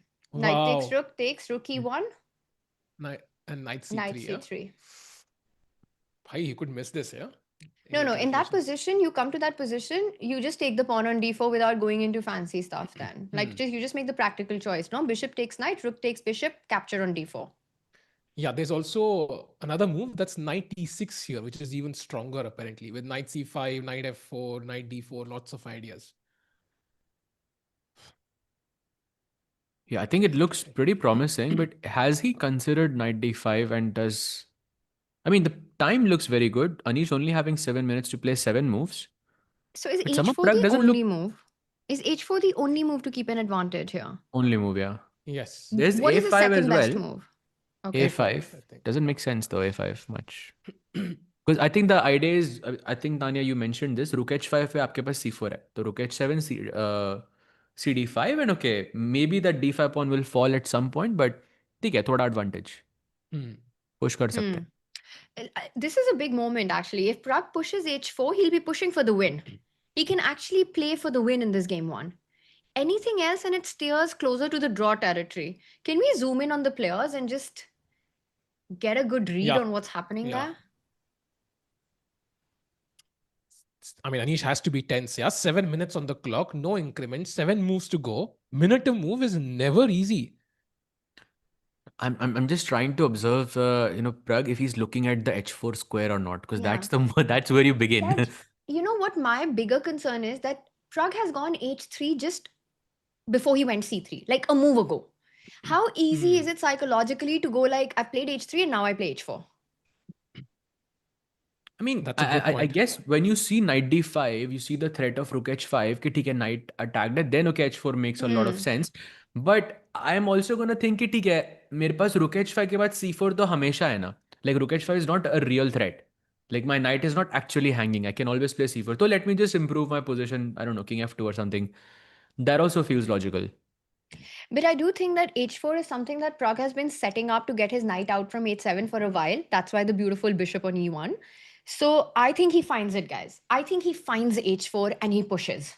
Chat, what do you think? H4 or no H4? Yes or no? Come on, spam kar do yaar. Do you think Pragg finds about to play a move? Oh, he's about to play. Come on, Will he be H-pawn, the vessel Pragg, of come on. the chat? And he does it. Let's He did go. it. Let's go. He did it. And he gave Anish a little stare at the end, yeah? Like he understood that he's better. H4 on the board. Amazing. And this is what we were talking about when we were talking about like the strengths of the players, you know, just the calculation that these players have is at another level. You sit down, he's seen this line h4, the rook will slide over. What happens when the knight comes back? You lose the h pawn, you win the d4 pawn. It's a straight, clear line, and Pragg has worked it through. He's worked it through, he has the confidence on his calculation, and he played h4. They don't rely on the vagueness of just keeping the position as is. Wow. And he has to calculate all of this with just 6.5 minutes, and he has 7 moves to play. So there's not enough time to digest all of this. Yeah, you have to make moves fast. Anish could just be losing, with just one small error. Big moment. Peak detailing by देता था भाई pawn to h4 बिल्कुल सही time पे खेल दिया है बिल्कुल ऐसे क्रिस्प मोमेंट पे आ गया ना only move pawn to h4 and now I feel like Anish with 6 minutes by the way to 7 move चलनी है भाई लोग 7 move और अब टाइम गिरता जा रहा है खत्म होता जा रहा है I think this is the moment when you make a mistake. He's reaching for the c3 pawn. I think he's about to go pawn takes pawn here. And what about that? Pawn takes pawn, and then rook h5? Knight g5? Well, at least d4 isn't hanging anymore. So Knight e6 to abhi bhi hai na? Correct. So knight e6 is what you're relying on. Yeah. I think you'll be an extra pawn up. I'm not sure if it's still a winning advantage.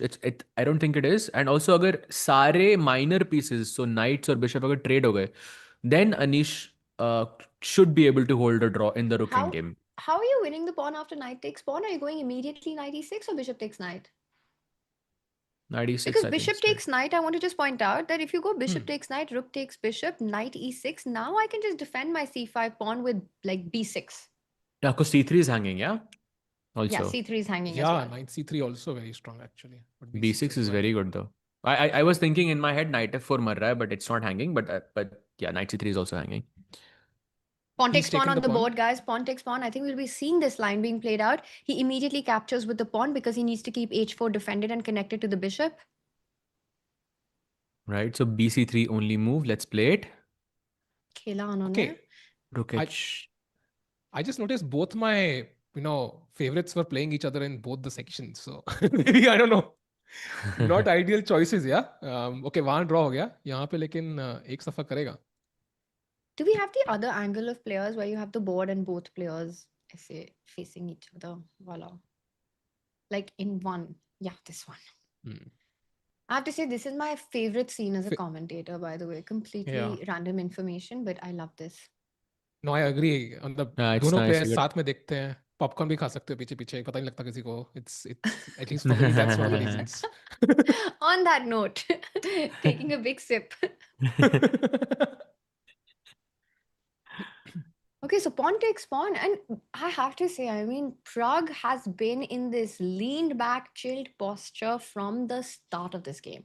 Getting that Grand Prix attack in, going for that f4 line, putting the pressure from the start, getting this playable middle game where you're playing against Anish's pawn weaknesses, and he continues to be the only one putting and incrementally increasing that pressure from the opening. And now it's so difficult to make moves for Anish. I mean, okay, rook h5 definitely is the direction I want to go in, but I'm also thinking about moves like b5, b4 and try to create a passer on the queen side. And I think I'm getting a bit confused. Yeah. Oh, by the way, 3.5 minutes to play 5 moves for Anish. Wow. No increment. And I don't think in the history of candidates it has happened that a player, if he's lost in round 1, he's gone on to win the candidates. Oh, wait. Did that happen to Jan? No, he didn't lose, no? I don't think so. He lost in the first round. Chat, can Chat will tell us, I think. Chat ko pata I think no, I'm talking about the 2021. But I could be wrong. In the split one, yeah? In the one that split, I have a feeling that Ah. he did lose lose हाँ, game one, split went on to में. win it, but I could be wrong. Chat, can you, or I can Google this, but But इतना है कि halfway they've always been in the lead or half a point yes, behind. So yes, I think start important बहुत जरूरी है. And the point is once you lose, to come back is very difficult because your confidence very is tough. low. You're kind of desperate because you need that win. So Anish ideally does not want to lose this. Oh, right. No, you're right. Yan won the game one against Ding in Ah, that yes, I one. remember now. I remember now. Yeah. याद That I आया. That's remember, got this. He yes. lost with white. Yes. I think. Yes. Nepo was And white. he Yeah. didn't, and in fact, in the 22 Madrid candidate, he had, by the way, the golden spot for candidates to win is 9 out of 14. That is when you can pretty much be sure if you can score 9 out of 14, you play the World Championship match. Wow. Yan, I think, is one of the only two players or something who's had, or maybe the only one, or maybe one of two. He went on a +5 that year where he won one round to spare with 9.5 out of 14. One round to Wow. spare, he won the candidates. That's crazy. I think इस field में probably the one who can do that is Fabi, yeah? अगर 9.5 करने हो या round to spare जीतना हो, I'm not sure if anybody else you would pitch winning a round prior. नहीं ना? Chat तो बोल रही थी ना, blue bomb. I mean, The blue bomb sweep. Well, now it can only be Yeah. 13.5 and 14. He drew his sad. first game. Okay, so wait, we have some moves, guys. So rook h5 happened, knight comes back to g5, and By the way, Pragg is 2 so minutes to precise go. right Let's say full screen if possible because 2 he Let's do minute है it. Anish के पास 5 Let's moves do it. खेलने के लिए. That's intense time pressure. Absolutely. And of course, knight h4, which looks the most logical, is not the best, but उसके अलावा उसको b5 खेलना, I'm guessing, Sahil bhai? That's the best move, Saj. On point. he's going for the B5, knight? creating counterplay. Oh no, he's about to He's make a going for the mistake. There knight is no f6? good move with knight f6. There is no good move with that knight actually, and that's a big blunder. Oh! Look, e6. Oh It's my just God, winning on the spot. That's a Wow. blunder. Because Yo, the two Pragg knights is- undefended. You're gonna lose big material after rook e6. You can't defend the knight on f6. You move it. g6 is hanging. Wait, What एक बार has- दिखाओ ना, rook e6. Huh? You something have to has play rook happened. g5. Because if you move the knight, then the other knight hangs. If you play Rook rook g5, takes then fine. rook takes If I f6. move, then this falls, and now rook Yeah. g5. No, rook f6. No, rook rook f6. takes Of course. knight. Huh. Rook g4, Rook and वो g4. रुक गया ना? Like just go king h2, king h5. h3 or h5, h6. Just Wait, queen h5 the is the pawn. move. H5 is the only move actually. But it's the easiest move to find. It's also H5, a very easy H6 move is- though. It's just a very human move. It's not Now some. h6. Okay, Wow. yeah.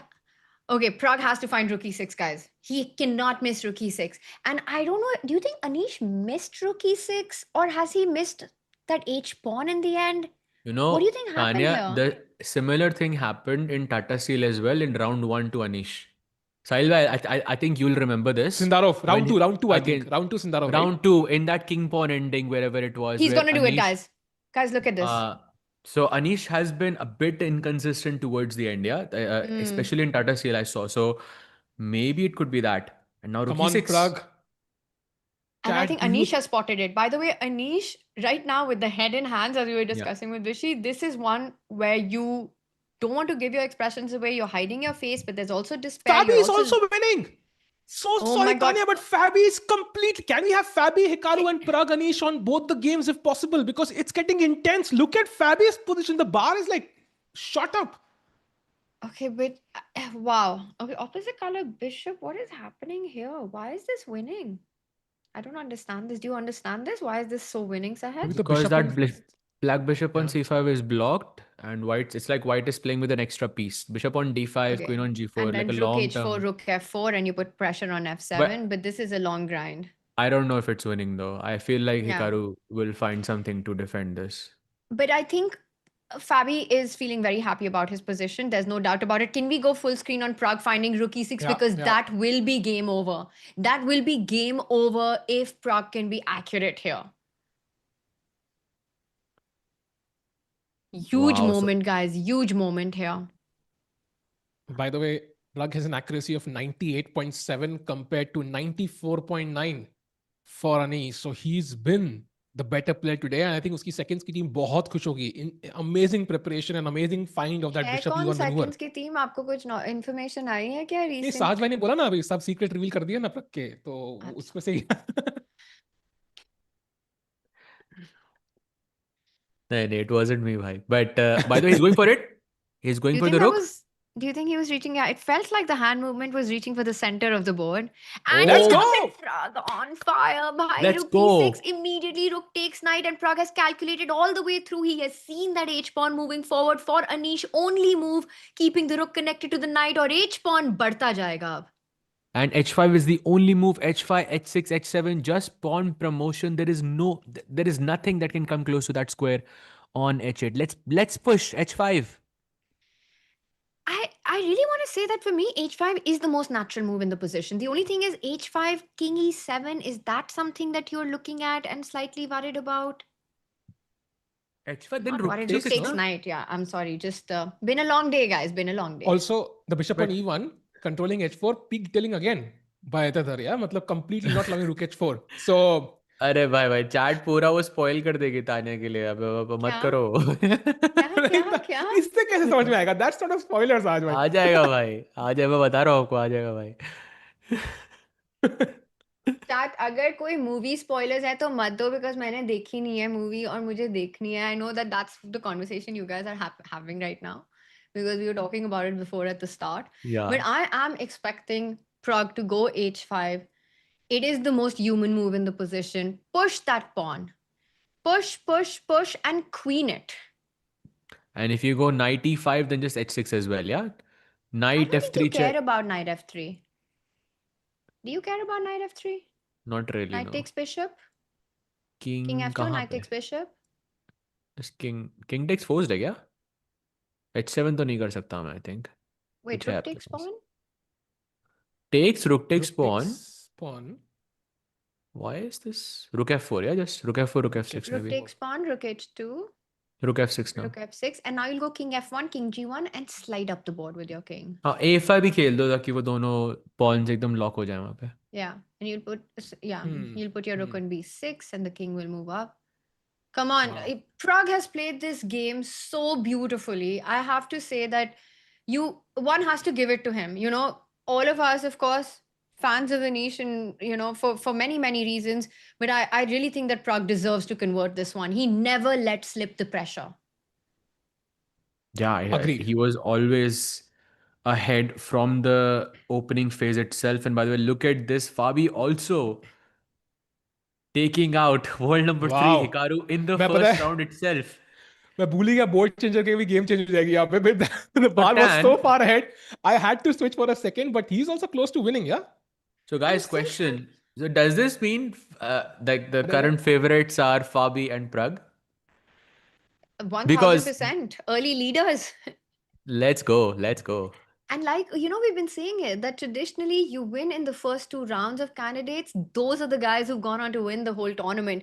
I love that we have this 2 board view. I think the plan has to be rook lift, line up the rook on the F line, put pressure on F7. You're also looking at infiltration with queen G6 at some point. Rook E4, rook F4, Hikaru setting up a defense with rook D7. Yeah, but the biggest problem for Hikaru is that bishop on c5 and that pawn on d4. I mean, if you could tell Hikaru, okay, you can magically remove that pawn from d4, that central pawn, I think he would do it in a heartbeat because it activates his bishop. Of course, he would still have to defend, but it would be a much easier position to defend than this one. Because यहाँ पर आप एक piece down खेल रहे हो basically. Are you looking at Hikaru's reactions? He literally lifted up his hands up in the air at one point. He was like, "Kya chal raha hai, bhai?" Like, it was crazy. So Hikaru Nakamura not happy with this position at all. He can't be happy. Like you said, that bishop is a big pawn. It's like playing down a piece right now. But the thing is, he set up this idea of rook d7, rook e7. So I'm just wondering, where is the breakthrough coming from? What is the winning plan? Because the bar is saying that white is crushing it here. Queen e4, queen h7 is what I'm thinking. Okay, मेरे को कुछ I mean जल्दी नहीं करना चाहिए, I guess. Like rook e4 is also working, but Ooh, I just love trying to queen find e4. a concrete, yeah, queen e4 or queen f5 doesn't matter, but yeah, queen h7 and something on the back rank maybe. So queen e4, maybe queen f5 is accurate because king h7, bishop e4, and that's why king g8, bishop e4. Yeah. And if This you is go just queen e4, gone. yeah, because if you go queen e4, at least there could be a defensive resource. But queen f5, queen h7 is beautiful geometry here. Oh, He plays goes queen queen Oh, e4 yeah. though. He plays your move Sahaj, but now Hikaru, can he sidestep with the king, control the h7 square? He has to go king g8. I think he plays it. He's at least reaching out for the king. He does it. Okay, I now, mean, oh wait, now queen f5. Very interesting, no? Like he, very interesting. Oh, you know what he's done? What has he done? Queen d7? I think And Fabi now messed queen. up a bit. ऐसा लग रहा है. नहीं ये Yeah, तो but मतलब I don't think this is messed up. I think he's just messing around with the position, yeah, because you can repeat. You basically have a free hand here as Fabian. Hikaru just has to defend. no, but हाँ, Sahaj, but had he gone queen f5 pehle, king h8, king g8 ko bishop e4 just looked over. Your queen is coming in. Oh, and Hikaru there with the head shake though. So what's the path here? How is he winning this? By the way, question for chat. Chat. So in this position, if I play queen f3, yeah, queen f4 खेलते हैं. Queen f4 खेलते हैं actually, and black goes rook e8. White to play, chat. Meanwhile, guys, Pragg has gone h5. oh h5 wow. khela gaya hai, and black's knight has gone to e5. So साहिल बता दो while answer. chat is... Okay, queen f3 played though. Rook So e8 से why क्या Yeah. not खेलना rook है? e8 here? कोई bishop c6 मत बोलना please. I think he played very That's quickly, that's yeah. not that's not the fun solution, let's say. Beautiful, beautiful question. What's the solution, Sahaj bhai? It is sacrifice your queen. Queen takes f7. My GG. queen. Oh, Queen takes pawn, wow, queen takes queen. You win the rook, you win the queen, you win the game. wow. But So that is winning. And 40th move, by the way, I think in this game. But we can switch, yeah, maybe to Pragg yeah, now. let's go back to Pragg, because again, move 39, 1 minute for Anish right now. He's still got a move to make. h6 is the best move in the position, but Pragg is calculating knight f3 check. Is he winning that rook pawn endgame? Is in his mind. Yeah, crucial decision. Luckily, he has Also, time on what the about clock. knight takes pawn? What about knight takes pawn? Because h6 bishop can be taken, right? h7 you have rook h4. What? You Knight can't takes take no bishop. because h7 rook. There's no rook h4. No, knight takes bishop. Oh, sorry, Means I messed up the moves. Queen. Yeah, h6. I thought huh. h6, h7. Yeah. Hmm. Wow. So h6 is the key move, and h6, h7 is just happening by force. And that bishop on e1 is again, even though that pawn is not on h4, that bishop is still defending that h4 square. Yeah. So if that Did you bishop was say anywhere else, even Rakesh bhai? Sorry, Sahaj bhai. Even the bishop. even the bishop. Even Exactly. the bishop. This Acha, I have a is question for Nice. chat. peak I have a detailing. Big detailing, bhai. It's Sal's peak moment that commentary just happened with. Even the bishop. Okay, h6 chat. Black goes rook g6. White to play is my question. Black goes rook g6. Yes, because rook takes rook, knight takes rook. My knight is defending the pawn from queening. You take rook takes pawn, rook takes pawn. I'm happy as black. Come on, chat. What do you think is the answer? Okay, firstly, after rook takes pawn, Tanya, you're not happy as black. I'm not unhappy. Life could be a lot worse. If you saw the position before, yes, then you're happy. But okay, like overall, you're still sad, no? Here. No, I would be happy. If you go rook takes pawn, I would be happy. I still live for a while. But I think chat will Yes. Fair, get this. fair. Yeah, of course, chat Chat knows. is You ignore. correct. At 7, give up the rook and make a new queen. Okay, now Amazing. compared to this, tell me, rook takes pawn, you'd be happy, no, Saj? Debatable. Okay, but Debatable. let's. I choose not to debate on this. Um, Still thinking. I Come see on, Pragg, push h6. that pawn. By the way, one more move remaining, yeah, for Anish. Tough moment, yeah. I mean, I don't know what's going on in his mind right now, but थोड़ा बहुत तो ये creep in हो रहा होगा. अरे यार, like candidates first round. How am I spoiling this opportunity? Where did I go And where did wrong? it all go wrong? That is exactly Sahil. Like for Anish, he's like, I survived the opening onslaught. Yeah. Whatever was coming at me, I found this queen d7. What did I mess up? What was my mistake that I'm suddenly staring at a first round defeat? And let's remind everyone, like Vishy's reaction to Pragg finding this bishop e1 maneuver, which has Yeah. made all of this possible. It just shows the accuracy with which Pragg has played the different phases of the game. He literally said it was genius, yeah? I mean, imagine a 5-time world champion saying it was just genius. I mean, that's a huge compliment on Pragg's shoulders. Wow.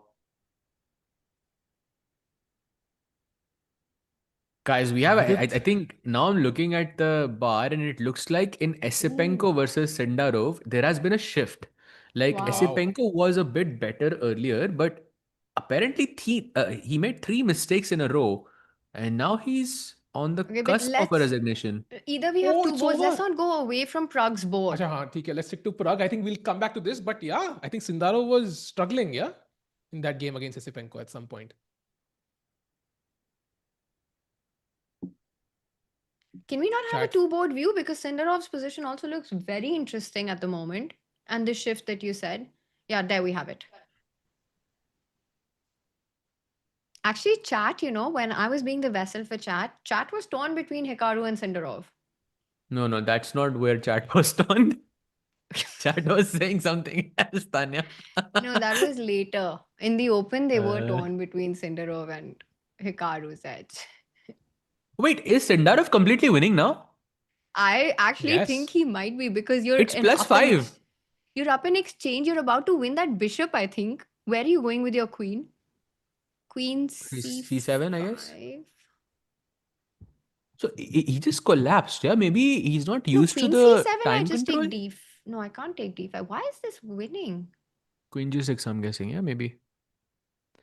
But still, do you think, Danya, that this could be because he's not used to not having those extra 30 seconds, Esipenko? Because generally he's, I mean, if you see the first 26 moves, he was kind of outplaying Sindarov. By the way, Pragg played 8-6, guys. Pragg has gone 8-6. He's going for the dub here. One more move.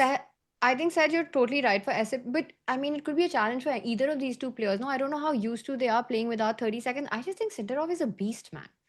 I just think he plays 25 the way he played from start to end, how many rating points he's picked up, how impressive he's been in different formats of the game through 25, the World Cup victory, just all of it. He's not a guy you can sleep on in this tournament. Also, Vishy sir put him in the winners category in his tier list, like along with Fabi. Like he was like Sindarov is so good. So I think his form in the last year has been amazing. And but I mean, he's kind of winning World Cup and candidates like in the same cycle, yeah, that's huge. Statement. Like that's a big statement, I think.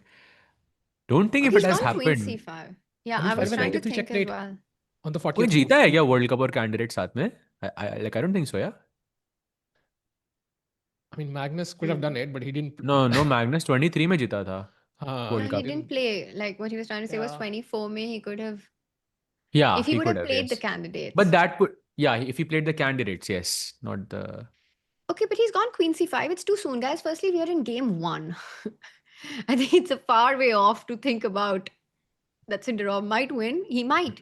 But Queen C5 eyes that F2 pawn. So how are you handling this? Are you going Queen G6?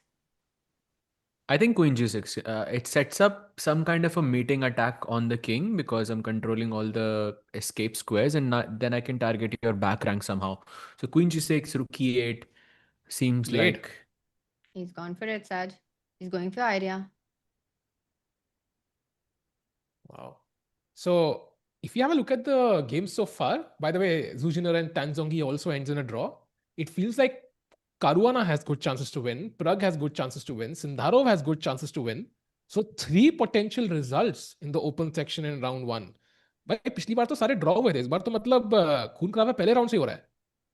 Correct, but not in the women's section, because 3 draws already done. But look at that 4th one. It's I mean, it's also, it's just 4 draws back to back, yeah, basically. Yeah. It's 3 versus 2 endgame, but I'm guessing she's gonna play Goryachkina and Lagno.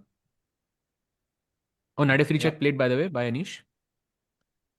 Yeah, he's going for this ending because you don't have an option. Otherwise, just 8-7 is coming.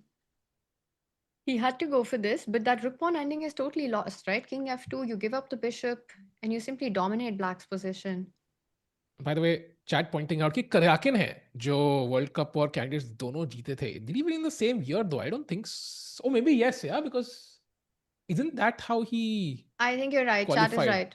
2016 Yeah. is when he won. So meanwhile, Sindarov has gone for this idea, and I think he's very potentially about to get checkmated, is what it feels like. The king comes to h7. Oh, we have the stats, yeah. Rakesh Bhai in the chat has told us Karyakin actually won the World Cup and candidates in 2015. Yeah, that's true. Yeah. Wow. Well done, chat, on that start as well. As Rakesh confirms it, bishop comes to d7, so Sindarov eyeing the f5 pawn. Meanwhile, why is Pragg thinking? It has to be between king f2 and king f1. It just feels like king Yes. f2 has to be the natural move. By the way, Sindarov with 6 seconds on the clock makes a move. Why they're playing Repeats. so quickly? Oh, he's just repeating moves, yeah. He's just getting to move 40. And he Chalo, gets 40 those minutes extra ho gaye. 30 minutes.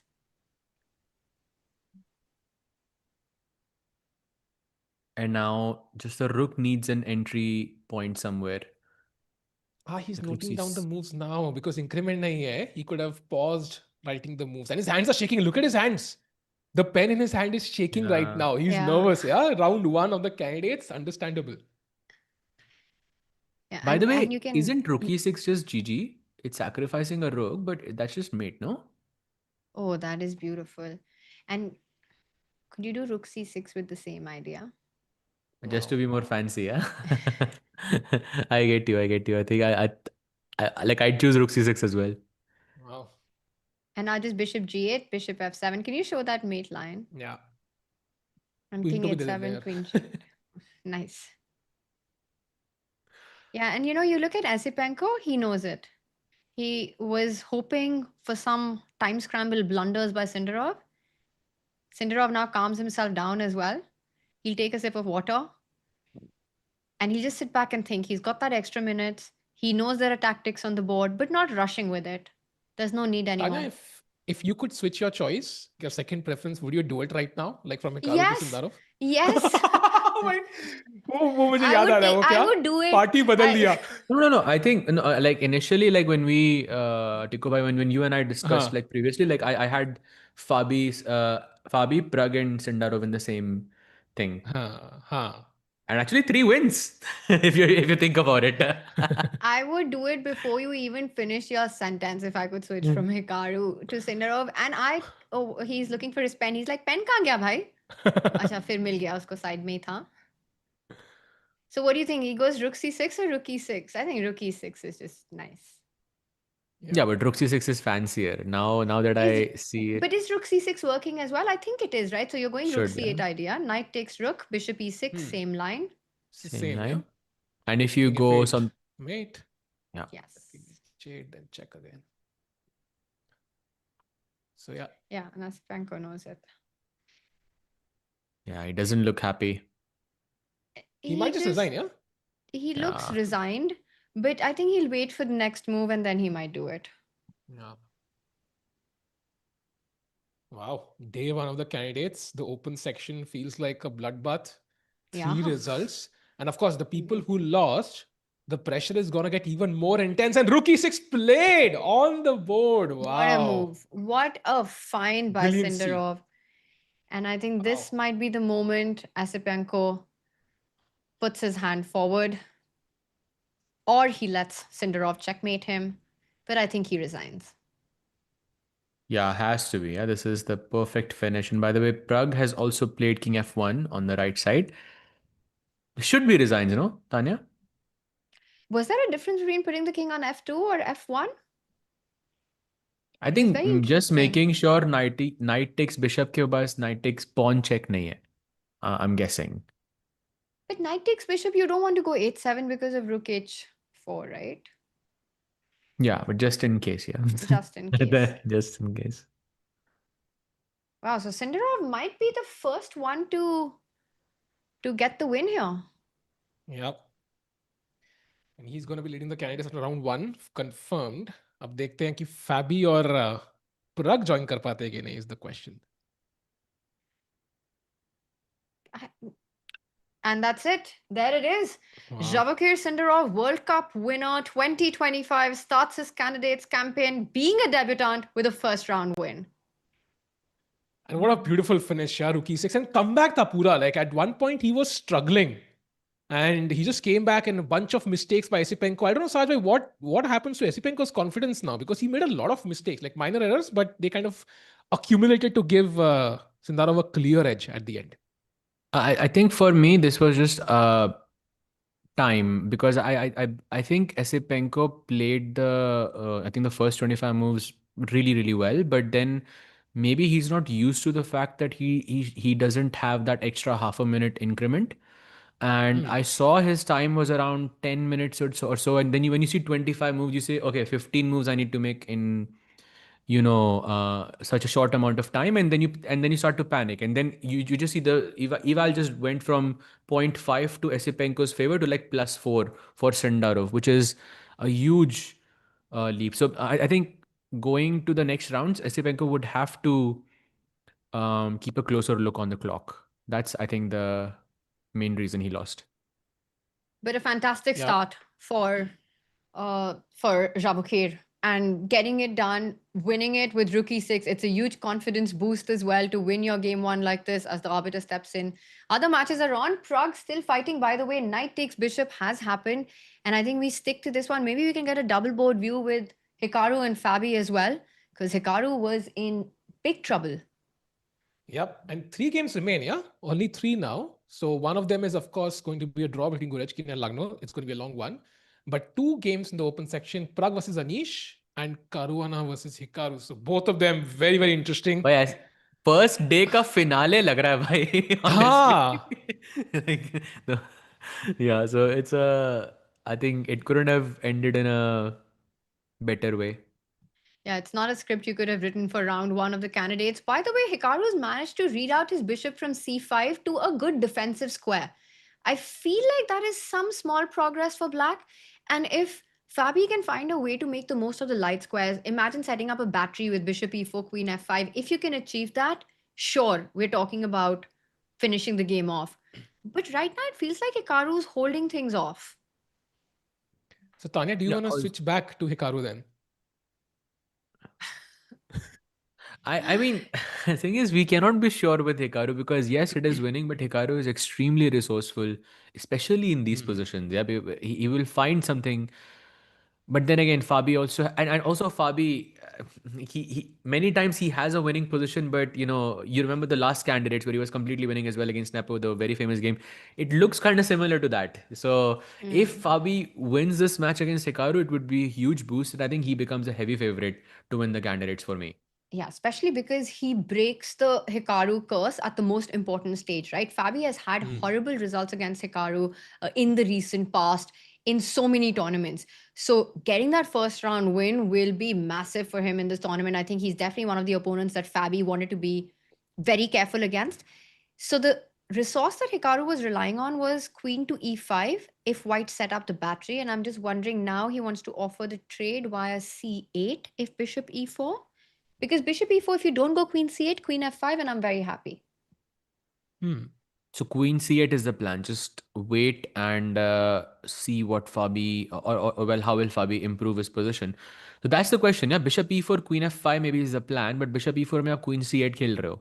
Hanji. Right? So Yes. rook f5, queen f3, something like this. I'm guessing you just have to shuffle your pieces around. I would put my rook from f4 to b5, like f5, b5. Put the bishop on e4 and put the queen on f3, and I think that should be winning. Like, very hard to let's just play bishop e7, bishop c5 and lock the rook somehow. Like, if the mate doesn't वो time work, मिलेगा नहीं ना भाई आपको लेकिन उसका.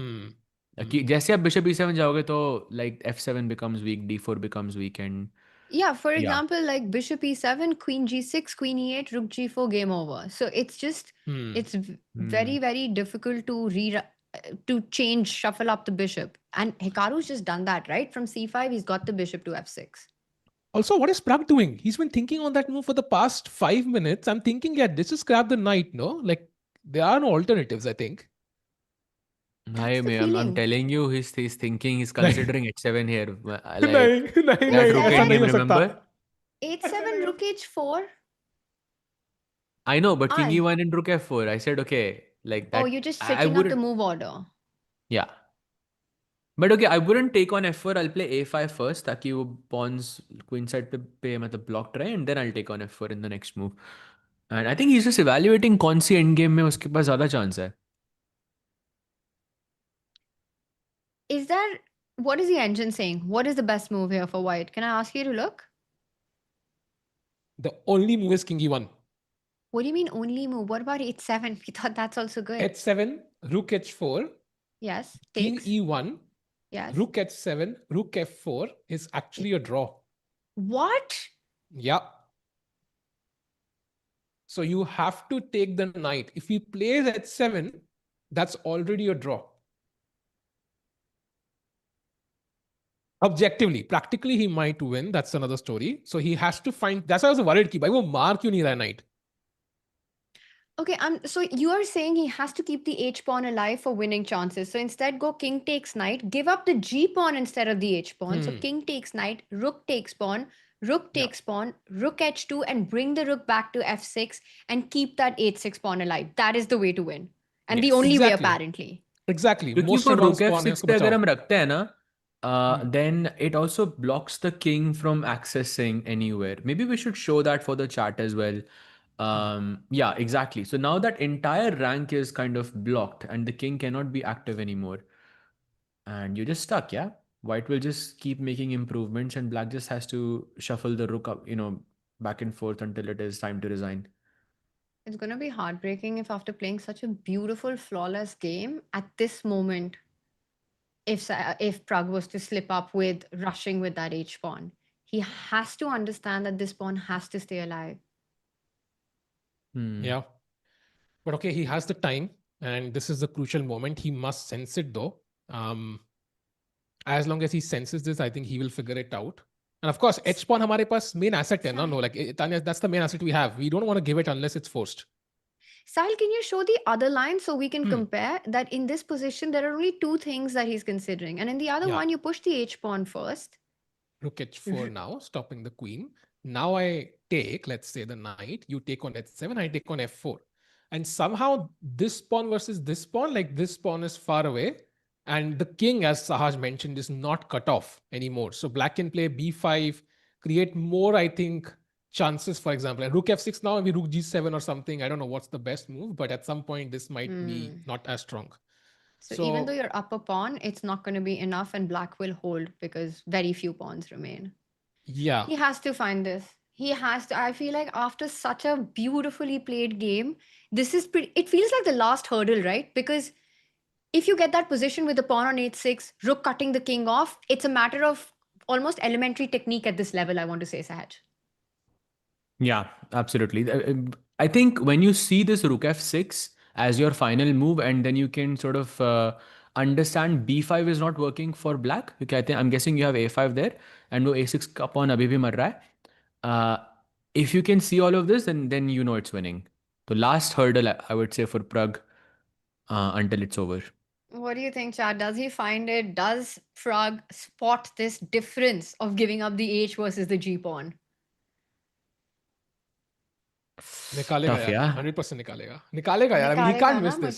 There is no way. There is no way he misses. मतलब जितना वो सोच रहा है, उतना मुझे हल्का सा डर creep in हो रहा है. Like earlier I was like, okay, 100%. Now I'm like, okay, this is getting a bit serious. It's going to be a full heartbreak if he goes 8-7 here.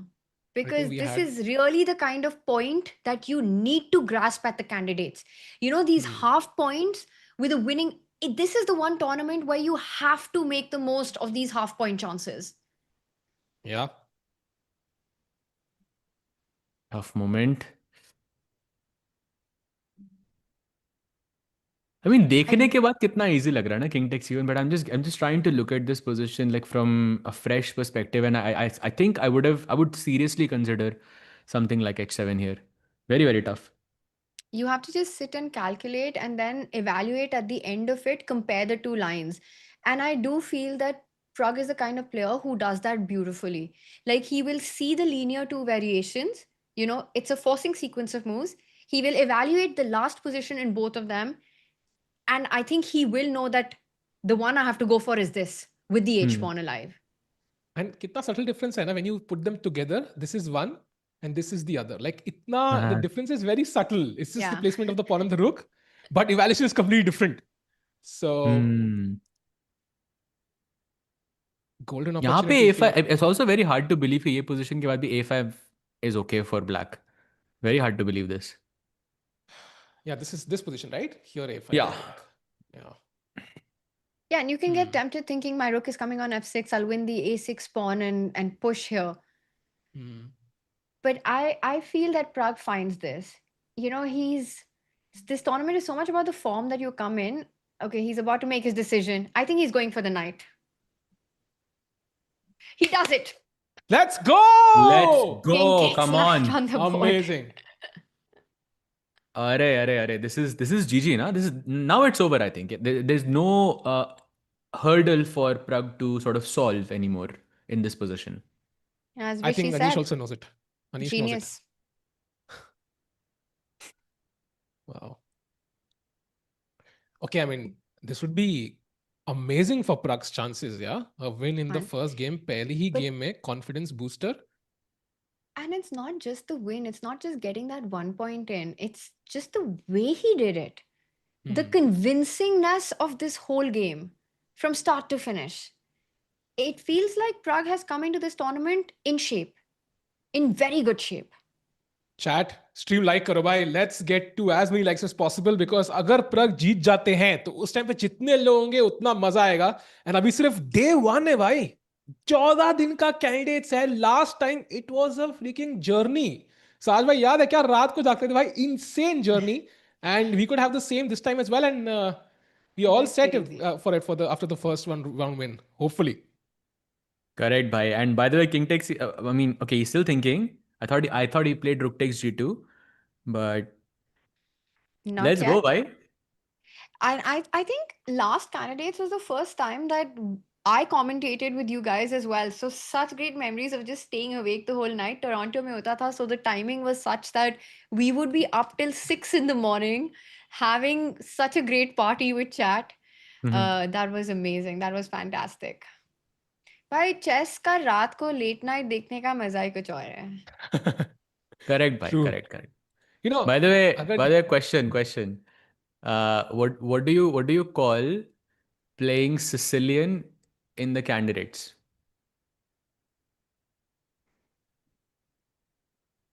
Playing the Sicilian in the candidates. Sandy dates? I don't know. A niche opening. Wow, but it's not niche, bhai. In the candidates, it is. Not of course, really, it is. Funny, bhai. Wow, thanks, Anya. Lols. Was it the only Sicilian that we had today? Yeah, exactly. Yeah. It's a niche, no, in candidates. Very interesting. It was actually the only Sicilian. But in the women, not so sure. By the firearm कह रहा है कि worst joke Sahaj Grover. अरे thanks भाई. Firearm तो इसी के लिए आते हैं भाई. पहला ही मैसेज होगा उनका 100%. पहला ही. I know. I just know. यही लिखने के लिए आते हैं. अब वो चले जाएंगे. You know, apparently in chat somebody mentioned that Magnus put up a photo. I don't know if this is true or not, saying candid dates. And he was, I think the photo was probably with him and Ella on a date. I haven't seen it, so I can't confirm it, but I saw someone mention it. Candid dates. This joke is going down in history. Thank you so much, chat. Which Avad is confirming that yes, he did in fact.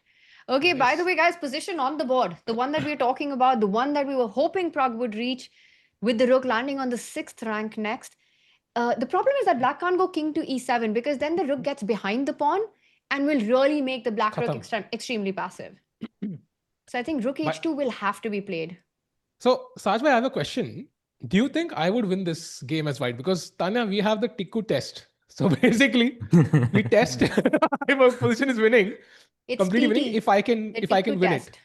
There's title Tuesday for TT and then there's the Tikku test. TT. Exactly. So, do you think I would win this year? Let's say if I was sitting Against English who? after Rook F6. Yeah, that's Against the big who? question. I don't know, against Anish maybe? Anish? No. I thought अगर आप at least हम दोनों का किसी का So, नाम ले हाँ, so लेते let's say you were sitting with the Anish black को तो pieces. आप यहीं पे आप ड्रॉ पूछोगे ना उससे रुक F6 खेलते ही ड्रॉ पूछोगे आप पर वो लेगा नहीं ना भाई. So I will not ask him. Anish refuse कर देगा. By the Rook F6 played. So क्या लगता है भाई? कितने chances है मेरे? Let's say I'm playing you or even Rakesh bhai for example. No, Somebody who's slightly stronger. me you will beat, I think. Me you will beat here. You think so? But क्या? Anish, like the thing is that Anish जैसे plays कर, I think before you reach the winning stage, you start, I mean, not you, I mean, players in general start to panic. And then you just want to get out of it. And what does black do? Like, what is black's resource here? Like, I'm not even sure. Because You want King to get C7 B5 before A5. I हाँ, think, so B5, can you right? go B5 immediately here But is the question. A5 is what we saw, no? I think. Yeah, just A5 and A6 is undefendable here. So Maybe actually you can't this- fight against it. This is the best you have. A6 takes Rook A6, and then I have 2 pawns. Which is more than enough to win Rook B6 and now King D1. Yeah, simple. Important though, King D1, but yeah. Not important. Can I go A6 and can I be fancy? B1 है ना मेरे पास. Rook B1?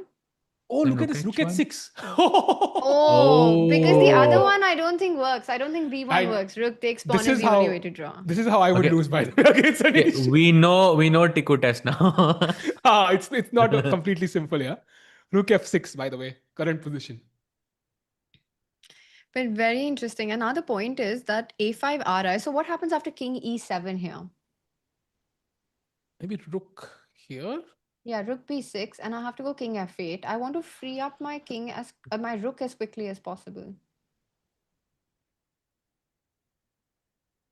So can we already start moving the king, or is it like because now the king is here, so Rook E attack kar So sakta hai King maybe. F1, King G8. Let's make some I moves. just want to go A5, Rook B7, Rook B6. I think that's just winning. So if I just play A5 here, Let's say King G8 takes Ah, the you wanna pawn, take.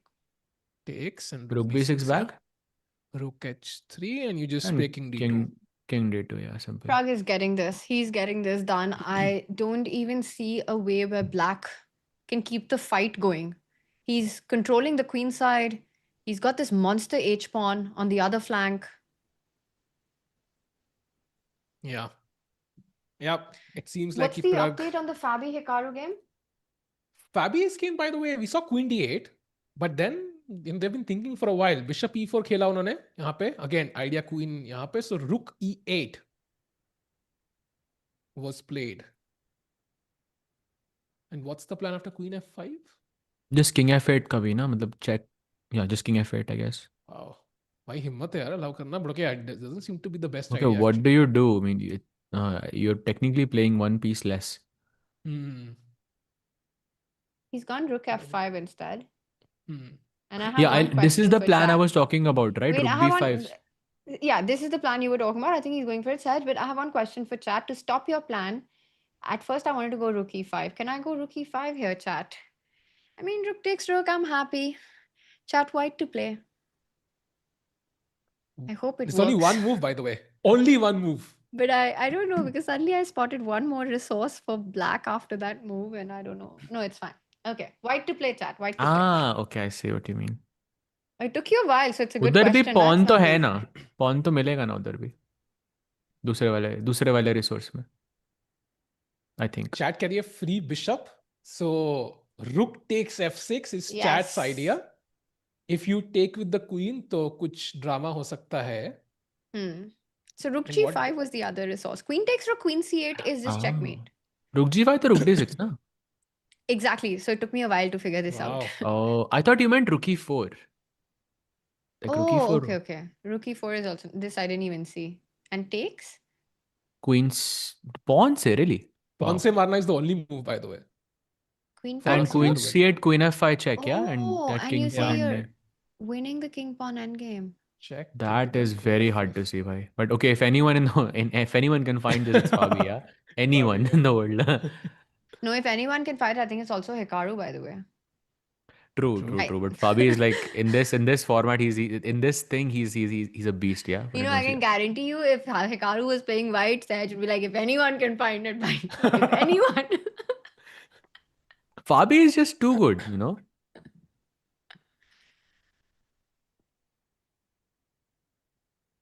Chat is really believing in Hikaru's defensive prowess. Hikaru Though. will defend this, yeah? कभी भी उम्मीद है. I mean, By the he's way, given us तो enough या reasons. एक second, हम reverse टिकू test कर सकते हैं क्या? Can Reverse? Tiku save this position against someone? Let's Bhai, say I'm already who am I supposed to save this against as black? किसके against भाई? मतलब अवध के अपने बचा नहीं पाऊंगा मुझे लग रहा है. किसके against बचानी है game? against Awadh. Maybe Awadh I'll save, but Of course you will, bhai. बाकियों का मुश्किल है. Anish still hasn't made a move, by the way. He's still thinking. He's obviously going to continue fighting this, right? It's not like he knows this is dead lost, but he plays on, no? You have to play this on. Yeah. Opposite color bishops में उम्मीद है कि कभी ना कभी कोई queen trade हो जाएगा somehow, you know, something Fabi misses. Bishop मैं दूसरी गेम की बात कर रही हूँ. अच्छा, oh sorry, मुझे लगा Fabi की बात कर, my bad. No, this one, of course, Hikaru will fight it out and he might even defend it. But this one, Anish is frozen. He hasn't played a move. Yeah, you can see, yeah. He's like, okay, this is gone. Tough. Candidates is tough, man, because 2 साल से आप basically तैयारी कर रहे हो इसकी, right? You are kind of playing some, you know, World Cup or you are playing some other Grand Swiss, या फिर आप पूरा वो FIDE के circuit के through 2 साल या 1 साल खेल के आप qualify करते हो. It's like the Olympics, yeah? मतलब इतने साल तैयारी किया, आए खेलने के लिए, and एक ही game में, like मतलब basically 4-5 hours में that dream ends, or becomes very, very unlikely. So it's very harsh on the psyche of a chess player, and to come back from here will take something incredible. Fully agree. I mean, I guess the one example I can think of someone like losing the first round and then winning a very, very big event is probably Vidit, yeah? In that FIDE Grand Swiss, I believe it was. He lost the first round. Yes. Yeah. When he won the tournament.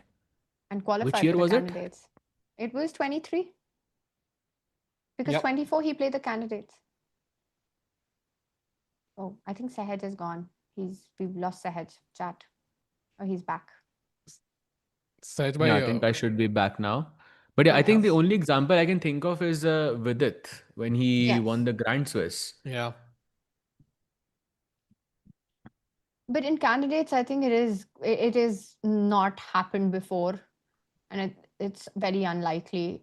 And the thing is, it plays tricks with your minds also, right? Like you put in so much work, so many expectations, and then to lose, and how do you recover from? It's very tough. Pragg, on the other hand, beast mode in this game. I mean, just so impressive. To me, one was the opening preparation, but honestly, this whole setup he took, provoking d5, d4, finding that square for the rook, putting the bishop where he could go h4, it was like an artist on a canvas, painting it perfectly with the details.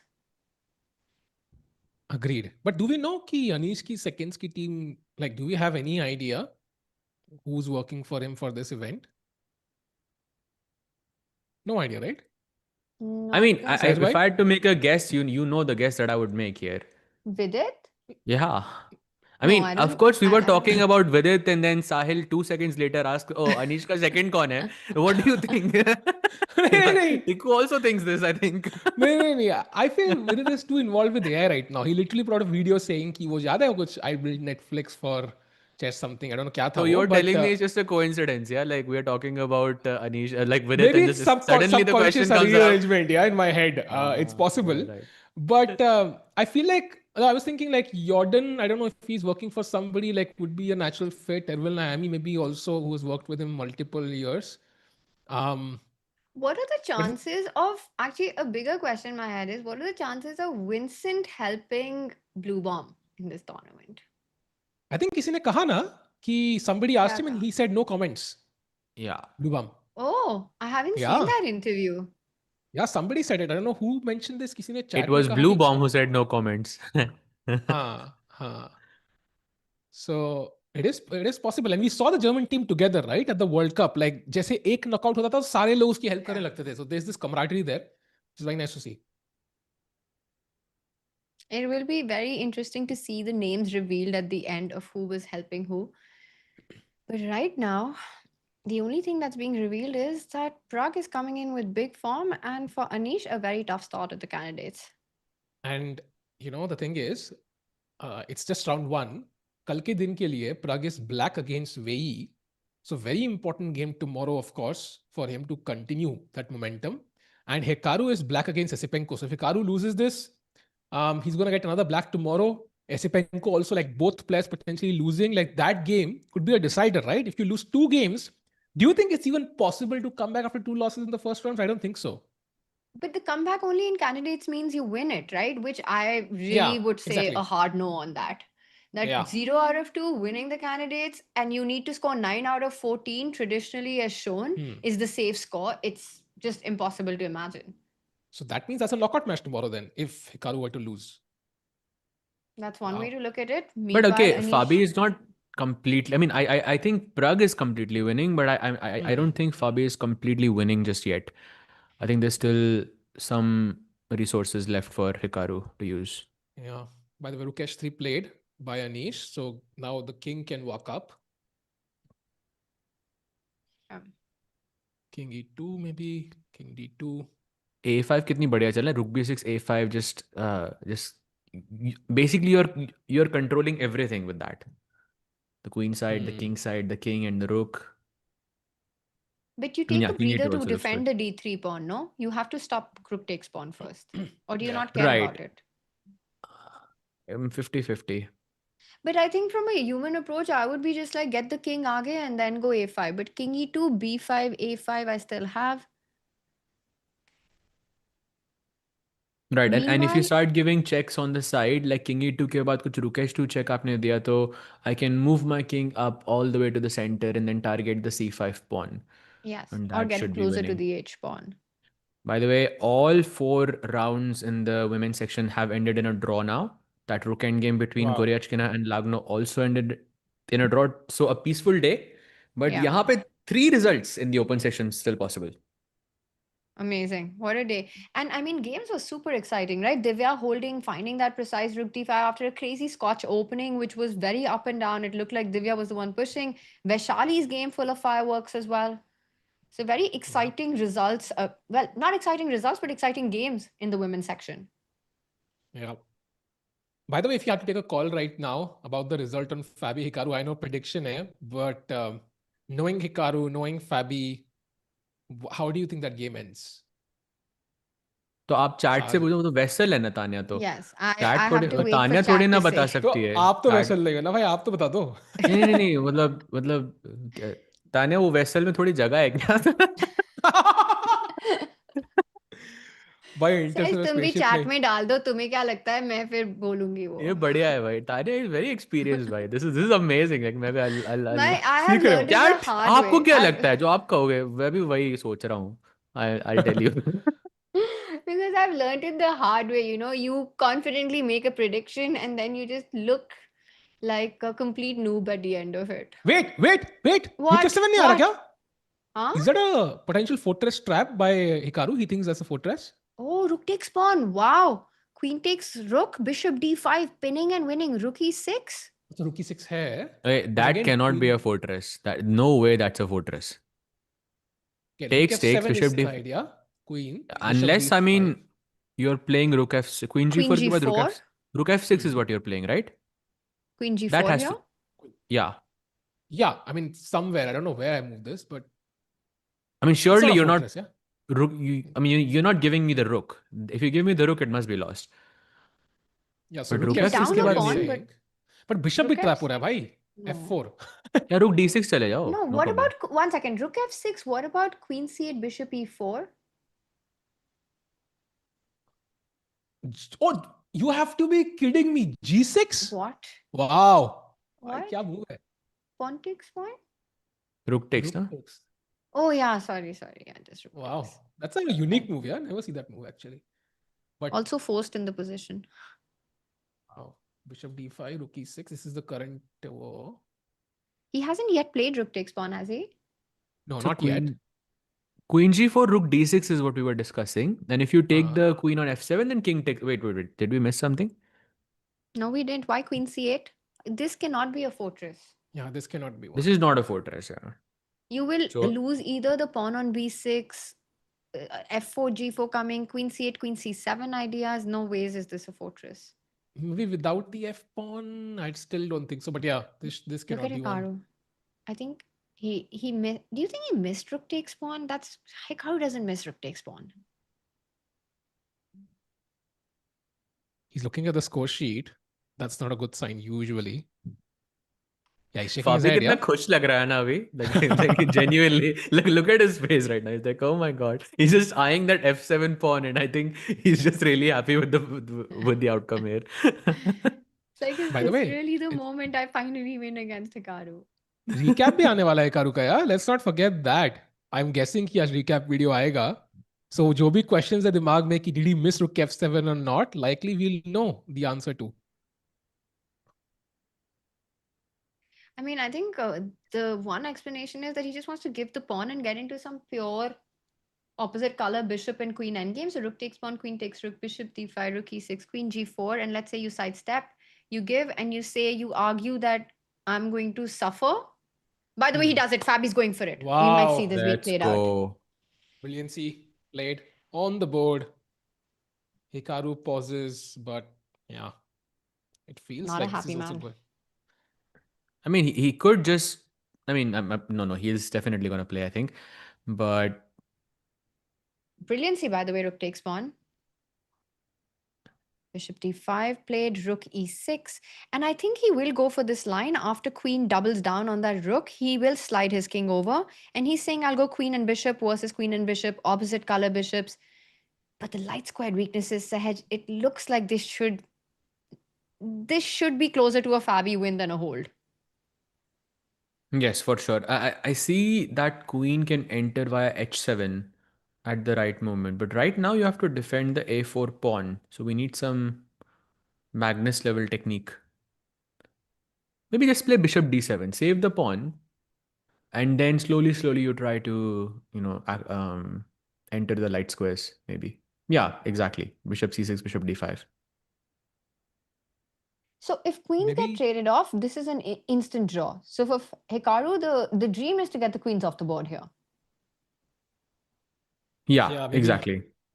Hikaru ने आज puzzle solve नहीं किया, and chat, you should not make that mistake and get a Chessco membership now with 26% off. And you can stand a chance to win a signed board by Tanya, so that's a bonus on top. So this is the perfect moment to start your chess improvement journey. No, but that was peak detailing by you. Anyway, Aditya Darwai, I can't take that credit. Yeah, if Hikaru saves this one against Fabi, that will be huge for him. It's You know, Tanya, you were mentioning earlier कि queen straight होने के बाद ये position draw है, but I'm still not sure if it's a draw. क्योंकि तीन मेरे pressure points हैं G7, D4 और B6, and I don't think आप तीनों बचा सकते हो. करना ही है तो कुछ कर लेते हैं ना भाई. कैसे ऐसे चेंज करूं भाई मैं? अच्छा चलो King F3 तो दे दो मेरे को. ये King कर F3 दे दिया दो. मैंने. अब King F3 खेल सकते हैं. We can play it right now actually. हाँ, King F3. But what if I just put my bishop on the c5? Let's go back with Then the I bishop go e7. King F5, King G6 ना. I'll put my king on like f7. F8. But check देके I'll push it to F8 and then G4, G5 at the right moment. Risky है So वो you भी यार. won't get everything. I will put my king somewhere where I'll put my king on h8. I'll get it there before you're able to do all this. G8, king f8, king g8. King F8 पे bishop e6 ना. I won't allow you to go to H8. Okay, so let's play some moves. So King E4 खेलो ना. King E4. हाँ, King E4. Bishop c5, king e4, king e7, King F5. king f5. King F5. Let's say you wait. How is this a draw? I wait. F4. Okay, let's go bishop b4. Just wait. Let's just wait. Make some. Bishop को D5 पे कर दो please. थोड़ा. Bishop d5. G4. Wait. थोड़ा आराम से. So bishop I want to pressure c7. this pawn. भाई आराम से. Bishop C5 में lost है क्या आपका? I don't know. No, even that's a draw, but bishop c7 feels more. But let's see if that idea works, because that's the whole point. Bishop c5, king g6 you wanted to go. Yeah. I have king to F8. defend. And G5 now G5. you wanted to go. I'm still Wow. holding this, but how? Yeah, it is winning actually. Close to Bishop Bishop d6. D6. Yes. F5, no? F5. Take on g5. F6. Bishop. Oh, that's What? How is this that's even Dirty. drawing? that's Oh yeah, it dirty, is. bhai. Bishop Dirty E5 vibe. is dirty. Crazy. Okay, but let's just go back to and मतलब h6 आप बहुत सोचो deep चला गया. ideal end game में भी ऐसे बचाना है आपको, like that's like a study like save, yeah, almost for black. Yeah. So this doesn't look pleasant for Hikaru at all. By the way, But let's go oh, back to that's our a Pragg game. Queen 8 by Hikaru. Okay, I think we'll come back to this. Let's check out Yes. Pragg, right? I think we've not seen Yeah, it let's for a go while. back to Pragg. Yeah. Rook h3, King d2 was played, and now he's following the strategy. Yeah, check देते रहो. अब King e3 ऊपर आ चुका है. फिर से check maybe. फिर तो king ऊपर जाएगा ना. I mean, it doesn't help you. I just don't think Anish believes in this position to save it, because all he's done is given some checks and improved White's king's position. It's like you're sort of delaying the inevitable in your own head and making peace with the fact that, okay, round 1 did not go my way. I don't think this is a defensive resource by him. Yeah, but hard The to only blame idea also. I Like can ऐसा see है is कि b5. The only way I can Yeah. see creating some counterplay is b5, a5, and maybe you just go b4 and say I'll get my pawn on b2, like takes, rook takes pawn, b3. But even that looks gone. Yeah, 2 pawns is too much actually.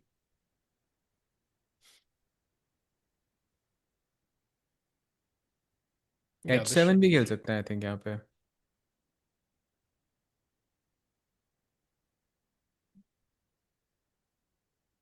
Yeah. Hmm. Should be lost. Pragg gets up and Fabi, leaves. chat Fabi क्यों कर रही है? ऐसा क्या हो गया chat? Taking a look. Nothing crazy. I mean, King G1 and Bishop F6 was played. Still winning, I think. It's winning because of the light squares, right? You're not thinking about that extra pawn if you're white here. You want to reroute, maybe go queen e6, bring the bishop back to c6, put it on d5, set up these batteries. Wow, played. Now And now bishop bishop c6. C6. Yeah, bishop d5 incoming. Queen e7, queen c8 check, king f7, bishop d5 would be game over. Queen d8 back, yeah? And then you'll have to go Damn, queen this is a f5. statement win, by the way, by Fabi. Huge. To start your candidates campaign being the tier S in every tier list, Fabiano Caruana, to take down Hikaru would be a massive start. The one player he struggled against in 2025. Also, I think कुछ Wow. odds निकाले थे. I think chess को पता नहीं क्या था, but Hikaru had like 40%, 39% chances to win. So I think that took a huge dip. Will take a huge dip, I think, after this game. And what was it? What was the percentage for Fabi? Very close. I think 30. I don't know. Like it was like 39 for him and like late higher 20s for Fabi, because Hikaru was the highest seed, right? Rank mein, so it kind of prioritized that. Okay. But To me, I Got it. think the bigger telling was that just the fact that Hikaru has played such few tournaments. Imagine your last elite classical event is May of 2025. And to play in this group where there are no easy rounds, that was the only thing. But with Hikaru, you can just never tell, because the guy just always seems to be in form no matter what he's playing. He's playing regularly online, so it's hard to say. But Fabi has been so consistent with his tournament play and having podium finishes pretty much every event that he's played in 25. Yeah, correct. That's fair. I think ऐसा लग रहा है कि maybe whosoever wins the candidates, running में जो last के rounds में players होंगे, चाहे वो 1 हो, 2 हो, 3 हो, 4 हो, उनमें से एक फैबी तो होगा ही, specially after this win. Like that's the feeling I have. Like I don't think there will be a candidates जहां पे he is not in contention in the final 4 rounds. Like that's very hard to imagine. Somehow. But he's always been in contention. In the 4 candidates that he's played since 2016, I want to say he's won one of them, finished second in 2 of them. So it's Yeah. hard to argue with that case. And he's somebody we all expect. Unless something goes drastically wrong, uh, it would make perfect sense for Fabi to be in the race till the very end. भाई कितना consistent actually यार, 2 बार second, एक बार first और एक बार जब हारा भी तो मतलब दैट वाज क्रेजी. क्या ही बंदा है भाई, Rahul Dravid of the chess world भाई. इनसेन कंसिस्टेंसी, आउट ही नहीं होता, मतलब insane. And there is, I think he's played bishop c6 now, so setting up that battery with bishop d5. Still don't see like a killer blow for Fabi just yet. Like I know it should be winning, but it's like somehow Hikaru is still holding on. Like queen e7, queen d8, queen e7, queen d8. I just keep moving my queen back and forth. And how do you make progress? So the plan that I would be tempted with white to first step to achieve would be to put the bishop on d5 and get my queen on h7. Okay. Then I destabilize your queen e7, queen d8. At least you'll have to find new squares. E8. But then you have queen g8, queen e6, queen b6. Exactly. No, that's bad. That's bad. Yeah, your instinct is right You here. know, ऐसा लग रहा है वो दंगल में dialogue था ना, बुरा मत मानना, स्टेट चैंपियन को हराया है, बुरा मत मानना नेशनल चैंपियन से हारा है तू. यहाँ पे वही लग रहा है मुझे भाई, state champion versus national champion. Hikaru being the state champion, I think in multiple states actually. पिछले I कुछ thought महीनों you में. were going to say Bura na manno, holy hai. I was like, where is Sahil going with this? अरे था ना एक Where dialogue is जहाँ he पे वो taking this?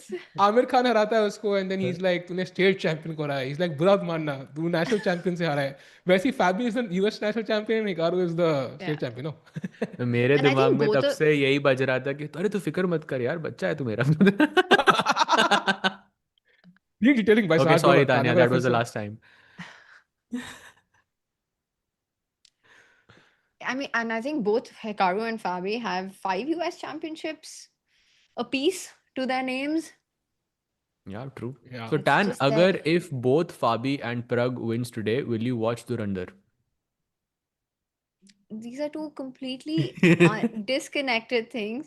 I think I will watch the Randar regardless. I haven't seen it yet, chat. It's true. Watch But it. please, no I'm spoilers. I meant No aaj, like spoilers.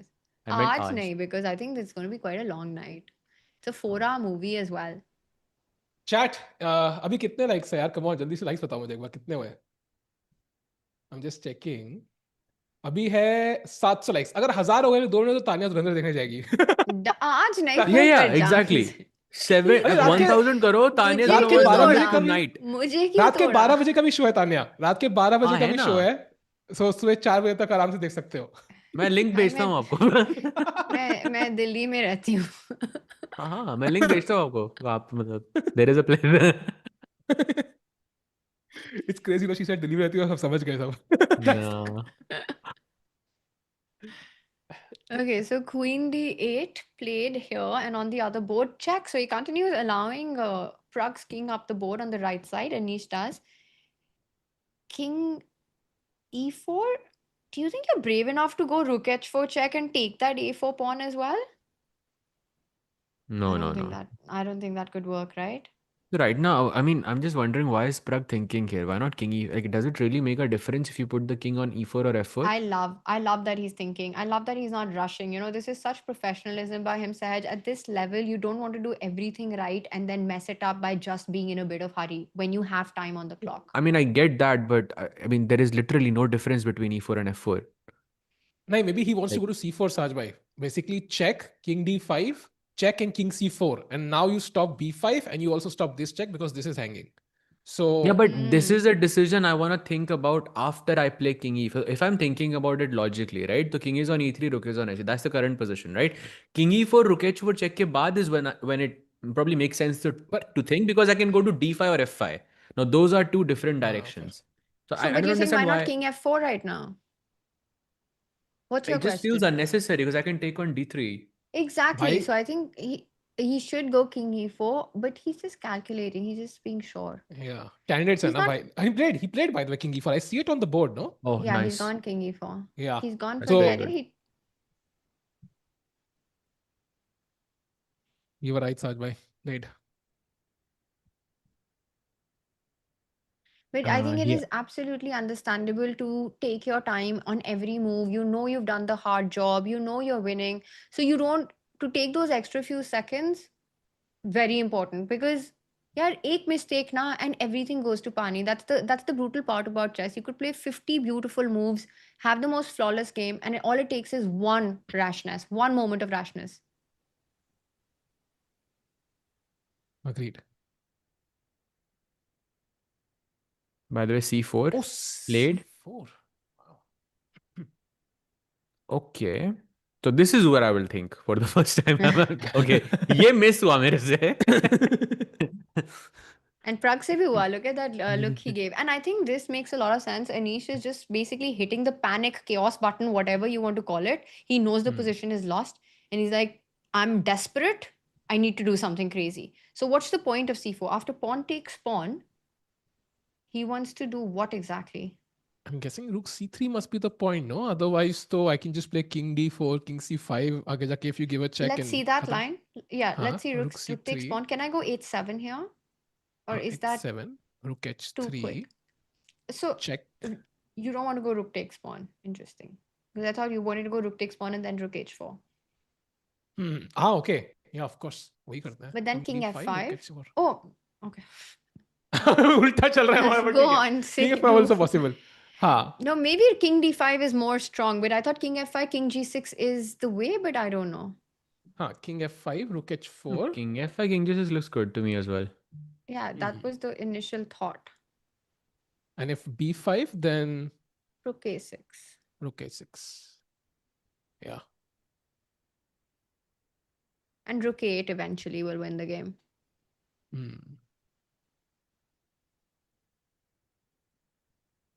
Oh, so Pragg just a few moves away from getting that first round win. Pawn takes pawn. Well, if not pawn takes pawn, I don't know. I think he's going to go for pawn takes pawn. He'll just think for a bit and then go pawn takes pawn. I mean, I'm guessing C4 had some shock factor, so he's just, analyzing everything. I think D4 should also be winning, but it's just harder. But DC4 just feels, simple. Can we have the two board view because there's a checkmate and one being threatened by Fabi in his last move, Queen f7, the kiss of death checkmate. With bishop d5 is being set up. I'll say one thing, yes, I think Fabi gets this, but Hikaru has saved so many positions miraculously that, like you said, Sahaj, at the start of the broadcast, getting a winning position is not enough against him. You have to win against him twice. Yeah, exactly. I mean, I think Fabi would be so much more comfortable. I think Fabi would have won like very long ago if had this been anyone else besides Hikaru. But I just feel that Hikaru just puts up such a great defense each time that and he's so tricky that you can never let your guard down. Also, मौका था उसके पास, right? I think he Queen missed B8 that. पे He क्या हो went रहा है? queen e4. He went queen e4 earlier. Why, but Queen B8 पे क्या हो रहा है? No, he got his king up. I think Queen B8, he would have just run away with the queen to C6 and not traded. But then Queen D6? Why Maybe didn't he just continues, maybe just Queen E8, a Queen B5. Instead, he comes up with the king. So Hikaru is saying my bishop on E5 defends G7, so I'm not worried about Queen G8. I want my king to be an active piece, and he's gonna notice how he's kept all his pieces on dark squares. The color complex coming into play. Any of you or anyone in the chat thinks that Hikaru can save this? Just Great asking. question. I think does Hikaru save this has to be a poll on chat, and of course I'll be the vessel. Yeah, of course. By the way, before we set up new poll, 74% people said with 5,000 votes कि Pragg wins, and I think you're likely gonna be correct. And Hikaru का भी poll लगाते हैं अब. Let's see what chat says. Wow, the amount of people saying no is crazy. No, yeah. Interesting. Oh, my phone has died. I can't be a vessel anymore. I don't have battery. Give me a second. नहीं करो ना. There we are. By the way, DC4 and Rook C3 on the board. So, but I think he will save it, yeah. Sahil bhai. I think he has a good chance to save this. Good chance. I would say maybe 10% chance. No, like not Any more. more. The advantage, Really? the chance increased, I think, in the last few moves for me. भाई, but मेरे को Queen literally वो G8. फाबी nepo वाली feeling आ रही है यहाँ पे. Like But ऐसा ही था सिचुएशन वहाँ पे भी. but optically देख के it feels dangerous. No, Queen G8. Like it just feels like you're one move away from like just losing it all.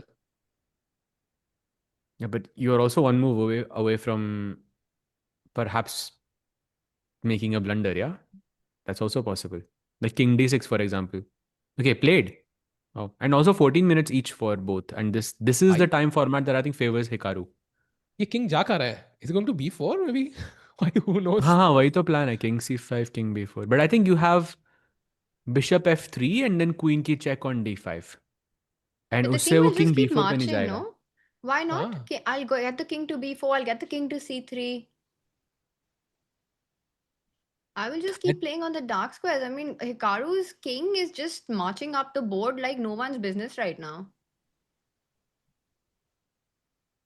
And the thing is, right, Ah. we can see that the evaluation bar is saying Fabi, you're completely winning. But on the board, he has no idea about it. What is the objective evaluation of this position? Agreed. And I think Guess he वो would have some. I mean, he would know it's winning for him somehow, but probably he doesn't know how to break it yet. Like how to break the fortress yet. He knows that he should be winning, but how winning he doesn't know, right? That this is completely winning. And you get this feeling that how precise do I need to be? Has Hikaru slipped away? Is his king getting too active? Is it getting too close to my pawns? Is Hikaru pulling a Hikaru? And all these questions naturally come into your head. And then you also look at the clock. You're down to 12 and a half minutes. Apparently, लेकिन his king can't walk to b4. As Saj mentioned, I think it's lost. Essentially, queen b5 check and then ये bishop d1 का idea है, which kind of forces some sort of concession. Oh, तो, some sort of a mating attack on the king. Yeah. Actually, that's very beautiful. Can we show that? Yeah, so I think if you can have the full board, like I think for example, let's say bishop f3, the move's hard set. I think king says, okay, मैं चला अपने रास्ते, घड़ी Queen लेके, d5. king b4, check, king c3, and now bishop d1, and essentially Beautiful. यहाँ पे Yeah, बहुत because सारे king takes pawn, there's c5. yeah. Game over. So this is basically the problem. So, but of course, Fabi doesn't know this, right? उसको calculate करना पड़ेगा. He has so many options here. He has to see bishop f3. He has to see this check, and he has to see bishop d1. No, but is bishop f3 the only move? It can't be the only move. No, I think this queen f8. Of course, you try to avoid it escaping. But Queen f8, queen e7, the game continues. Exactly. So Fabi has to find this very nice diamond setup with the bishop f3, bishop d1, queen d5, queen b5 thing for, I think, a clear path. But अगर आपने bishop f3 खेला भी तो I don't have to play king c5 anymore. I can keep the king back to e7. So bishop f3, Yeah. bishop f6, for example. Yeah. Yes. And then you're saying, okay, you come at me. What is your winning plan? You're up a pawn, but the pawn is 3 versus 2 on the right flank. Are you going to start pushing them up the board, creating weaknesses of your own king? I don't think so, sir. f4 looks too committal right now. But you might have to do it at some point to make progress. Okay, so Hikaru's come back. Let's get our double board view, or let's check in with Pragg, because I do have a feeling that we might be in the final moments of that battle here. Look at that. Pragg's king has marched up. This is the line we were looking at as well. Yeah. I think And king rook comes to c4, d6. then a5, yeah? पहले a5 and then h7. But why not h7, Sahaj? I don't know. I just want to block those pawns. I just don't like b5 at all. But yeah, h7 also works. You've been wanting a5 for years in this game. Yeah, h7 I think is simple enough. I mean, rook into pawn, a5, rook f4. Have you calculated that? I think he just played king e7, so it's white to play. But in the previous position, rook f4 wasn't possible. Oh, right. So- Sorry, king e7. बस king g6 नहीं खेलना. Oh, by the way, a mistake by Fabi. भाई मैंने आपको बोला था. I told you this. कि मेरे को वो feeling आ रही है. मैंने बोला था कि Hikaru can save it.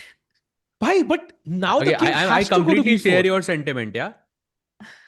But now the king has to go to b4 because there is no bishop d1. He has to play king c5 now. अब खेलना है. Oh, भाई, it's not oh easy, yeah? wow. So the point is that now you can't kill zone the king once it enters on the dark squares because you don't have bishop d1, queen b3 check. Can you have arrows or we can't have arrows on this scene? Not this one, but yeah, Okay. I mean, that's crazy, no? कि हल्का सा difference है, but changes the complete eval. So when the bishop was here, we had the option of attacking the king from here combined with the queen. But because bishop e4 khela, he played a bit safe. Now king c5, check, king b4. And black is in the game, actually. You look at this, the bar is dipping down. Queen b5, king c3. King c3, king a3, both possible. Because king And now, c3, what about bishop f3 now? bishop f3 now, king c... Wow. Preventing Stop bishop bishop Now, d1. let me d1. tell you guys, if there is anyone who can find this move, it is Hikaru. I can guarantee you, if Gukesh had decided to play this candidates and he was sitting on this tournament on this position, If there's then anyone, it would be Gukesh. भाई एक Magnus Carlsen का नाम पूछ रहे हो भाई, वो भी तो निकालेगा ये सब. वो भाई आएगा नहीं इस पोजीशन वो में. तो सभी बोल देते हैं. वो इस पोजीशन में नहीं आएगा. नहीं, उस पोजीशन में ही नहीं आएगा. वो ऑलरेडी ड्रॉ कर चुका होगा. By the way, switching to Pragg's game, I think not far from resignation for Anish. Yeah, I think let's stick with this because we might see that happen honestly any moment. King e7 has been played. Rook f3 is a little bit of a threat here. Though I think you can still go h7, by the way. I think h7 is still possible. Yeah. h7 Rook is the F- cleanest, no? Rook h3, then rook b6. No, a rook f3 is the question, Saj. Rook f3, king g4, you mean, yeah? हाँ, King king g4. e4 also. Yeah, okay. No ठीक fortress है, chances, safe भी right? खेल सकते हो. पहले No, rook no, b6 चले not जाओ, here. फिर h7 खेल लो. Yeah, maybe not. Yeah, king is also far away. I'll Yeah. again, I have a feeling if h7 just requires calculation and it's winning, that's the line I feel that Pragg will be tempted to go for because he's such a straight player when it comes to calculation. He sees a path and he goes for it. Rook b6, also very, very professional. But I think h7 just finishes it off instantly, no? h7, rook h3. But then rook h7 पे d6. मेरे को डर इस बात का है कि I think rook f3, rook f6, and you could hold a fortress with queen versus rook. Like it's maybe it's not like logical, but So that's he's why I going for would your go idea, yeah. He's going yeah, for it. exactly. That's why just because candidates are, just to be safe, कुछ fortress miss ना हो जाए. Makes sense. I don't know. Yeah, very Being professional extra approach. cautious.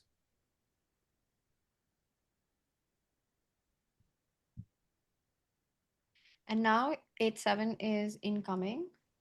Oh, By the way, meanwhile, That's Hikaru saying- has made a blunder, guys. He's gone back with his king. yes. Wow. He's basically saying that I believe this is my fortress. This is what you can't break, is what he's saying. You know what I think he missed in that line was that king c2 stopping bishop d1. It's a tough find. अभी भी clear नहीं है actually, no? Like it's not completely done and dusted कि how are you finishing black off? Bishop Let's g6 go full played. screen on Pragg and Anish. Huh. Because I just want to see if you can go h7 and finish this off now.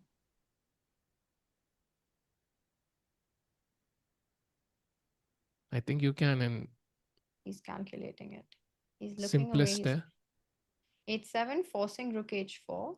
And then you just take b7 with a check. He's about to play. Let's see. I think h7 pawn right side पे ही है and दो ही piece है वहाँ पे. Yep, h7 on the board. Guys, dream start. Pragg getting this point, I think moments away from that. Might be now. I mean, Nish almost looks like he's ready to Wow. resign, and Pragg gets the point. He starts with a win at the candidates. What a win! Flawless from start till end. Tanya and Saj there was never a question on whether he's going to convert this, and I think Vishy summed up the best. Yeah, absolute genius. In one word, he said Bhai, genius. It was amazing. I just love it, bhai. I love it. It's like we are seeing the old Pragg, yeah? Amazing. It's crazy to say we're seeing the old Pragg. He's like Old. 20 years old. He said it. I meant He 20 said it. years old Pragg actually. So yeah. He said it himself. I feel like I'm too old for chess. Yeah, he said it in a FIDE interview as well. So yeah, he's been playing it Wow. for so many years, but he's only 20 years old and he gets a win in round 1. What an epic Wow, victory! what a start! What a start! Yeah. What a start by Pragg, chat. Unbelievable. This is his second candidates. He comes in through his FIDE circuit points, playing with the arbiter white किसको pieces. देख रहे हैं वहां पे? Orbiter घूर रहे हैं ना बोर्ड को? I am not sure. मुझे कोई क्लिप ना मिल जाए. वो frozen है Is the arbiter. camera must be stuck? Yeah, maybe. Yeah. I thought arbiter board को घूर रहे थे. No, just fantastic. Fantastic by Pragg. Not only getting the win, but just the style, the dominating performance with the white pieces from start to finish, opening, middle game, end game, all three phases, I want to say, Sahil, were played by perfection by Pragg. And- He handled his preparation, put pressure on the clock. He never slowed down. He got a playable middle game with weaknesses. He kept the pressure going, traded the queens at the right time. Remember that bishop and knight trade he did? A very strategic concept. He went for it, kept playing for that weakness, had a little bit, found the maneuvers, picked up a pawn in the end game, and then converted it flawlessly. Absolute genius, as Vishy put it, in this game 1. And you said na, perfection. Accuracy wise, be 99% accuracy थी. So, Amazing. I mean, imagine करो like Stockfish आपकी game को approve कर रहा है. आपने 99% मेरे बराबर खेला है. I mean, that is a huge statement for round 1 at the candidates जहाँ पे लोग बहुत nervous होते हैं. So, yeah, 2 victories so far in the open section. साज भाई final game क्या लग रहा है? Are you changing your prediction? क्या लग रहा है भाई? आपने कहा था हिकारू बचा लेगा. अब थोड़ा डिफिकल्ट लग रहा अब है. तो मुश्किल लग रहा है थोड़ा. वो किंग बी फोर खेलता तो I think it could have gone really bad for Fabi. So it would have been a perfect game by Fabi, but if he didn't play his previous move. But okay, I think now he is winning again, so good chances. 9 minutes each, but still not clear how to break the position open. I just want one pawn. That's it. एक b6, g7, d4 में से एक pawn चाहिए मुझे, and then it's over. Black so far holding on to all 3 of them. Bishop 2 बचा के बैठा हुआ है. Queen 1. Queen c6 वगैरह तो I mean, I'm just thinking of ways that Hikaru can set up a fortress in this position, but just the light squares are so bad. Yeah, Black का एक भी piece light square पे नहीं है अभी. Actually. एक भी Wow. piece. But that is actually Nice. super instructive technique that when you have an opposite color complex of the bishops, तुम अपने सारे pieces, pawns and pieces, you keep it on the square of your own bishop because everything guards each other and cannot come under fire with your opponent's bishop. So actually, ideally for Fabi, he would also want to put all of his forces on the light squares. Oh, he gives a check, Yep. goes king d6, वापस check on d5. Yeah, that's great. Not He'll come allowing the back, king no to go to b4 repetition. anymore. But no repetition. Fabi will not go queen f7. Sej, what will you do if Fabi repeats here? If Fabi Sorry? repeats here, I will just look at him like, bhai, I mean, do I look like Tiku or? ये क्या logic है भाई? He doesn't. He doesn't even consider it. He immediately comes back with the bishop. He's now And now threatening queen queen e5, yeah? Queen e5, queen d7. Oh, queen d7, bishop e6, game over. Okay, Tiku test. Would you win हाँ. this? Bishop e6 के बाद. नहीं bishop e6 के बाद तो भाई जीत जाओगे आप 100%. तो bishop e6 Bishop आ ही तो रहा है e6 यार force. checkmate है यार. Queen Like h5 queen है भाई. h5. Oh, अच्छा queen Queen h5 तो मैंने h5. मिस कर दिया. But apparently Okay, still I mean, winning. हाँ, Queen it still d6, Has to be queen queen b6 ना. d6. Queen हाँ. d6, queen b6 ना, game खत्म. भाई गेम खत्म का पता नहीं, ये इतना ही रहा है for a long time the evaluation bar और गेम चले जा रही है. So Why the game is still on actually. It's still on. Game खत्म तो नहीं होएगी ये. And Hikaru will keep fighting. So bishop f5 played. And right now he's threatening queen e6, bishop g6. That's the idea, right? Do you put your queen on d6 here? Then queen b7.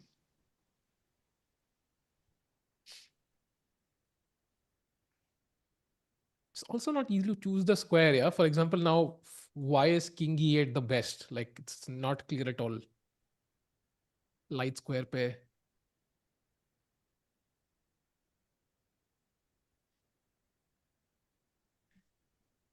Sahaj is calculating till checkmate in 41. I'm trying to understand where can he make a draw, or how can I? Because if I lose the b6 pawn, like in this variation we saw with queen e5, queen h5, so queen e5 आपने खेला था ना पे, वहाँ अगर आपने b6 का pawn दे दिया वो तो lost है आपकी. Because if I have a protected pawn, then I think I'm But I think I this don't comfortable. like this one, line. it's a bit interesting, yeah, because queen d1 check, and now queen takes a4, and I have queen e8. I mean, it's lost, but at least it goes on. Risky है ये यार. Queen d4 पे क्या हो रहा है? Queen d4 I'm guessing only helps d4, you. queen c6 check. It only Bishop helps with d5. extra pawn, but that bishop becomes super Queen active. f6. Yeah, but I'll tell you what, all these lines, you look at the computer engine, it's telling you the best moves. It's easy to Yeah. spit them out and play it. Yeah. But on the board is a completely different ball game. When the players are working it out themselves, firstly, queen e5 allowing this feels unnatural because it destabilizes this fortress that Hikaru has worked for so long. So in your mind, you don't want to enter this. So I would be thinking he would maybe prefer the idea of queen d6 if he has to move the queen. The thing is, as humans, we want to keep this formation for as long as possible. That's why Hikaru didn't go king c5, king b4. So queen d6 अगर आप गए तो queen b7 check and then bishop g6, right? That's good. There is a, well, But it's not. Is it that king d8? I was thinking king f8. Okay, king d8. King f8, bishop g6 is the problem. so I think Saj, what if this position is actually a draw at higher depth? It's not. I checked. It's you did? it's winning. Yeah. He's moving the queen. Let's see if he's ready to change the dynamics and go queen e5 and get a completely new position and try and hold it, or does he keep it as is? He does keep it. He goes bishop to e5, so not allowing those trades. Expecting queen e6 Oh, but now. that's apparently a big mistake because of queen e6 check and bishop f4. Oh, wow. Why is f4 king so strong f8? suddenly? King f8 is lost. Bishop g6. Oh, queen e7, queen c8 checkmate. Wow. Wow, that's beautiful. I think this is over, yeah? तो king Yeah, d8 queen खेलना e7, पड़ेगा. queen c8. भाई बार तो plus 12 बोल रहा हूँ. ये आपका बार so it's like plus 12 it's saying after bishop e5. Wow. It's just checkmating. So queen e6, king d8 is the only move you're saying. And now apparently f4 is the move. So bishop f6. Bishop f6 and okay, you will not believe the move I told you. Okay, you will believe it maybe. It's Zugzwang. It's Zugzwang. King f2. King Oh, F, wow. yeah, it's Zugzwang. Yeah. If you didn't say, I wouldn't have realized it. But yeah, Wow. that's crazy. You can't move any of the pieces, yeah? Yeah, because queen b7, queen d6, king e8, bishop g6 is checkmate. You have to stay connected to the d6 square as well. You have to defend the b6 pawn. You have to defend the c8 checkmate. You have to defend the d7 checkmate and queen d6. But all of this only if Fabi is ready to play f4 here. And it's not easy to understand that this is a zugzwang. But even if he puts queen e6, I think that's a good formation, right? Because आपके pieces tied on tab bhi ho gaye. You can't move the queen ever. You can't move the king ever. So even if he finds queen e6 alone, like I think he's going to win this game. Queen e6, I would say, is pretty... Can you start with f4? F4, bishop f6, queen e6, then I have king f8. Yeah, because now this is the difference that after bishop g6, you will have queen e7 and there's no mate on c8 because of queen d8. Yeah, agreed. So, crucial moment, yeah? Oh, he plays does f4 first! without bishop without queen e6. Oh! But it's still winning, guys. Bishop f6 will be played. But you know, if somehow... Hikaru thinks he's lost. Every move. Of course he thinks he's lost. Tanya, did you see that game? Final round of freestyle chess, you were there. It was crazy, no? Like how he came back, like Magnus against Fabiano. Like Fabiano has stated this before, yeah? And then you start cursing yourself for missing winning opportunities. Look at this. Yeah, okay, it's but amazing. But now it just went from plus 12 to plus 2 in like 2 moves. But Sahaj, I want to say that Fabi playing king g2 means that he realizes the zugzwang tendencies in the position. He's passing the ball and he's saying you don't have any easy moves. I think Hikaru can only move the king right now. Or is there another move that I'm missing? Or is King Queen's- F8? King F8, yeah. Queen D6. I would think that King F8 is the only move here. Queen D6. Queen C5, I think. Queen I C5, you didn't have want- Queen D7 check, yeah. I didn't want to allow Queen D7 or Queen B7 checks. Ah, okay.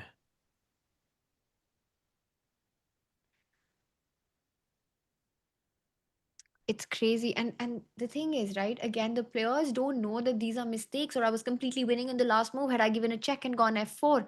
They're working all of this out on the board. And the only feeling they have is Fabi has to be thinking, I have to be winning this.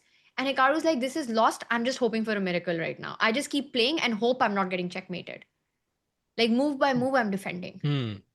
I don't know, like if I'm ever a pawn down in an actual game and if I don't lose immediately and if I'm able to hold for, I don't know, 1 hour, 1.5 hours, my confidence automatically increases. Because, okay, maybe I can survive this position. And I think this is how Hikaru is feeling right now. Well, he's gone for the line that we were looking at, and I was afraid of allowing that check on b7 because now, once again, the bishop can drive over to g6. So check, bishop g6, and you don't have queen e7 because b6 is tender. You lose the pawn on b6. So Bishop at Jesus पे these, क्या हो रहा है? exactly, that's the question. Bishop where? Bishop e7, you mean? Bishop e7, Ah. yes. Oh, look But at bishop this. There's a nice move here. Can you find it? Chat, come on. After bishop e7, white's best move is really, really pretty actually. Okay, wait. Let's try to find See, it. the thing is that I wanna find I it as know well. this because I know Tikku. Like I Is know it- how he asked the question, so I can guess the move now. But if he didn't, then I wouldn't be able to. That wouldn't be my first choice. Is it some like c5 stuff? I'm Yes. guessing so, yeah. c5. And I think if you take with the pawn, let's say now You queen just- b3, this swoop Oh. in here. Oh, And that now was black not my has to openly plan. sack the pawn I back. missed. He goes king f3. I'm telling you, anything can happen in this game. The thing is, Fabi is winning. It's not कि एक ही move जीत रहा है, but he still has to finish it off, right? He still has to win a winning game, Yeah. and he hasn't done it so far. By the way, was queen e3 is incoming. It's coming, Yep. but wait. So queen b6, queen e3. Wait. I Oh! think it was move number 69, and then we have Harshit Raja in the chat. What's up, bhai? Was that a coincidence? Because we were literally at move 69, yeah? भाई वो wait थोड़ी कर रहा होगा stream के हर्षित चालू को से. लिंक भेज दो और बोल दो कि आ जाए. भाई आ तो सकता है आज तो.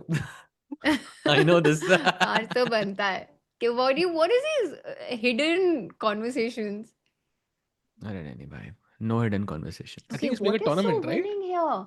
Can you हाँ, take on winning में. b6 is my question. You can't take on b6, right? Queen e3 check, queen e2 check, win Bhai, I think they're h5 going to trade the formation. queens. I love the What? chat. Someone in the chat is saying Mr. Raja, and I feel like I have said, like कुछ तो मेरा impact है.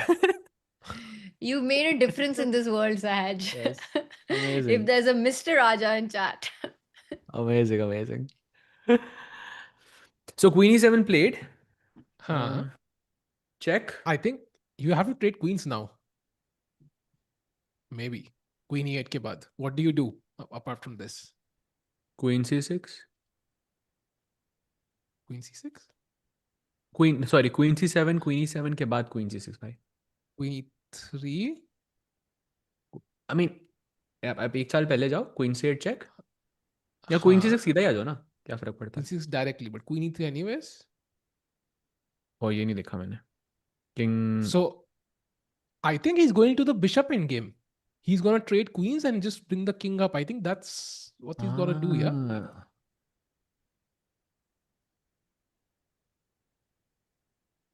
But do you think Fabi will trade queens right now? I But mean, option it's नहीं है ना शायद, I think. just simply because queen e3 is coming. Either he missed queen e7. That's a possibility, but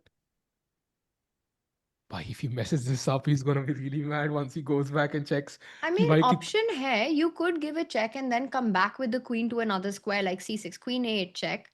I don't believe in king f7. You never put your king on the light squares, allowing checks. And then you just move your queen where? Queen d5?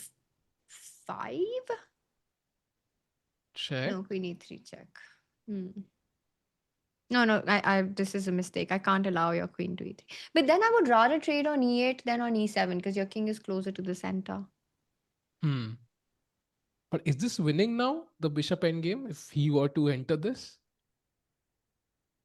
I wouldn't be convinced about it. I just wouldn't be convinced about it. Wow. It really requires calculation and to be sure. So what is the winning plan here? Let's try to work this endgame out. So you're just going king d5, king c6, and look at this. He doesn't. He goes Wow. queen e4, and it's Hikaru who trades instantly. Hikaru didn't even pause. मैं king से या pawn से? Okay, feeling is king दोनों से. ही winning लग रहे हैं. अच्छा, दोनों winning लग रहे हैं. मेरे को तो king से feels like the move I'd want to make. Pawn say you have e5, king say you have a path, so both look tempting actually. But yeah, pawn also 4 versus 2, you feel.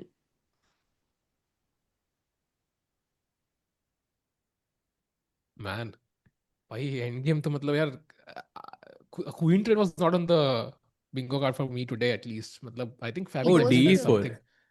He goes for 4 versus 2. Makes a lot of sense, Wait, e5. that's king e4 was actually cleaner, yeah. D takes e4 is not as clean, but okay. King e4 I think felt still it. winning. With king coming to d5, c6, and then somewhere you can even go c5 and win the a5 pawn, create that a passer.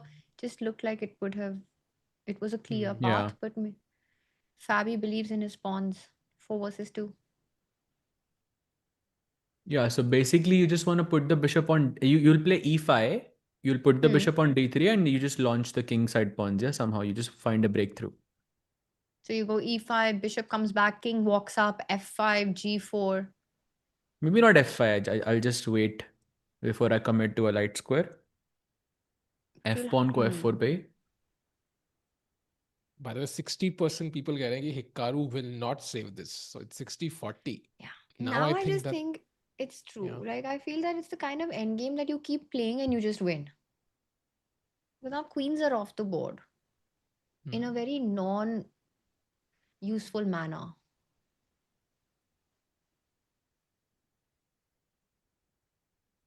But I mean, what's the defense here? I think logical try here is to play something like d3, just to sack the pawn, ताकि मेरा वो bishop थोड़ा activate हो जाए. If I can put my bishop on c5, it's going to be way more active there. I mean, I would not want कि my bishop, the light bishop, sits on d3 and there is a pawn on d4 because then मेरा खुद का bishop restrict हो रहा है. With d3, king e3, you win that pawn. And then you just push e5, get the king aage, and basically play on the 4 versus 2 anyway, no? Yeah, actually, that's fair. So I think it's maybe hopeless, yeah, now. Maybe it's beyond savable now. It feels like that. The thing is, when queens are on the board, you can look for some tricks. This feels ki khel ke you'll just lose at some point, you know? Because there are no tricks on the board anymore. But Hikaru जिस तरह मारा था ना queen trade, like it was like almost a relief, yeah, that he was kind of happy, very happy with the trade. Maybe he thought there was some hopes with king takes e4, I don't know, but maybe d4 was a surprise, but overall feels like it's lost 5 minutes. Yeah, 5 minutes में तो वैसे भी बहुत difficult होगा defend करना. What a marathon start as well, right, to these two players. But that's what happens when it's a clash of world number 2, world number 3. It's going to be a long battle, a long fight. But again, Fabi throughout kept it under control. He never lost the plot. Agreed. Okay. E5 played, bishop b4, bishop d3. Okay, some fast moves. I think probably both players have realized the plan, yeah, that g4, g5 at the right moment, and it should be winning. Try to get your king to g6 if it's allowed. And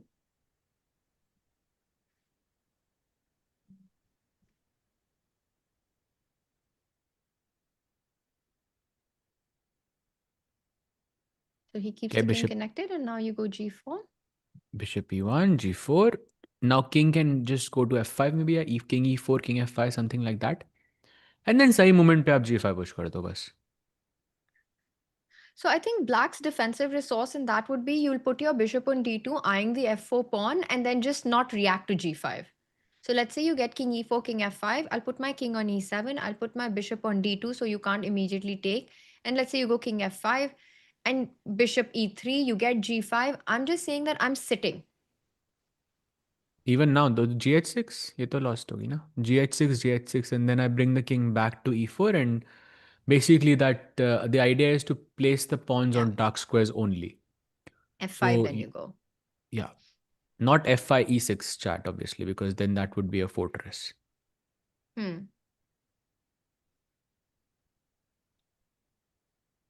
So it's very interesting how in opposite color bishops, when you're on the defensive side, you want to place your pawns on the color of your bishop. But when you're on the attacking side, when you're on the offense, you sometimes want to place your pawns on the color of your opponent's bishop to restrict it, to try to kill the movement of that and give checks with your own bishop, because you take away squares from the king.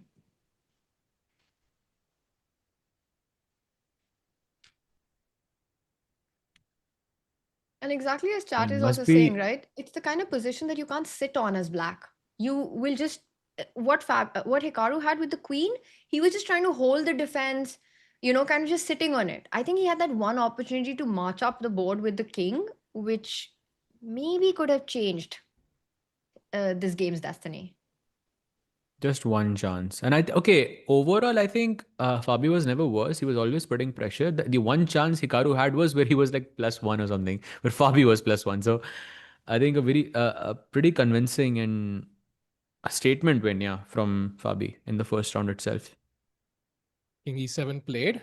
I think in the eyes of many people, he would become a favorite, Fabi, now, for sure. If he wasn't before, he would be now. Mehul bhai saying कि they should draw ताकि Pragg के chances बढ़ जाएं. बहुत deep चलेगा. I think it's too early to say because Pragg आपको याद है जब वर्ल्ड कप में मैंने आपको स्क्रिप्ट बताई थी पूरी कि क्या होगा. वो अब मुझे बहुत लाइकली लग रही है. Like, let me just put it like that. I'm not sure which script are you talking about because 4-5 soon Not चुका the हूँ. World Cup one, the Candidates and the World Championship one. मुझे नाम नहीं आता रहा भाई कौन सा बोला था आपने. चलो आपको बाद में बताता हूँ. Even I don't remember this. Because उस टाइम पे वर्ल्ड कप का ही शौक बिलीव नहीं हो रहा था मुझे. तो हाँ वो वाला तो इतना मैं घुसा ही नहीं होऊंगा डीप में कि भाई कैंडिडेट्स के बारे में सोचेंगे. Hikaru is just acting. Acting nahi bhai, he's gonna lose. He knows he's lost.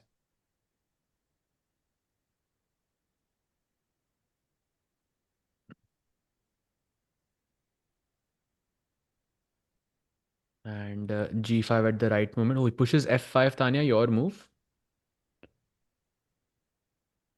So now you also have to watch out for ideas like g5 and f6, and then the h pawn moves forward. It doesn't work immediately, but these are tactical tricks to watch out for. Breakthroughs. g5, f6, h6. Okay, bishop h4 now maybe? Like free pawn. But then Actually d4 उसको भी वो खा नहीं लो. चाहिए मुझे. वो नहीं चाहिए. इसीलिए मैं वो d3 दे रहा था पहले. Now king d5, king c6, and I'll go for the b6 pawn instead. You see, I'm using your pawn as a shield. This is why I wanted to play d3 earlier. I like that idea, king d5, king c6. It looks very clean. And maybe even if you go bishop g3. Is it no, king d7 apparently now. e6? King c7. You have to be kidding me. This is a draw? Yeah, because I've given you that perfect formation where you've got to block it with your pieces. Wow. So you never put your pawns like this. Wow. By the way, f5, question mark. I mean, barely a question mark, but yeah. Hikaru's still thinking, has 3 minutes. Yeah, I don't see him saving this one. I think for Fabi to convert this, he's done all the hard work already. He gets this. He gets this over the finish line. Hikaru, 1 घंटे से थोड़ी शक्लें नहीं भाई. I think Hikaru is. I mean, he's of course sad about the potential loss, but also I think Hikaru and Candidates will give you a bunch of funny faces overall. 2022 Candidates was hilarious. He would walk around, हर किसी game देख के अलग expression था भाई. So it's pretty common. Okay, now king d5 perhaps. King d7 खेला ना उसने भी. Oh wow. Apparently, there's a forced win here. कैसे? G5 F6, what Tanya said earlier. Yes. G5. Too strong. I think we should show this because there's also one more idea. Pawn takes pawn, F6. F6. Takes. GF6. It's 6. Bishop takes H6 is pawn. wrong. Let's say you go. Ooh. What do you start with? Then you just go pawn takes pawn or what? नहीं पहले आप H6 खेलो ना. H6 खेला था. And for some King reason E6. this doesn't work. Oh, F5 check है आपके पास. रुको. Oh, wow. So you have to stop this. नहीं King F5. Yeah, King F5 or King D5 you have to first play and then H6. Wow. King F5 क्योंकि अगर आप FE5 मारोगे ना तो King E4 वापस या Bishop E4 just to not allow you to play E4. Or just H6 straight also. What am I even H6 I saying? think is very simple, yeah. मैं थोड़ा fancy हो रहा हूँ. Yeah, I think Hikaru is about to go down in this one. He doesn't save this. Hikaru को कोई Fanta पिलाओ. क्यों भाई? अरे यार. What is Oh, the I Fanta just joke? got ये तो धुरंधर 1 से रेफरेंस है. I just got it. Yeah, it was crazy. वो कहता है ना उसको आज तुझे Fanta पिलाऊं. You remember Tan in that rally? को भी लक something क्या था भाई अच्छा. dialogue. अब तो Tan को देखनी पड़ेगी. I feel like we have to like put some peer pressure here, yeah. You know, I think next rest day I'll watch it. I mean, the first rest day I'll watch it. तो पूरा rest day गया आपका 8 घंटे.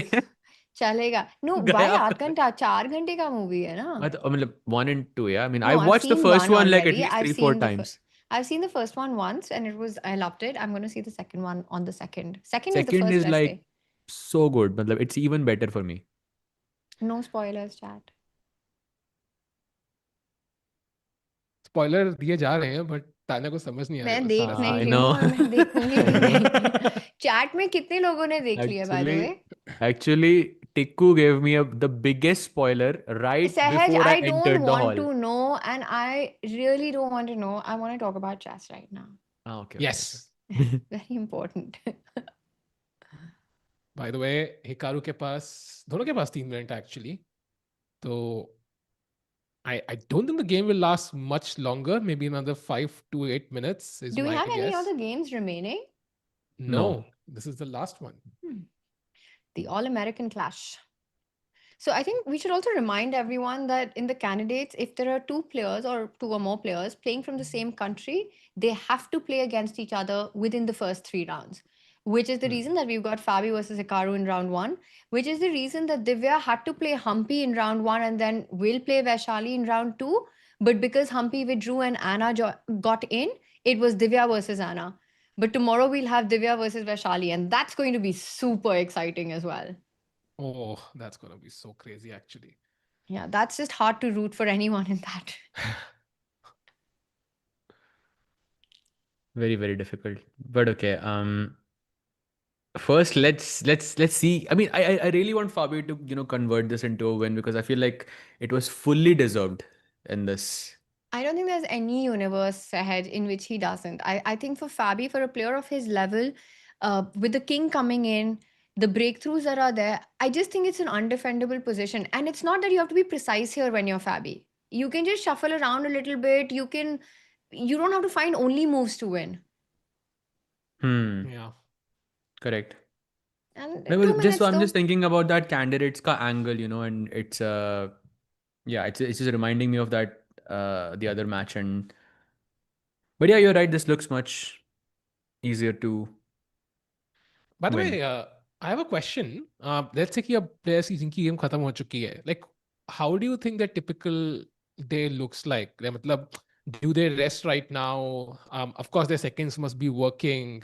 Do you think there's like some common elements to how everybody treats the candidates, or is there one man for himself? Yeah, everybody has a different pattern. In my experience in these tournaments, having interviewed the players or what I've noticed with them, having covered these events, is that the one thing players tend to not do is dwell on a game that has just happened for too long. Maybe their seconds and all will maybe tell them just a few details. or just ooper say, but especially if you've had a bad day, they don't want to know too much because there's another game coming up the next day. So I would think that obviously everyone has their own routine, but the one thing they avoid doing is going into too much detail about the round that has just happened. Yeah, very crucial, of course, for players who've lost, especially. Have to look forward. Wait, to the next round. Was that a blunder from Fabi? What? Wait a second.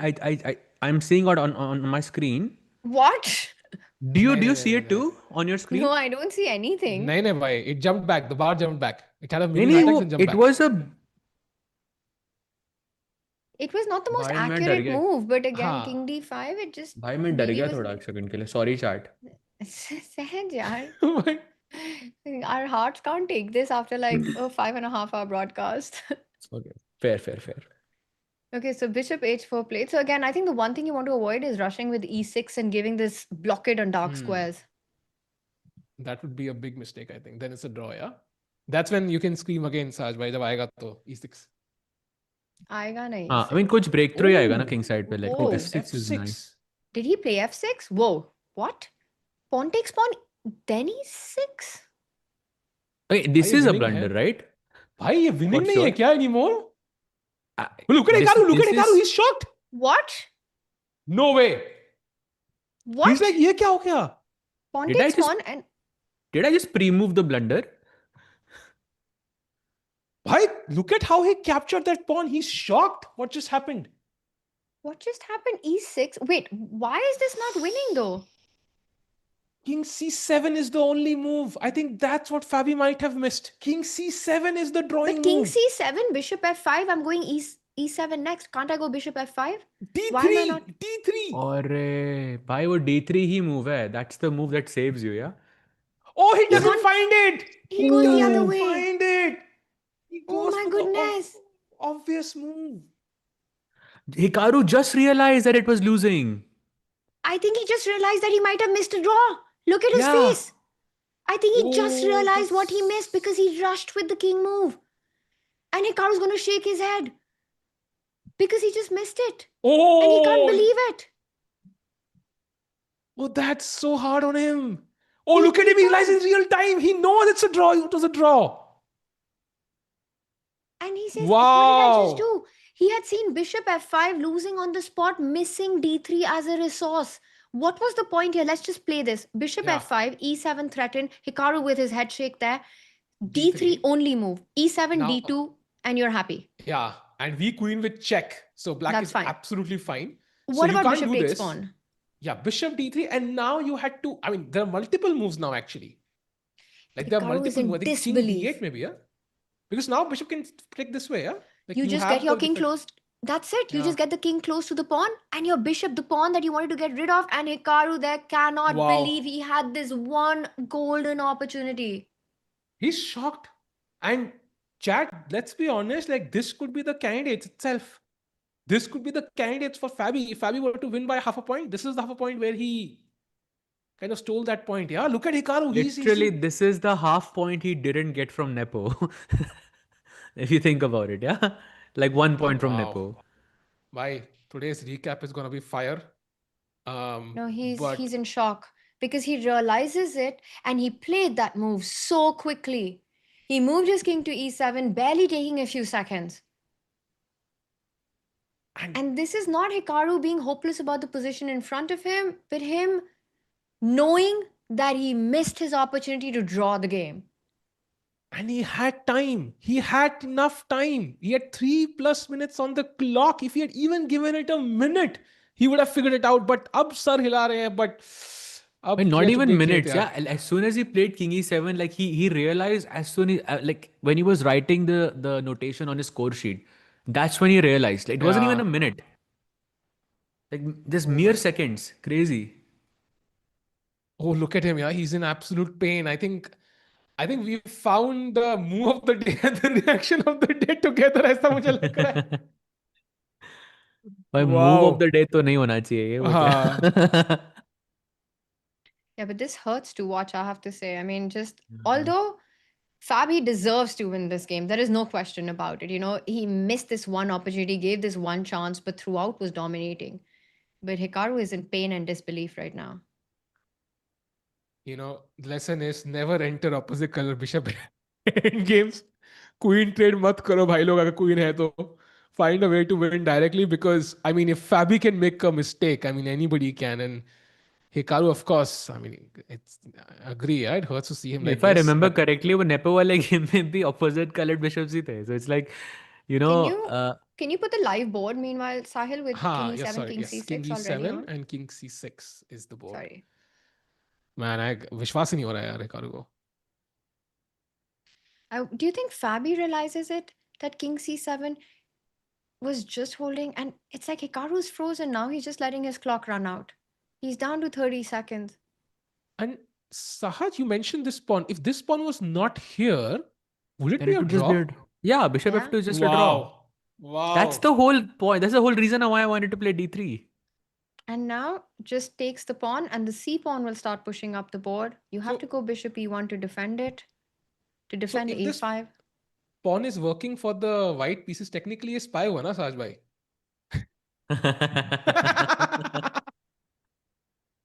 नहीं? I have no. Yeah, fan type ही लेते. Actually have. Sorry, coming back to the chess. I think king b6 played, and now bishop e1, trying to say hold on to this pawn, but yeah, we have a pass pawn now. I think this should be easy pickings for Caruana. I honestly think just the camera tells you the whole picture. You don't even need to look at the board. And he cannot believe that after holding on for so long, just keeping the game going, move after move, finding whatever you can in a very difficult position from the start, that one moment you rush past, and that was the moment you go king c7, and it's almost handshakes. You get rid of that d pawn, your opponent's bungled it up, and you save that half point. You start with a draw. You start with feeling the stars are aligning. And here he's back just staring at defeat. And that's it. Wow. It's handshakes. Fabiano Caruana gets the win. Wow, what a win. And I think Fabiano will not be super impressed with how he converted that. But overall, it's an important point on the scoreboard. Yeah, किसी को फर्क नहीं पड़ता at the end की point कैसे आया. It's an important point. I wonder if they'll talk about king c7. First time in my life, I'm seeing an elite player just put out his hand, and before the handshake was made, he started asking questions. So I think the first question Hikaru asked, was it a draw? He put his hand on c7. He put his hand on c7 just now.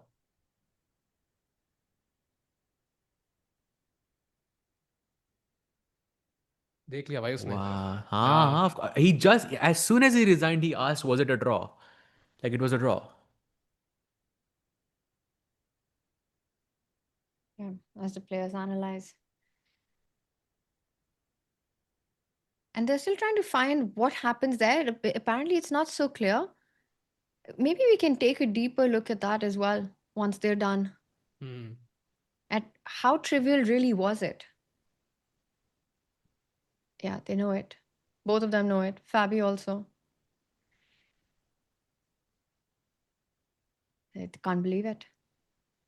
But at the end, Fabi takes the point, bhai. Important point on the scoreboard, bhai. Starting off with a win. Or kya chahiye? I think he'd have taken this at the start of the day, even if it involves a couple of minor errors there. But overall, great game. And Hikaru did Hikaru things, yeah. Last tak fight kiya unhone. But Fabi comes up on top. Absolutely. And also, I mean, 3 wins, like 3 results in the open section itself on round 1. Did not expect that, but it's pretty. It's just, Firecracker of a start. I did not think that we will get so many wins on the first round itself. I don't know. Agreed. Yeah, and also just the way the games were won, right? Fabi, I have to say, despite that one blip on the road, which Hikaru didn't capitalize on, fantastic game.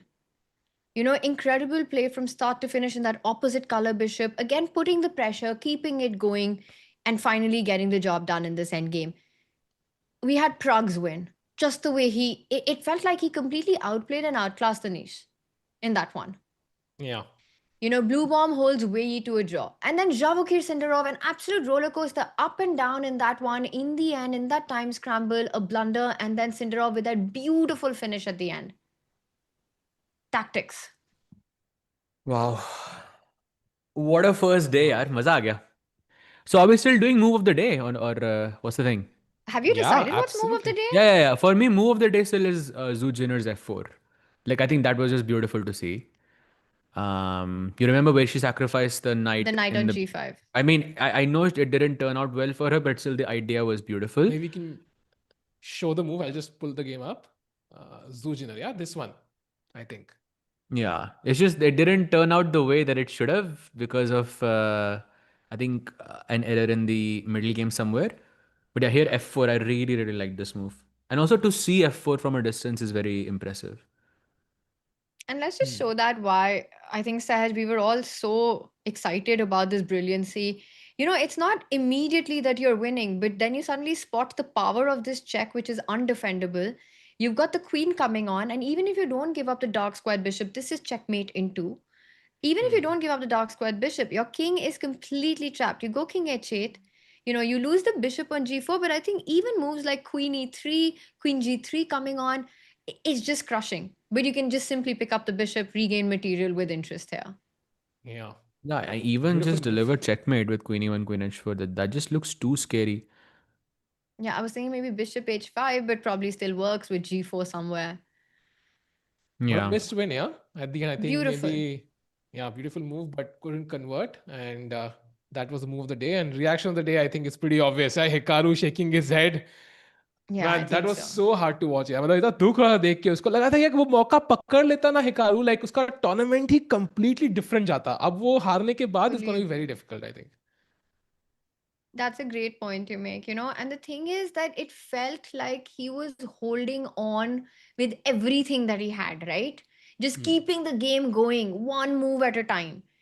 And usually, when that's successful, you get this one window of opportunity. And just as Hikaru's luck or stars would have it, he just rushed past that moment. Can we have that moment up on the screen, Sahil, if you don't mind? Can we just break that down, Sahaj? Can you go through what happened here? Because it was right after this. First, let's start with f6, because Sahaj had the first big reaction here.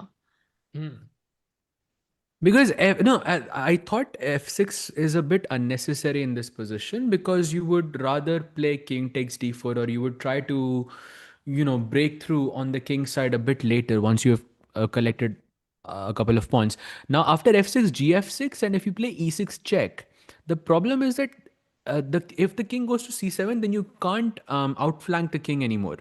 So, and it's pretty surprising that Hikaru missed it. Now, Tanya, I want to ask you this. Do you think he missed it because it was like there was a shock factor, behind the move f6, or do you think it's difficult to calculate all of this with a minute on your clock? I mean, we can be speculative about this, but my gut feeling here, and I think in all probability, what happened is why Fabi played f6 and why Hikaru rushed with king e7 is that both of them saw after king c7, bishop f5, and there is no way to fight against e7. They just stopped their calculation at this point, one move too soon. You see how the bar also goes up and then falls back. The bar also had the same feeling that white is completely winning, white is queening on the next move, and there's nothing you can do. So the moment you see this and you stop thinking ahead is when you just move on and decide king e7 is the only move.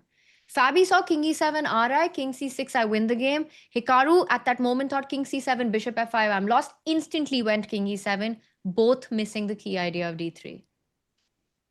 Yep. And Sahil, can you show that d3, why that's actually saving the game? Because we all saw how this ended. This is a point that Sahaj was making for so long that d4 pawn needs to be out of the board for defense.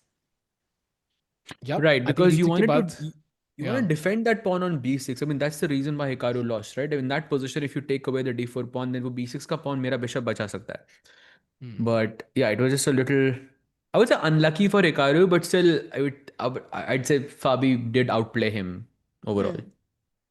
Yeah, he had this one fumble. And I saw this one interesting question from chat. I'll bring that up. It was for all of us.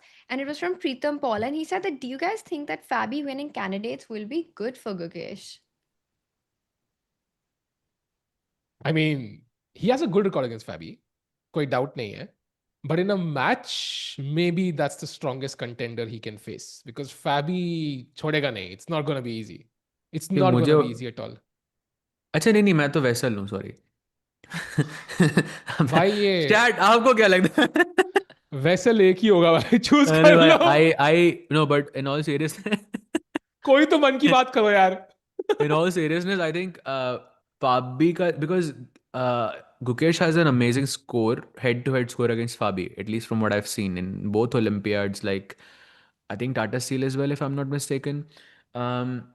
It's just that I feel Gukesh has some kind of a psychological edge against Fabi, and it could work for him in the World Championship. So if Fabi plays against Gukesh, it would be amazing to see. But yeah, of course, no predictions.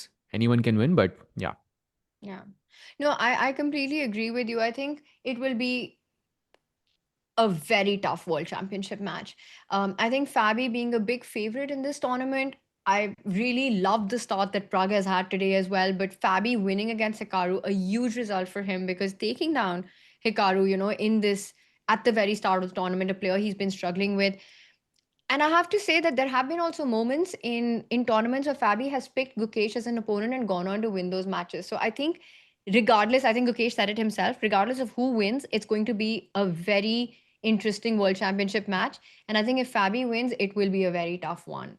I don't know if Gukesh is sort of hoping that Fabi wins. I think that's hard to say. I feel that for sure, for example, let's say if I don't know if like Esipenko, Sindarov, maybe Anish, maybe even Hikaru for that matter. I wonder compared to them, how much tougher would it be to play somebody as versatile with as much experience who's been at the top and been so consistent for so long as Fabi is as an opponent for the match? I don't think any reigning world champion would want that, let's say, to start with. Very tough यार Magnus नहीं हरा पाया था classical में just as a contrasting opinion कि भाई Magnus had to rush to the tie breaks, didn't win a single game against Fabi was winning in a few of them. Game 1 also कुछ रुक G3 Queen G3 मुझे याद है, and of course that end game that Saj mentioned. So I think nobody wishes कि Fabi qualify कर जाए, but maybe they are like okay हो गया तो हो गया, नहीं बाकी तो everybody is cheering for Bluebaum, we know.